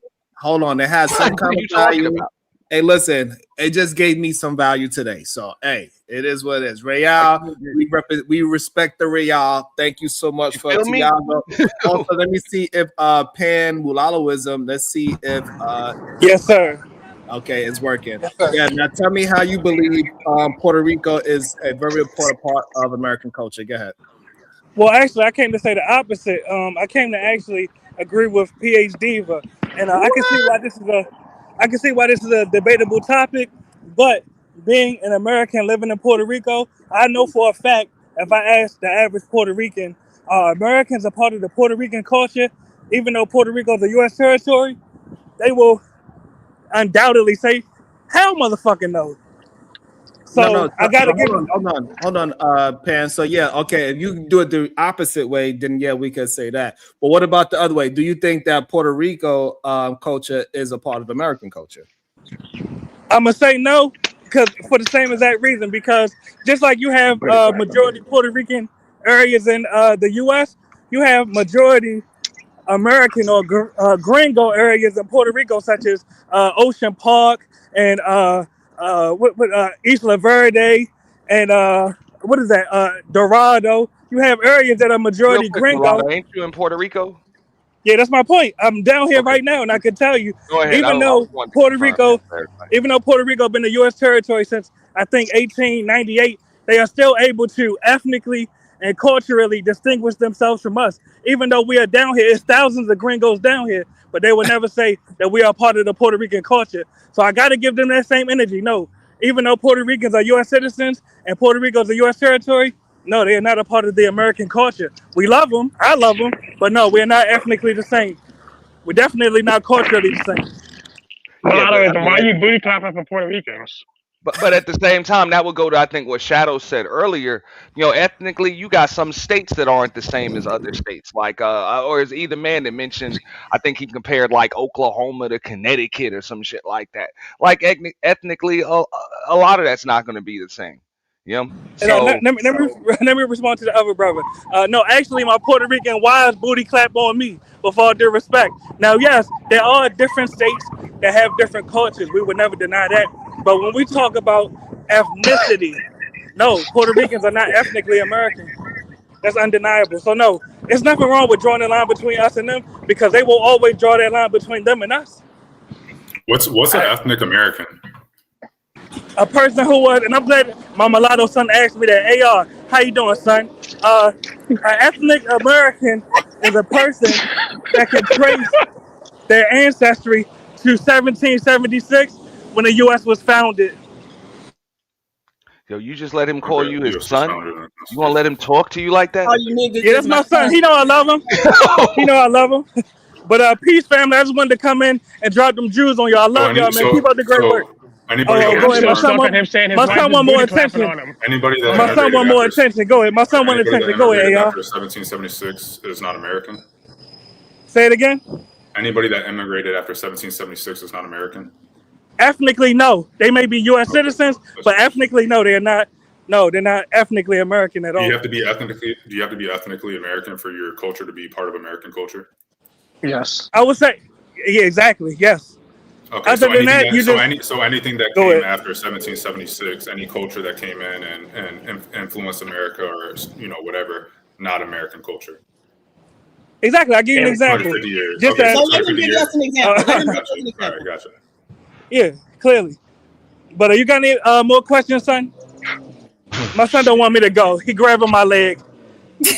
Stay, Daddy, stay. Yeah. But peace be upon you all. Much love. Goodbye, mulatto. How does your wife booty clap you? I'm still fucked up about that sentence. He got 2 wives. He literally I got just one left. sung, and you let him do it. Yeah. The fuck? That's 0. I'll send you some more money in a minute, Sean. It's all right. Think about it. Hey Diva, did you see me getting beat up over the weekend? No, what happened? I saw you up there, but when I stopped on it, you weren't talking, so I just kept on moving. Yeah. They try to beat me up. Big J try to beat me up. Gabe A try to beat me up. Some dude that I spoke to for the first time, DJ Naff, tried to beat me up. Okay, I've seen him before. Bronzeberg tried to beat me up. And our favorite hood conservative, he was crying. As usual. It was so crazy. It was wild. What y'all was talking about? Originally we was just talking about trolls, and then somehow they brought it into Sharon. But Sharon, when Sharon has the human mute button up there, I can never talk. I was like, what? I love it. I was like, what? I was like, so what that got to do with me? Because you're not that woman. Like, goddamn, Big J, they wasn't me though. Who that was? Who conservative saying that? Big J was saying it. Joshua Sandwich Rap, he was talking a lot as well. And Gabe A, he came up there being all upset at me. And Sharon, you not anything for the, because Sharon, you always with the it's like, it was crazy how upset they are about me, even though they don't have no proof of what they're saying. It was weird. In real time, he got up there and said, see, Sharon, you do X, Y, and Z. Today you said this, that, and the third, right? And then everybody in the panel was like, no, Sharon didn't say that at all today. So what are you talking about? He's like, well, that's what he represents. Nope. That's what I wanted him to say. Mm-hmm. It's so wild and crazy. Then I went to the Angry Man channel as well, and they was out there wilding out, talking about comparing what Corey Holcomb did to the way Donald Trump did the Obamas. That was really disturbing to me. What I never got your thought on it. I don't believe the whole situation with Donald Trump pushing out that thing with Obama and Michelle. Did I ever get your thought on that, Diva? Hey, Sharon, we can't talk about Corey Holcomb here anymore. That's what Uda put out there. Nuh-uh. Uda broke down. Uda broke down Corey Holcomb. We can't talk about him no more. He's on a whole different zone now. I missed it because that's probably when I was having some connections. And you need a napkin, by the way. But I do. All right, thank you. Yeah. What Uda say? Uda, what you say? Uda.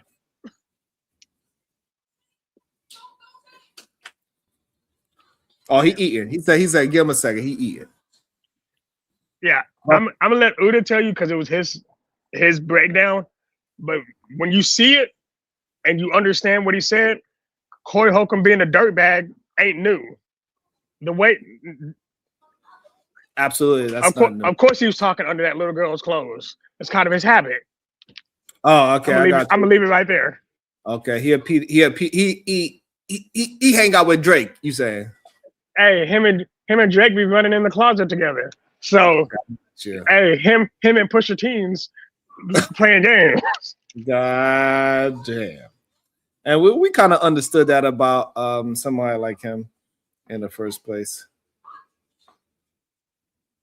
That nigga's bugged out. Corey's bugged out.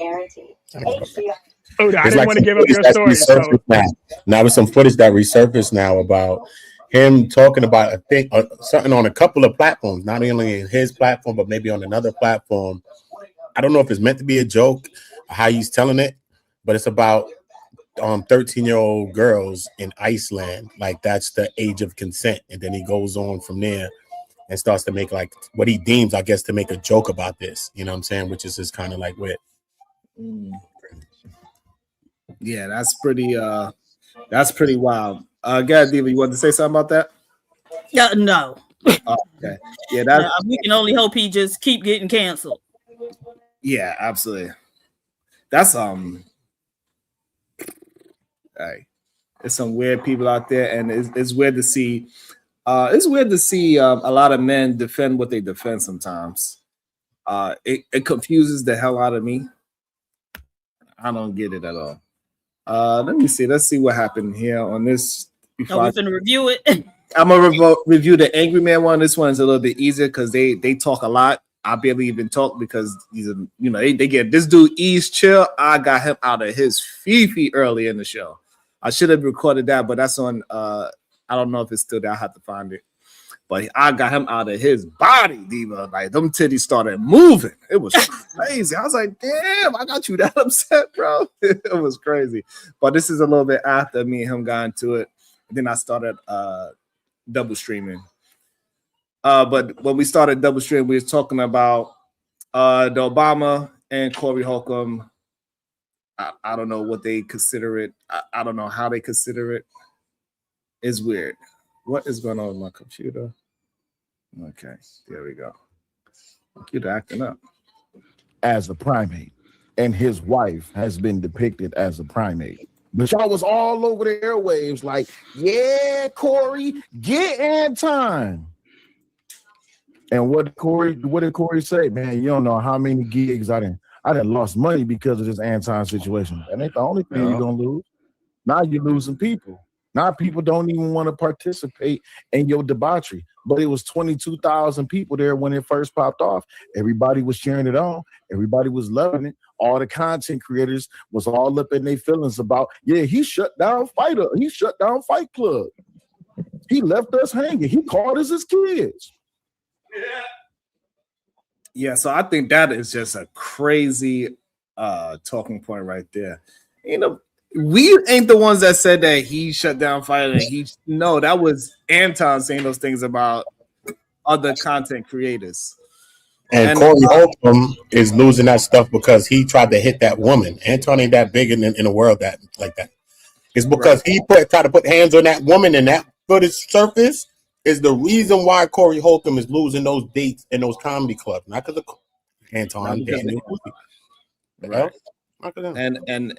And it is weird that they are conflate. I don't know. Maybe I don't know. Maybe they are Antonites. We know Angry Rim, he got flown out by Anton, PhD, but he got flown out, and he was also Anton took him to a Detroit Piston games on the floor, the same way how he did Mika in LA. He took Mika, he flew Mika out and took her to the basketball game. He did the same thing with the Angry Man. So not flew out. He flew him out. All right. That's the thing I said, all right now. There's something about those light skins that Anton liked to fly them out and take them to basketball games. I don't know. He love a bad yellow bone. Yo, y'all love throwing shots, man. That's crazy.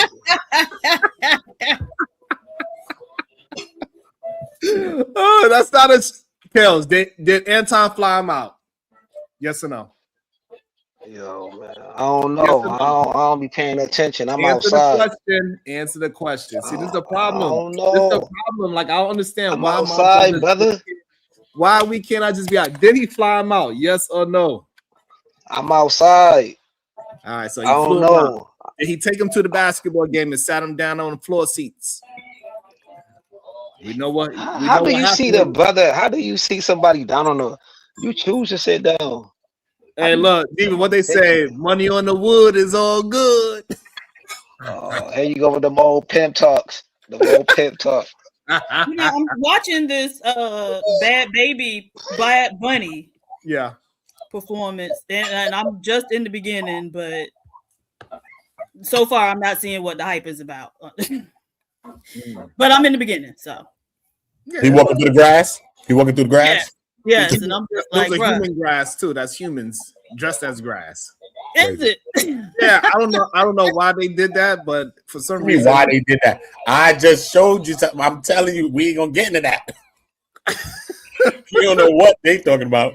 What? That's true. Human grass. Yeah, I understand that part. Neither. It was a lot of it that I didn't catch. I had to, but Shiesty, my bad, Shiesty. Shiesty trying to get flown out. My bad, Shiesty. Shiesty trying to get flown out. Shiesty on the panel. Shiesty, you on the panel. You wish, don't you? Look at you, thirsty. Here's some water. Let me get you some water. I guess y'all forgot content creators do what? Create content. But I guess it's a different standard because it's Trump, right? Or is it because he's white? Absolutely, it's a different standard because it's Trump. Okay, well, by that measure and by that means, then it was perfectly then black people should not have been upset when they found out who Harvey Weinstein was and how it is that the Obama set up here and awarded the man and gave him praise on the national TV. And we all know who Harvey Weinstein is. That is a crazy, ridiculous way to try to flip it. That was insane. And I guess this type of stuff flips with people that's just not understanding what be happening in the world. But that whole situation with Harvey Weinstein, that was before everybody knew, or at least to the world knew, what Harvey was doing to get those girls, how he got them. Like, you cannot, like, that's just wild to say. And then I don't understand why they keep referring way back to Obama to even prove a point. That's another problem. That shows how much more important or much more powerful somebody like Obama is, in my opinion. It's crazy. I don't understand the correlation between Harvey Weinstein. Why is Harvey Weinstein in jail? For doing some nefarious acts sexually. Okay, and what did the Obamas do? They sat up there and they praised him and gave him all this love, and they gave him awards and exception, all because they love Harvey Weinstein. But they mad about was that after the allegations or before? Oh, that was before the allegations. But yet still people. That's why you gotta ask the proper questions. God damn it. So why are you trying to make it seem as if they was a part of the goddamn effery? What is so important that they try to make people a part of something that they are not a part of to try to prove a point? That is some nasty work, AR. What you think about that, AR? He playing goddamn Xbox. Ain't that a bitch? Sucker. People have not come out to publicly shame the Obamas because of Harvey Weinstein. Now that we know. But now that the Epstein files is out, not everybody want to draw correlations, say anybody attached to the Epstein files is diabolical. The point of me bringing that up is that it's all selective outrage. You can be upset because Trump is the president, and that AI video, which the creator of that AI video came out and made a statement about it. He said he just did it as a joke, plus he don't like Obama. But people want to attach that to him. But in the black community, we want to give smoke. So no, hold on. That's crazy. That's another crazy statement. No, it's attached to Donald Trump because he posted it recently. Something that was over a year old. He recently posted it. So that's why it is attached to Donald Trump today. Why are we acting like we don't understand that? That's crazy, nasty work, Chicago-rilla. Why do these conservatives do this? I don't understand it. It's disgusting. It's nasty. To Anton, and we okay with Corey putting out content about this black woman and his daughter being depicted as apes, but we upset because an AI video which depicted a black woman and a black man as an ape. It doesn't make sense. The outrage is selective and fake. That's what's wrong with this whole entire thing. If the community was really to act as if Corey Holcomb's audience is the same as Donald Trump audience is diabolical. You on mute, Uda. Yeah, I think it's two different things. Yeah. It's a reach. I mean, anything on earth could be correlated. I get it. But I think it's a reach. And I don't know why he acted like we cannot have different outrage levels for different people. Different people that's doing certain things, yes, you should have a different outrage for that person.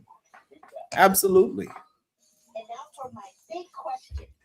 Crazy. It's nasty work, Uda. Yeah, it's a reach. Display.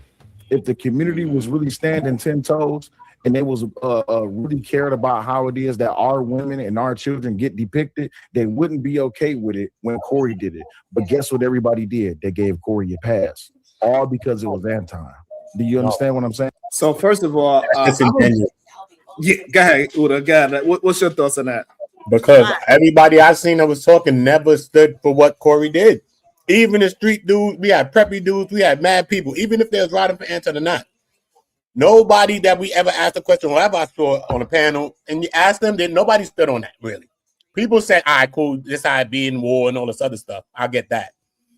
But for the most part, from people, that's men, I heard them say, nah, man, I don't stand for what Corey did, even if they was on Anton's side or on either way.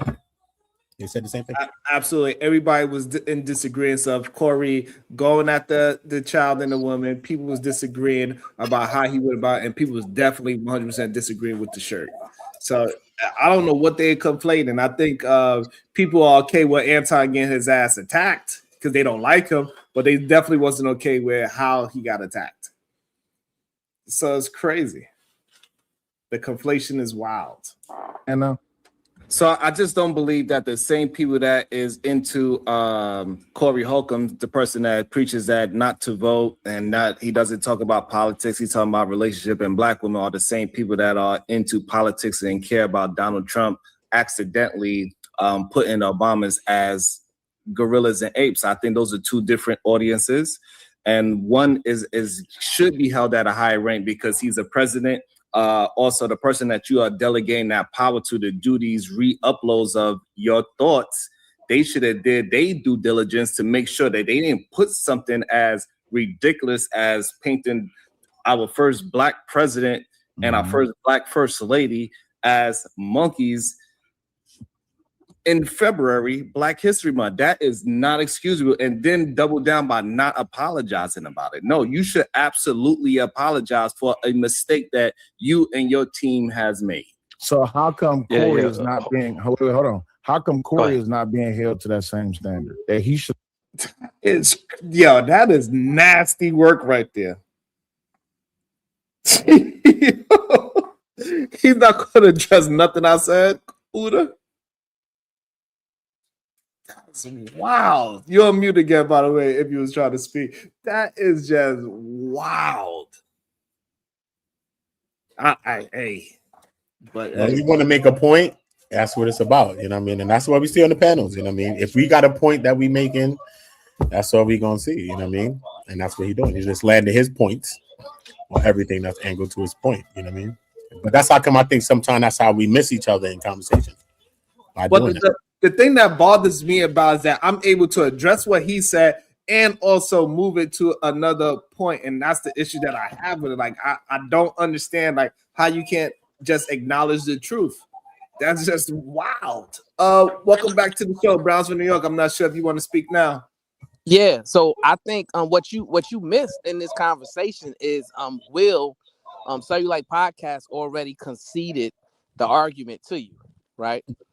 Because your argument is Trump should be held to a higher standard than that of a degenerate, but his argument is no. We should have the same outrage for Trump as we have for Corey Holcomb. So essentially he's saying that they should be held to the same standard. So it was really no need to even further the conversation at that point.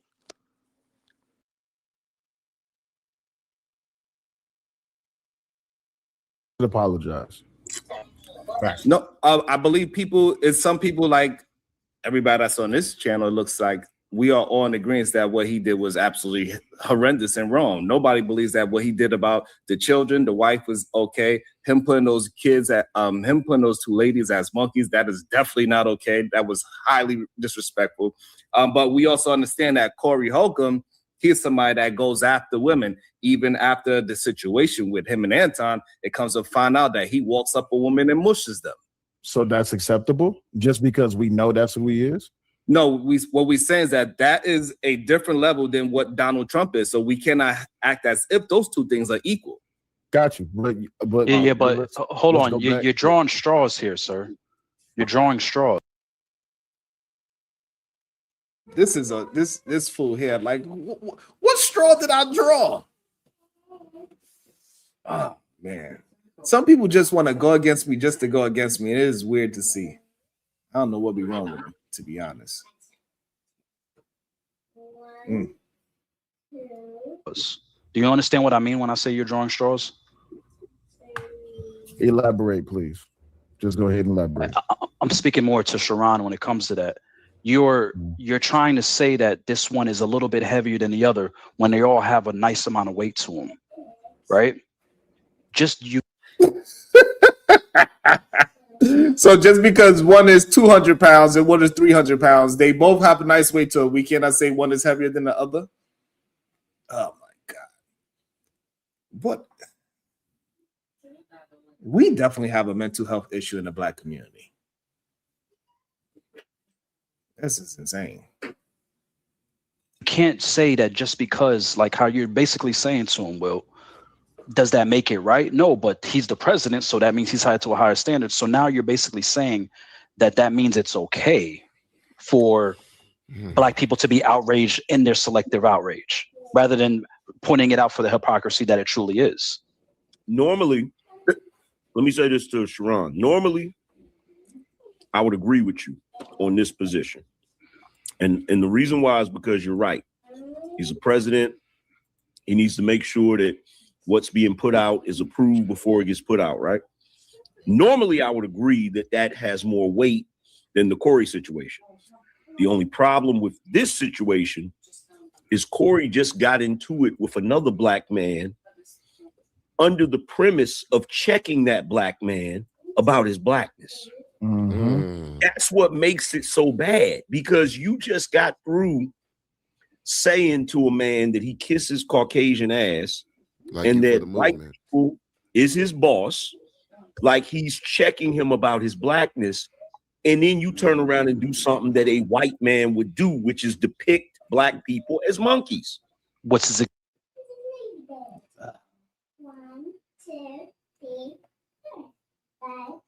I don't know. I think people like to give degenerate behavior passes, in my opinion, because as long as people like Corey Holcomb doesn't get chastised, excommunicated out, or we hold him accountable, it gives them to do things that is less than what Corey Holcomb did. They always get an excuse, but look what Corey Holcomb did, or look what this person that's worse than me did. I think that's why so many men are willing to give them a pass, let them into the circle, let people that are worse than them around them, because as long as those people that are worse than them are around them, they don't actually have to do better. Well, we have a standard of people doing better, then everybody will have to continuously to get better. So you keep degenerates around you, you don't really have to be better. You just have to be better than a degenerate. And that's why they like to have degenerates around them. That's my thought on that shit. Because that's just nasty work what he just said. Exactly what a white man has done. I wanted to ask that's what, in my opinion. Yeah, Diva. So he basically they're saying that Trump depicting the Obamas as monkeys is okay because people didn't have a problem with Corey saying Anton's wife and daughter look like a monkey or whatever. But they thought it was wrong, right? So that's what I thought. Right. So by their own values, it was wrong when Corey did it. And so it should also be wrong when Trump does it. So it just seems like a weird mental contortion that they're doing in order to try to justify it. Oh, because you think like this, you said that was okay. So now this has to be okay, when that would be violating your own, standards or whatever, sensibilities. Mm-hmm. And speaking of it, let's see if we can find somebody that is willing to defend the position. Welcome to the show, Omni, etc. What's going on? Hold on, I'm trying to set up my avatar real quick, but so I could do the cam thing. But yeah, I think at the beginning of this clip, I said that the standard should be that both are egregious all the way around. So whether it was Trump or Corey, my argument was, in particular, that I find Corey to be more egregious than Trump, based off of the conversation that he was having with Anton at the time of them falling out, because he was taking the position in that particular argument as, you're not black enough. You ask the white man, and then you turn around and do you turn around and do this thing that is, historically racist. I even said that on Iz's panel the other day. The thing that I don't like about the thing that I find even more egregious in the case of Trump is afterwards he admits that he did something. Well, no. He admitted that he did something wrong. Well, he admitted that there was wrongdoing, but he said that he did nothing wrong. You don't get to be the leader in that scenario and do both of those things. So yeah, I find both to be egregious, but I find specifically Corey to be worse because he positioned himself in the conversation with Anton as knowing better, as knowing what racism was, as calling out racist tropes, as calling out white people. And then he turned around and made that man's family into some monkeys. So now, do you agree that Donald Trump put himself in a position that he knows better for the country than anybody else? Oh yeah, because for the exact same reason, not the exact same reason, but for that, I say yeah, because of that, the video, which I didn't see at the time, when we were having this discussion. So I didn't see the video of him. I saw it on Iz's panel the day after of him saying, of course I find it appalling, or of course I condemn it. So he condemned it, but he's not taking responsibility for it. And that's where you lose me. Okay, so now that you got that new information, do you still hold the stance that Corey's position of putting the women as apes is worse than Donald Trump putting a president before him as an ape? Yes. And that's the issue that we have, right? So Donald Trump should definitely be held at a higher standard, especially since he's not willing to be accountable for it. And it's more impactful from an optics perspective, but I find Corey, in his own words, having access to women in poverty far more the immediate threat. I'll put it that way. He's more of an immediate threat to the black community, in my opinion. Wait, what happened with women in poverty? Cam Newton's podcast. Oh wait, so we hopping over to there? I mean, that's the only way, because I'm looking at the full scope of every. Sharon, also there. This came out from the White House. Listen, this came out from the White House account, bro. I understand. Listen to this though, right? But imagine, listen, regardless of both of them did it or not, but imagine he really did do this now. Imagine that we black, and this is what he think about black people, but he's in charge of us and everybody that's here. So imagine how scary that could be. Whatever happened with Corey, sometimes I can understand how it could be, but that's more personal to them. Even though we could see how it affects us on a bigger scale systematically, or maybe that we could go into that psychologically, break that down. But we're talking about the actual president of America, bro. You know what I'm saying? Imagine that he's really this person. That's very scary. That affects us for real. I understand from an optics perspective. Listen, I get it. I understand from an optics perspective. It's a terrible thing. I'm saying physical harm. Potential for physical harm. Donald Trump is more dangerous than Corey Holcomb and our physical harm. Okay. I may be looking at this because of certain things that I think about Corey based off, because I did do digging into his content, because the number one thing that was kept being said about Corey was, oh, but he's a comedian. I've never found him funny. And so I had to go back and do my due diligence on his content. Was this recently? What?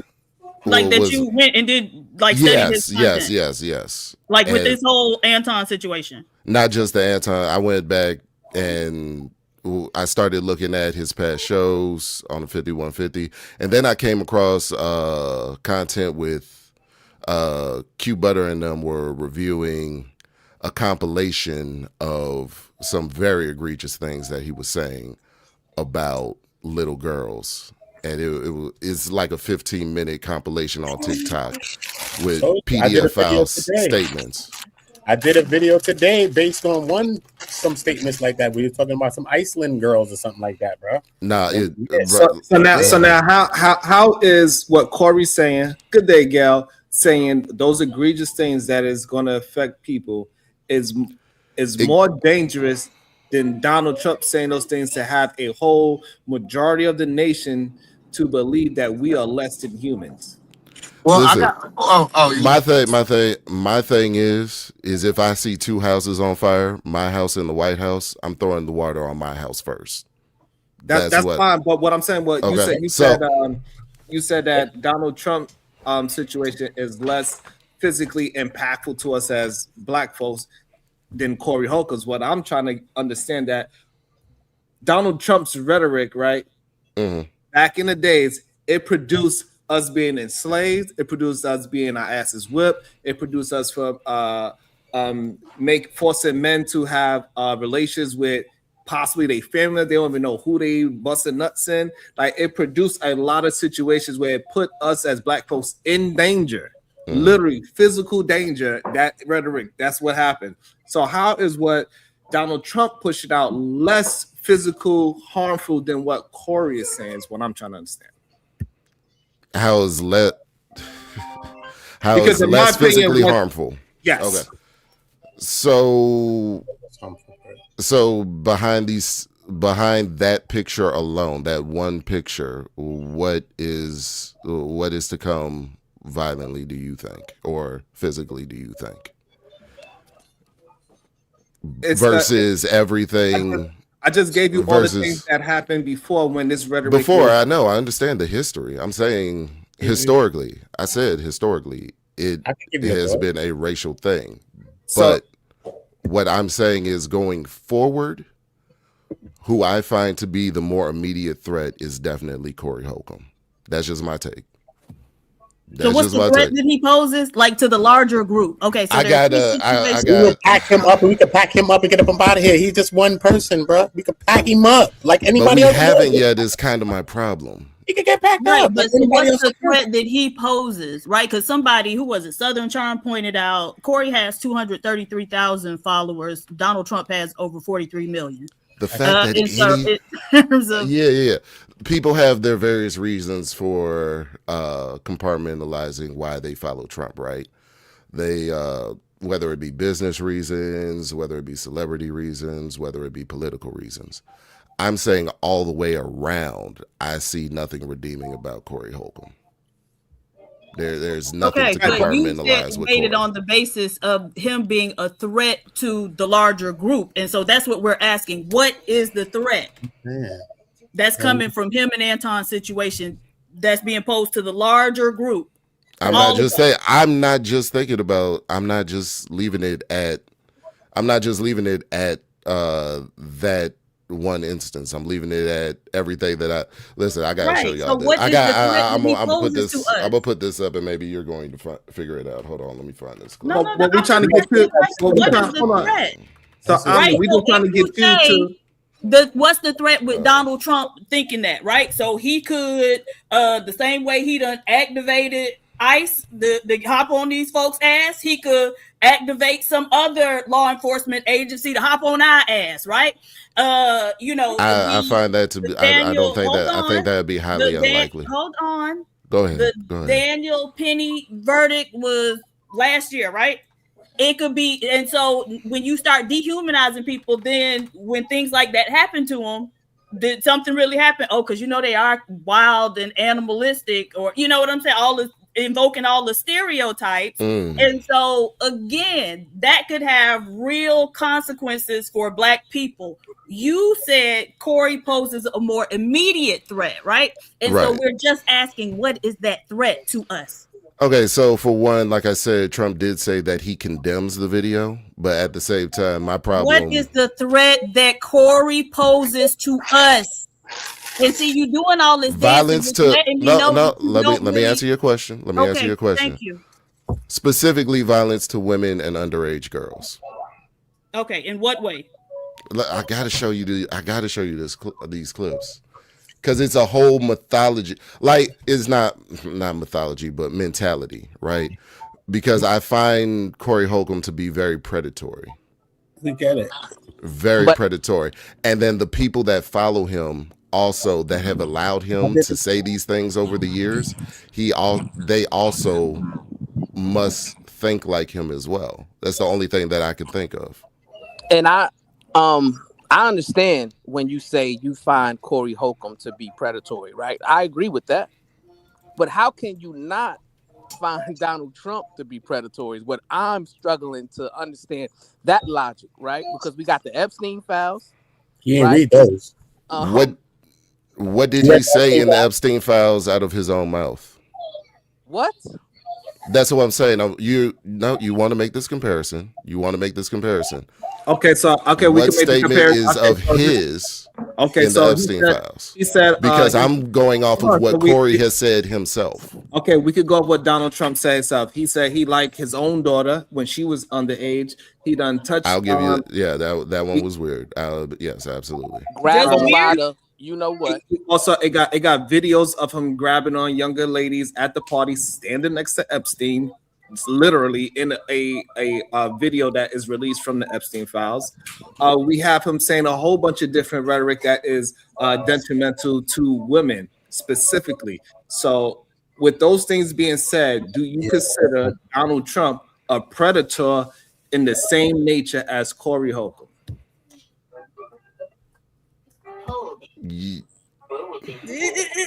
No, I'm thinking. Don't. No. Because are we talking about all women or are we talking about black women? We're talking about women. Women. Women, okay. Bro. There's women on Earth. Bro. No, because also I read something in the Epstein Young files women where at that, Epstein. Listen, I read something in the Epstein files where Epstein had an email that said that Donald Trump doesn't like you know what. So right, that's right. correct. So but yes, then I read one thing in the files where there's a whole thing where there's a victim thing in there, and he's talking about how Jay and Mr. Orange was arguing about her virginity, and it was a whole thing. So it was a big thing that's in there, bro. Right. If I'm going off of what's in the files strictly, then yes. If I'm going strictly, I'm sorry. So you saying Donald Trump is a predator? If I'm going strictly off of what's in the files and what he has said out his own mouth, things that he said about his own daughter, grab him by the uss and all the stuff that he was running around doing, and him sexualizing his own underage daughter. So if he's doing that about his own underage daughter, he said he would. He said he would date his daughter, and that's weird enough for me. That was weird. Okay, so now that was weird enough for me. So now that we have that, he actually said things himself. Do you consider Donald Trump a female predator and a young adult predator? A young adult predator? Yes. I'm not putting age on it either.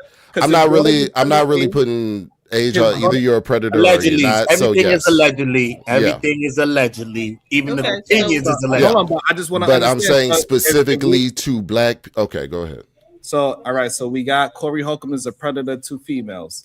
Specifically, young women as well, right? So now, hold on, let me find this clip. So now, do you have that same predator thought about Donald Trump? Is he a danger to women? Yeah, he's a potential threat to women. See, you gotta put potential. But to say, you see that? That's play the clip. Don't worry about the clip. He'll play the clip, Omni. We know who he is, bro. You ain't got to sell us on Corey Holcomb. We know who he is, bro. I did a video on him today. This morning, was I opened my eyes, sunshine. I did a video on that. And Taz did a video on that. That's what I'm saying. So this is how I came across this is how I came across this information that I said, like that I'm talking about, is because I was on the cast with Q Butter, and I think Taz was there as well. Yeah. And it was like the shit that I had to leave. Crazy, dog. But I find it to be a more immediate. Listen, Sharon, because I don't want you to miss this. Yeah. I find the fact that he's so heavily embedded. Trump's not embedded in the black. There's a sector of black people that don't fuck with Trump at all, right? Now, under any circumstance. Now, black people used to love Trump. Regardless of what. Well, yeah, today, but I'm saying part of the black population who don't even know who Corey Holcomb is.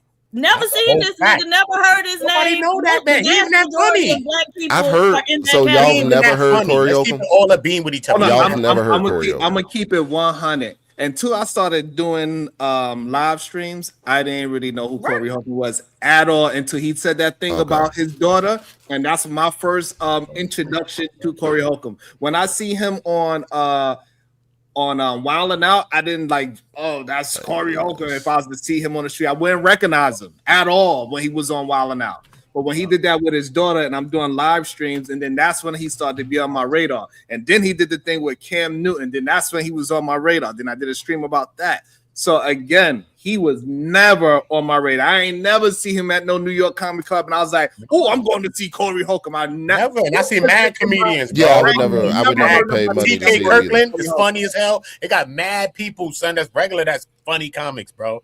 He's really not that funny, bro. He's all right. I'm not gonna say because I can watch him. But, I've seen him. I saw him in like the mid, like in my mid 20s, and he definitely wasn't. So now that we got that understood, he wasn't never really a big staple like that into the black community. That's why a lot of his stuff is coming out now from his past. Because just like Anson, people digging on him because nobody cared about him back then.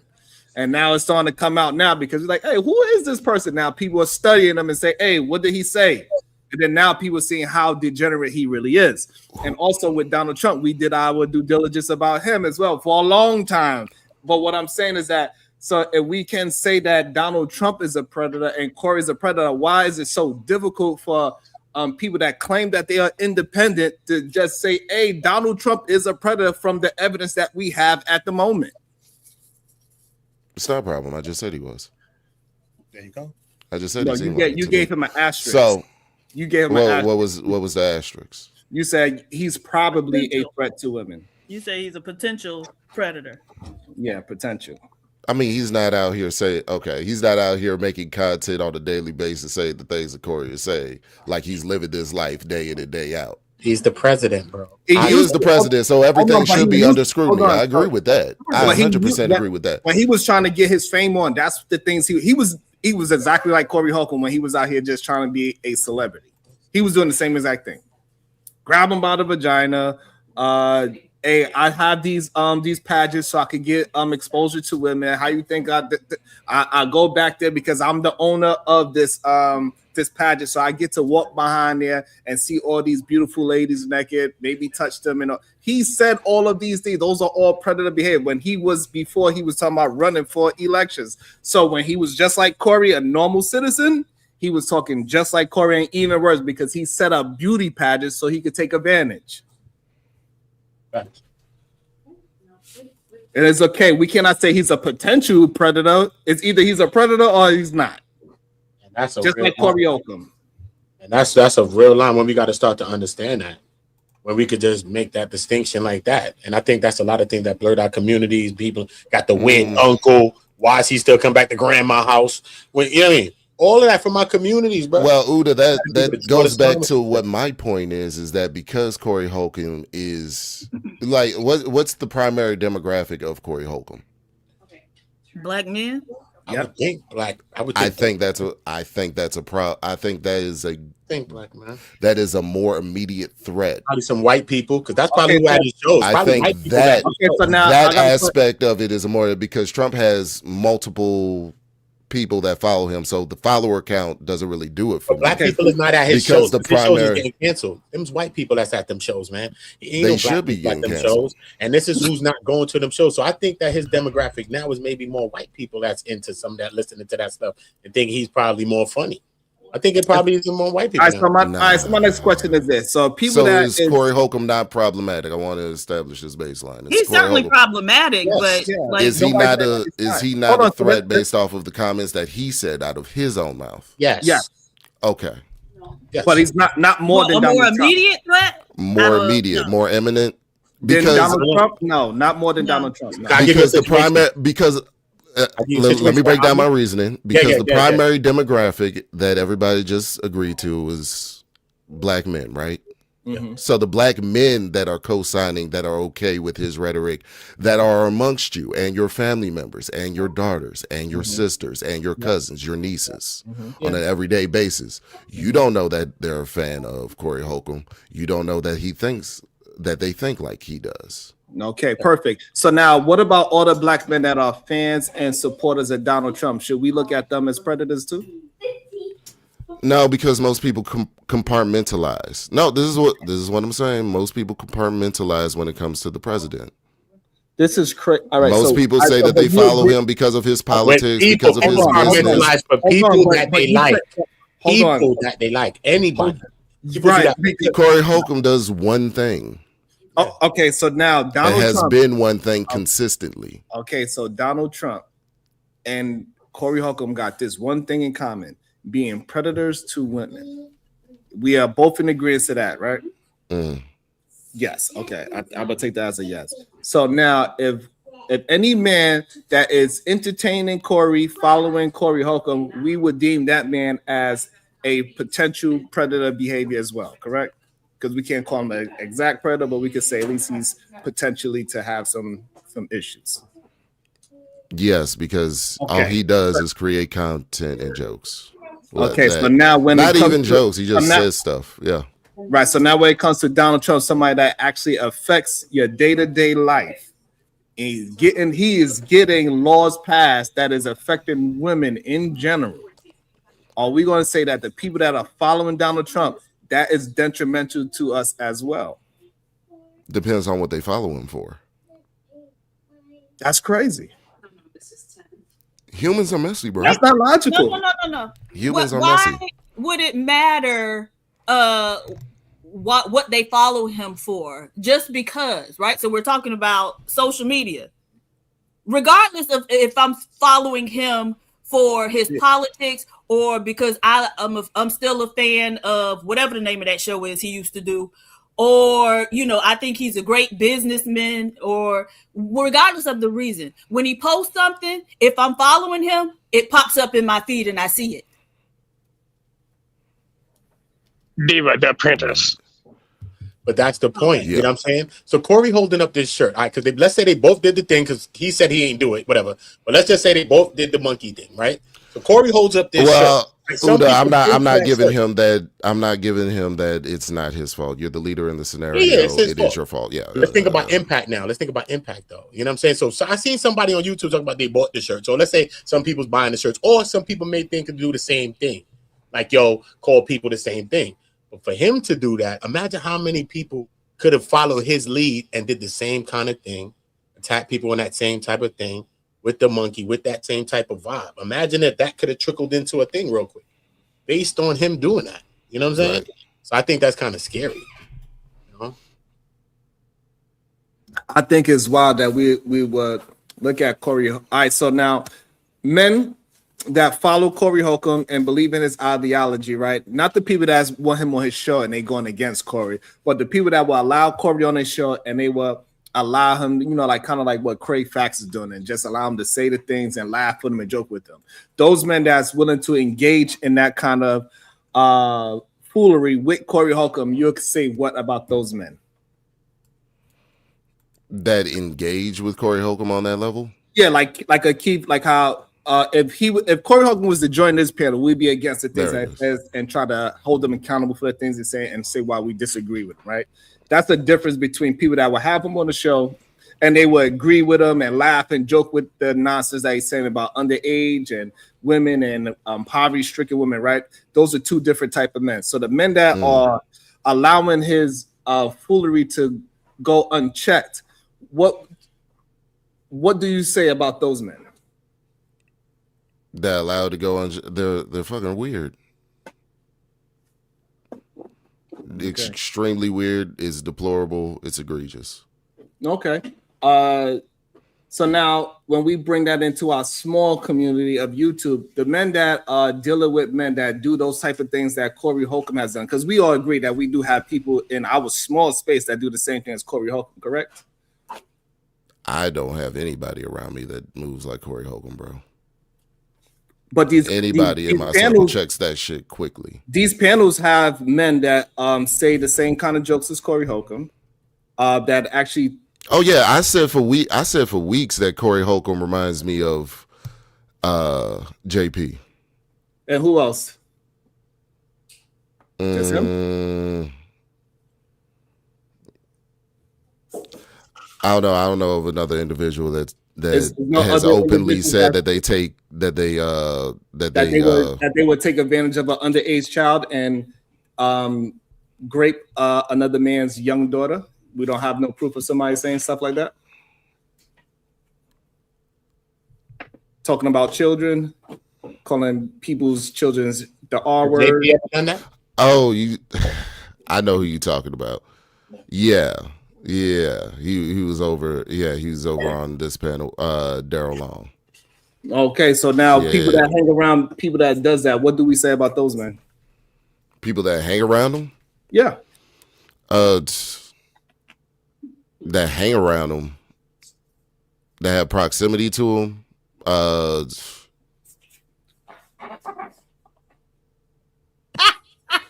I'm asking like you that have. Baby struggling, Diva. No, I'm asking, what do you mean by hang around? Like agree with him? That are entertained by him? Like Corey's audience is entertained by him? All of that. That watch his show. You could flip flop it however you like. No, I'm asking. I already made my statement clear. And yes, I said all of those things. Yeah, you want to add those things to the things I already previously said, you can add those things into it as well. Yes.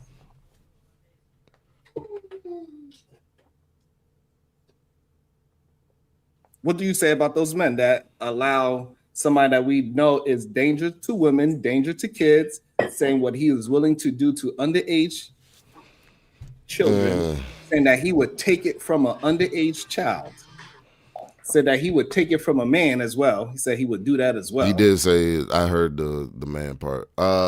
Yeah, no, that's not cool. No. So what do we say about the men that is engaging with him and allowing him to try to rebrand himself? That's allowing him to try to rebrand himself? Yeah. I mean, that's different than Corey Holcomb's case, if I'm being honest. Because Corey Holcomb has been consistently this. That's all I ever hear. And this is what Corey has been. This is who he is. And so we're supposed to accept it. Okay, so now if that someone's actually trying to repent and change from those ways. Right. And so we understand that how Corey act like he's rebranding himself, right? He said it's because somebody else did something to him. That's why he's willing to go to that level, correct? That's how Corey he rebrands himself. It's not me. He's not.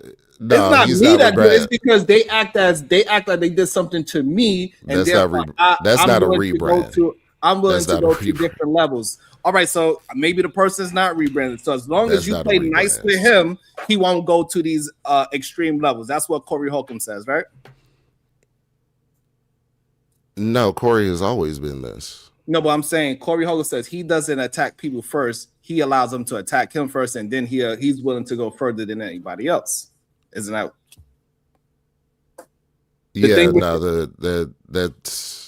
That's not true. Because the thing with the lady, he said the lady came to him and she was attacking him first. No, she was across the street. Him around. He got a restraining order on her because she was following him around from stage to stage to stage, and then finally he had enough. They had restraining orders on each other. But that's not how he represented. That's right. He's I'm going by what lying. Like that's what I'm saying. Like okay, he's a liar. We also understand that as well with a certain character as well, right? We know he's a liar as well. All I'm saying is that the same characteristic that this man is displaying, that man also displays, but people act as if it's okay to bring him back around. Is that not true? That's true to a certain extent. All right, so it's not quite the same because, as you said, all right. So what do we say about men that is willing to allow predators back in? That's what it's egregious. But this is the thing. That's all. This is the thing. We could just be honest about it. This is the thing. You yourself said that a certain that certain individual has a rebrand and is trying to repent and all of these things. So I don't hold that to the same standard as a person who has done egregious things unchecked for an extended period of time. Yeah, the problem is his rebranding is the same exact rebranding as him. He's not rebranding. Rebranding is that I don't do nothing to nobody unless they do it to me. Same exact thing. He blames everybody else for his debauchery. That's not the same. Hey, I won't do nothing. They don't say nothing about me. Nah, it's not the same. It's not the same. Sure. Normally, I would agree with you if he was still on BS, if he was still doing the same thing, but he's not. For what I see, but I'll tell you this: I don't trust that particular individual. I don't trust. That's why I don't like saying his name. I don't trust it. I don't want to give him any airtime. It's all good. All I'm saying is that it's a history behind these things, and we just got to be able to maintain our own standards. Is all I'm saying. We got to stand on our own principles and our own standards, whatever it is that is, right? So you have a standard for male predators, that's especially the ones that talk about predatory towards females and predatory towards young females or young women, because Diva don't like when I say females. Same thing with Donald Trump. He is predatory towards women and young women, the same exact way. So if we're gonna hold Corey, we gotta hold Trump the same standard. If we're going by from the information that we have at hand. If Corey Holcomb is a racist for putting 2 black women as monkeys, then guess who else got to be a racist as well for not apologizing and allowing it to happen? Donald Trump got to be in that same racist boat from the information that we got. It's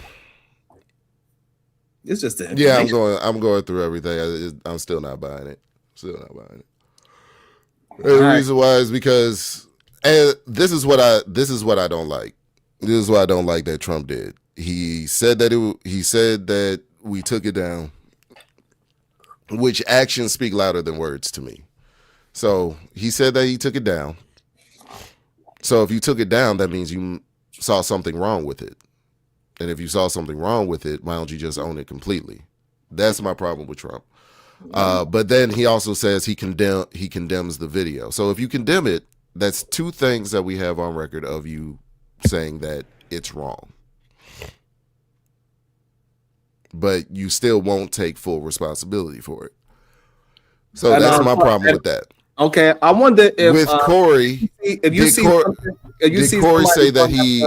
What have you seen a content creator that we was just talking about go after our brother Freezy's wife and kid? What would you consider that a change of heart, or he's going back to his old ways? Say what? I don't have any knowledge of this. Wife and children.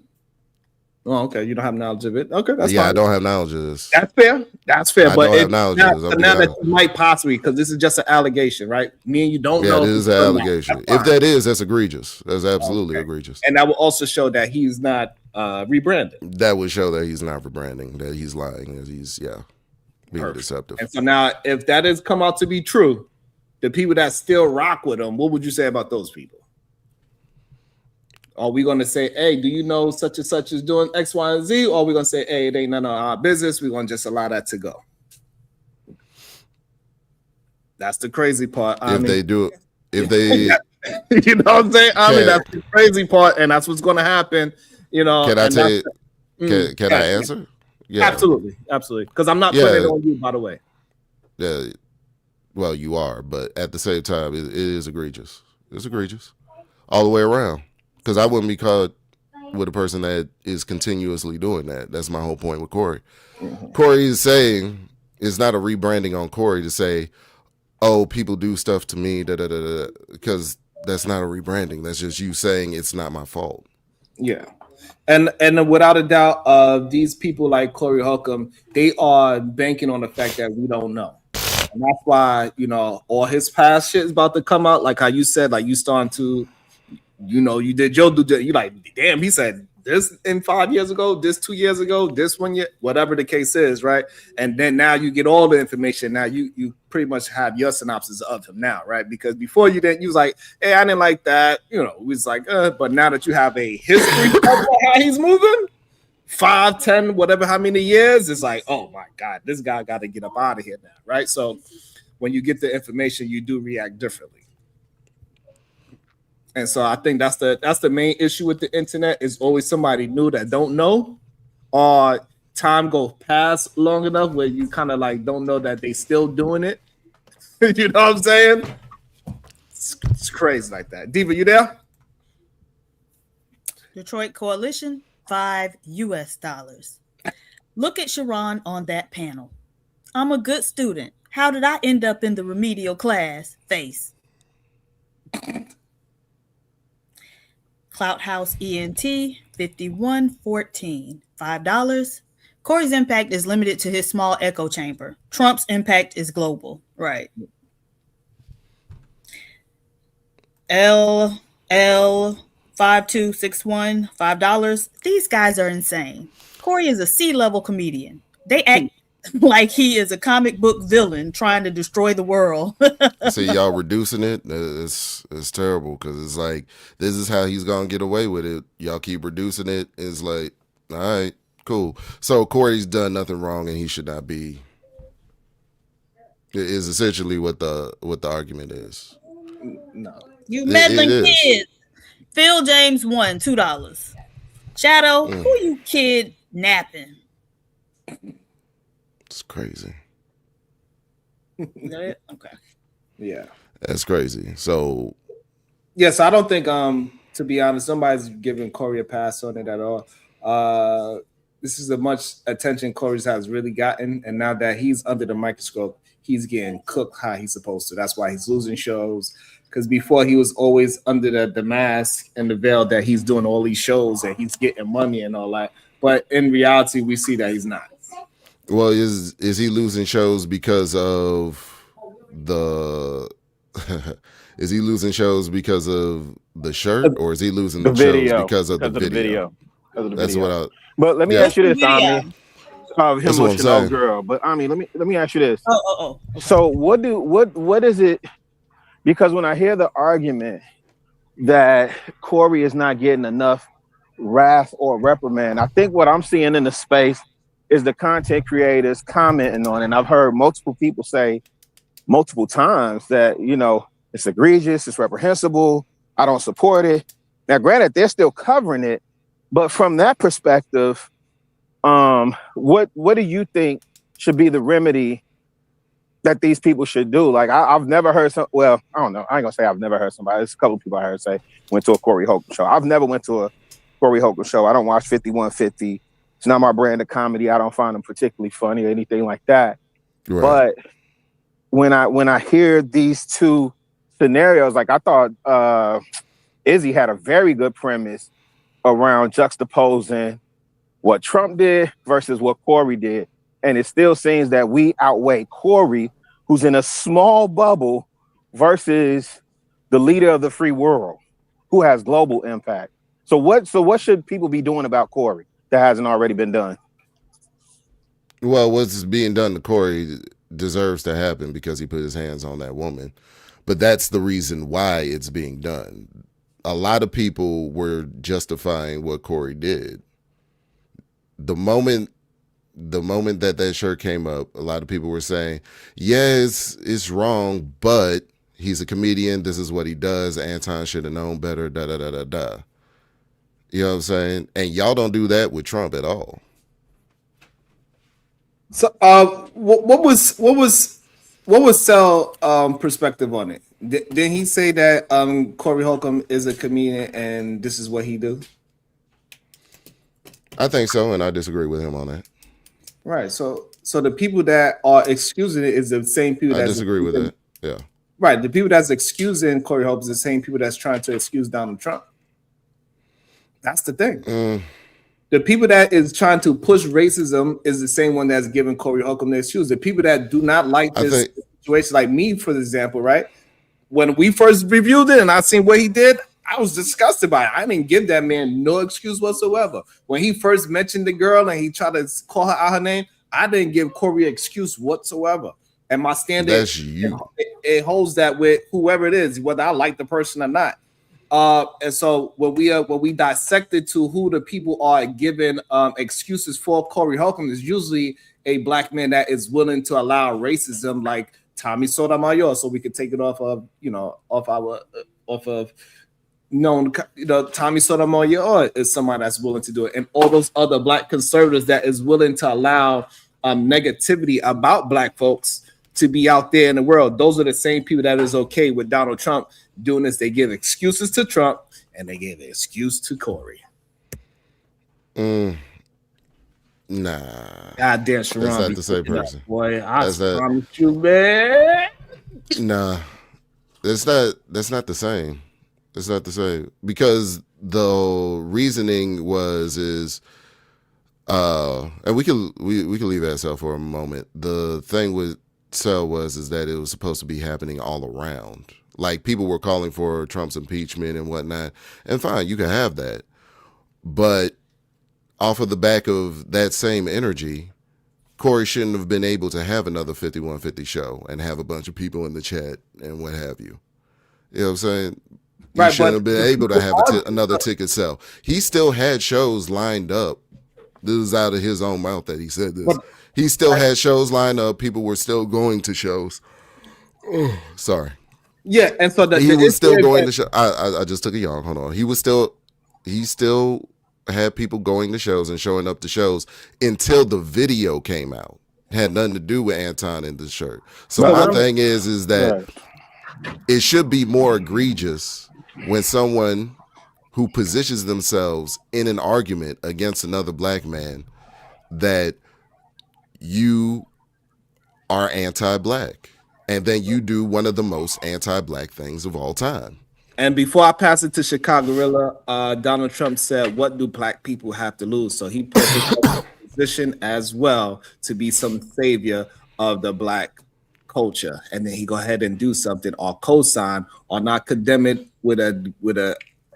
He's doing the same exact thing. He said he is the leader of black culture as well by saying, "What do we have to lose?" Go ahead, Chicago. I know you wanted to.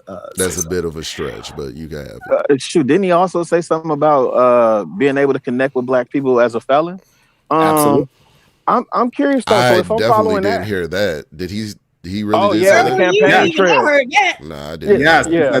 I don't follow. Listen, I don't follow Trump closely. I just read the policies. Omni, I don't follow let me ask Trump you this: super Are you closely. support him? Then No. I'm saying like I'm not follow his social media accounts. Like Diva was saying earlier, it pops up on her social media. Nah, I don't follow him either. But I was saying at all. I was saying anybody who follows him, regardless of the reason they follow him, is gonna see whatever he posts. Gotcha. Okay, that was what you're saying. All right. My question was I don't around follow him on Balenciaga social though. media like My that. question, if I'm following the logic, right? Go ahead. So go ahead. yeah, my question is around Balenciaga, right? Balenciaga.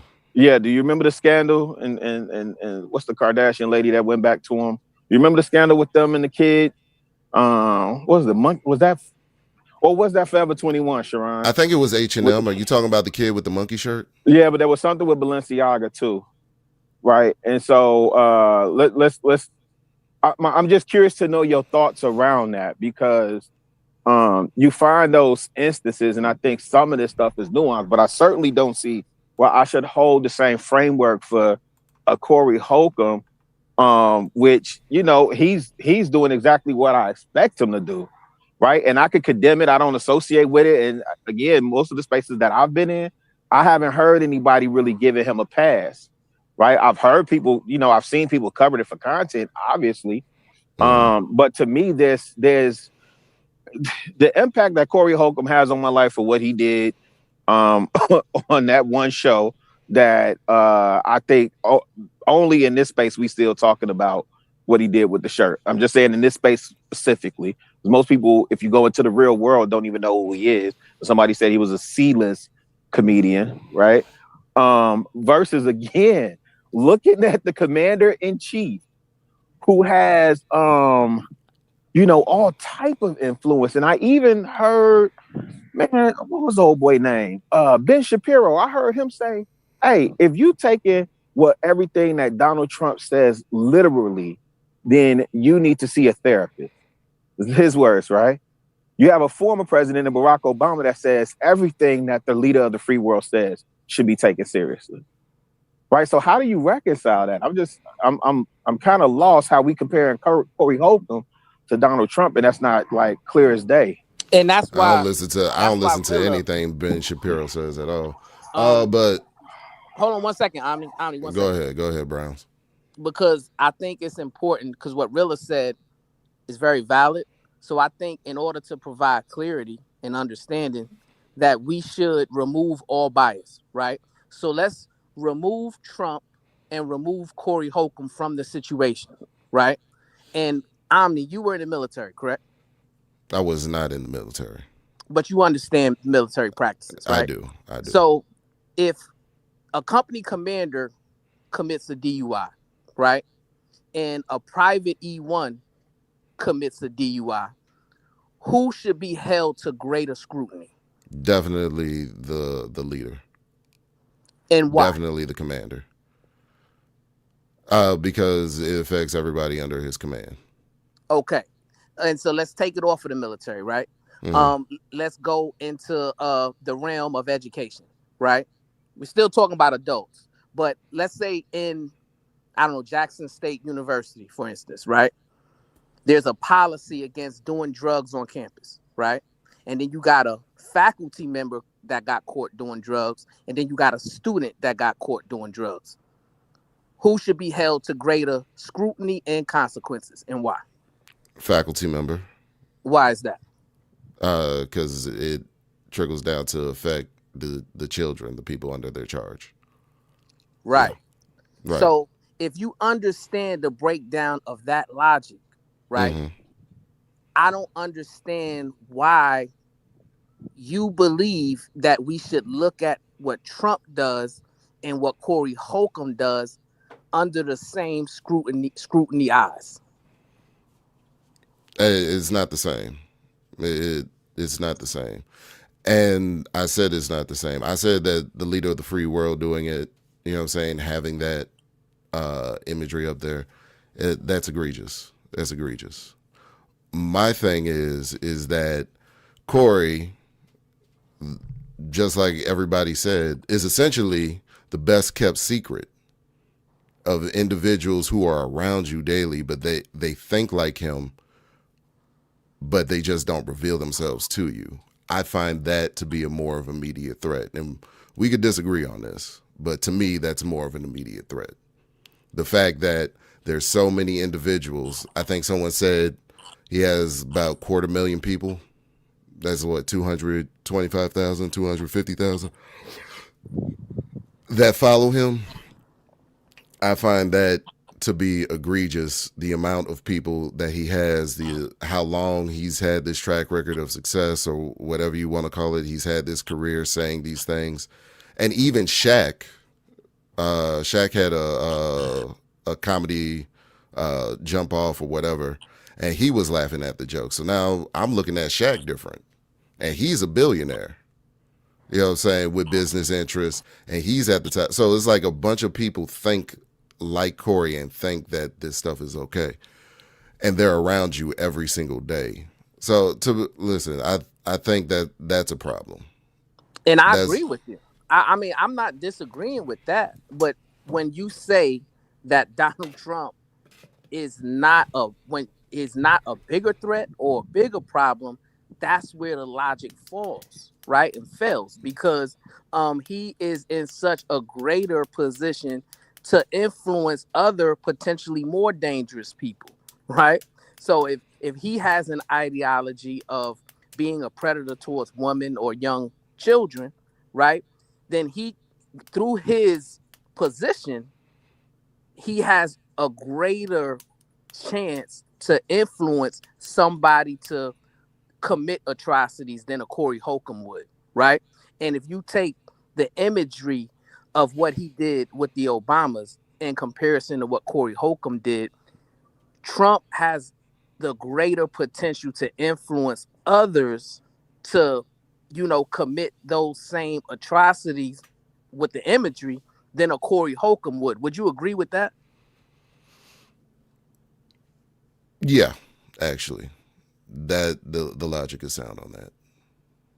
Right. So that's my only. That's where it's kind of like confusing when people are listening. They're like, man, why they can't see it this way? Because yes, what Corey Holcomb is doing and has done in his ideology, and I agree with everything you say. He's a predator. He's a danger. He's a threat, etc., etc. But the history, when we look at Trump in comparison, we have to say those exact same things and apply those exact same things to him. Because we got the Epstein files, we got his own words when it comes to his daughter, when it comes to what he was saying when he thought he was in private, right? To the other gentleman about what he do when he get around women that he likes. So yeah, I think we got to look at both of them the same. And I think the reason why some people don't is because of bias, right? If you remove the bias, then you'll be able to see it more clearly. On the Epstein files note, I'm still going through the files, bro. Like it's a lot of them. Okay, let me ask, outside of this situation, let me ask what you think of Bill Clinton being mentioned in the Epstein files and his positioning in the Epstein files. Yeah, I think it's egregious. His Knowing what association, he's done too in the right? past with Monica Lewinsky and everything. Right. So it's Okay. egregious. I don't look at him any different. You know Okay. what I'm saying? It's egregious, right? Yeah.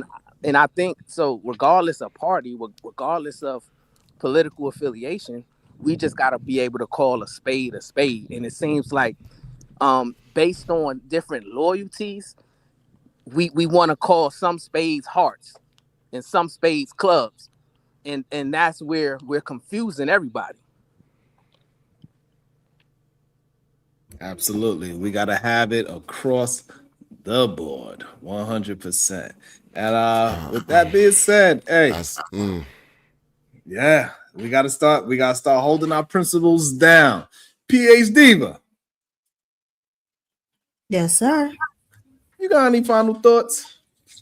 Bye, y'all. Nothing wrong with being. Hype me up. Let me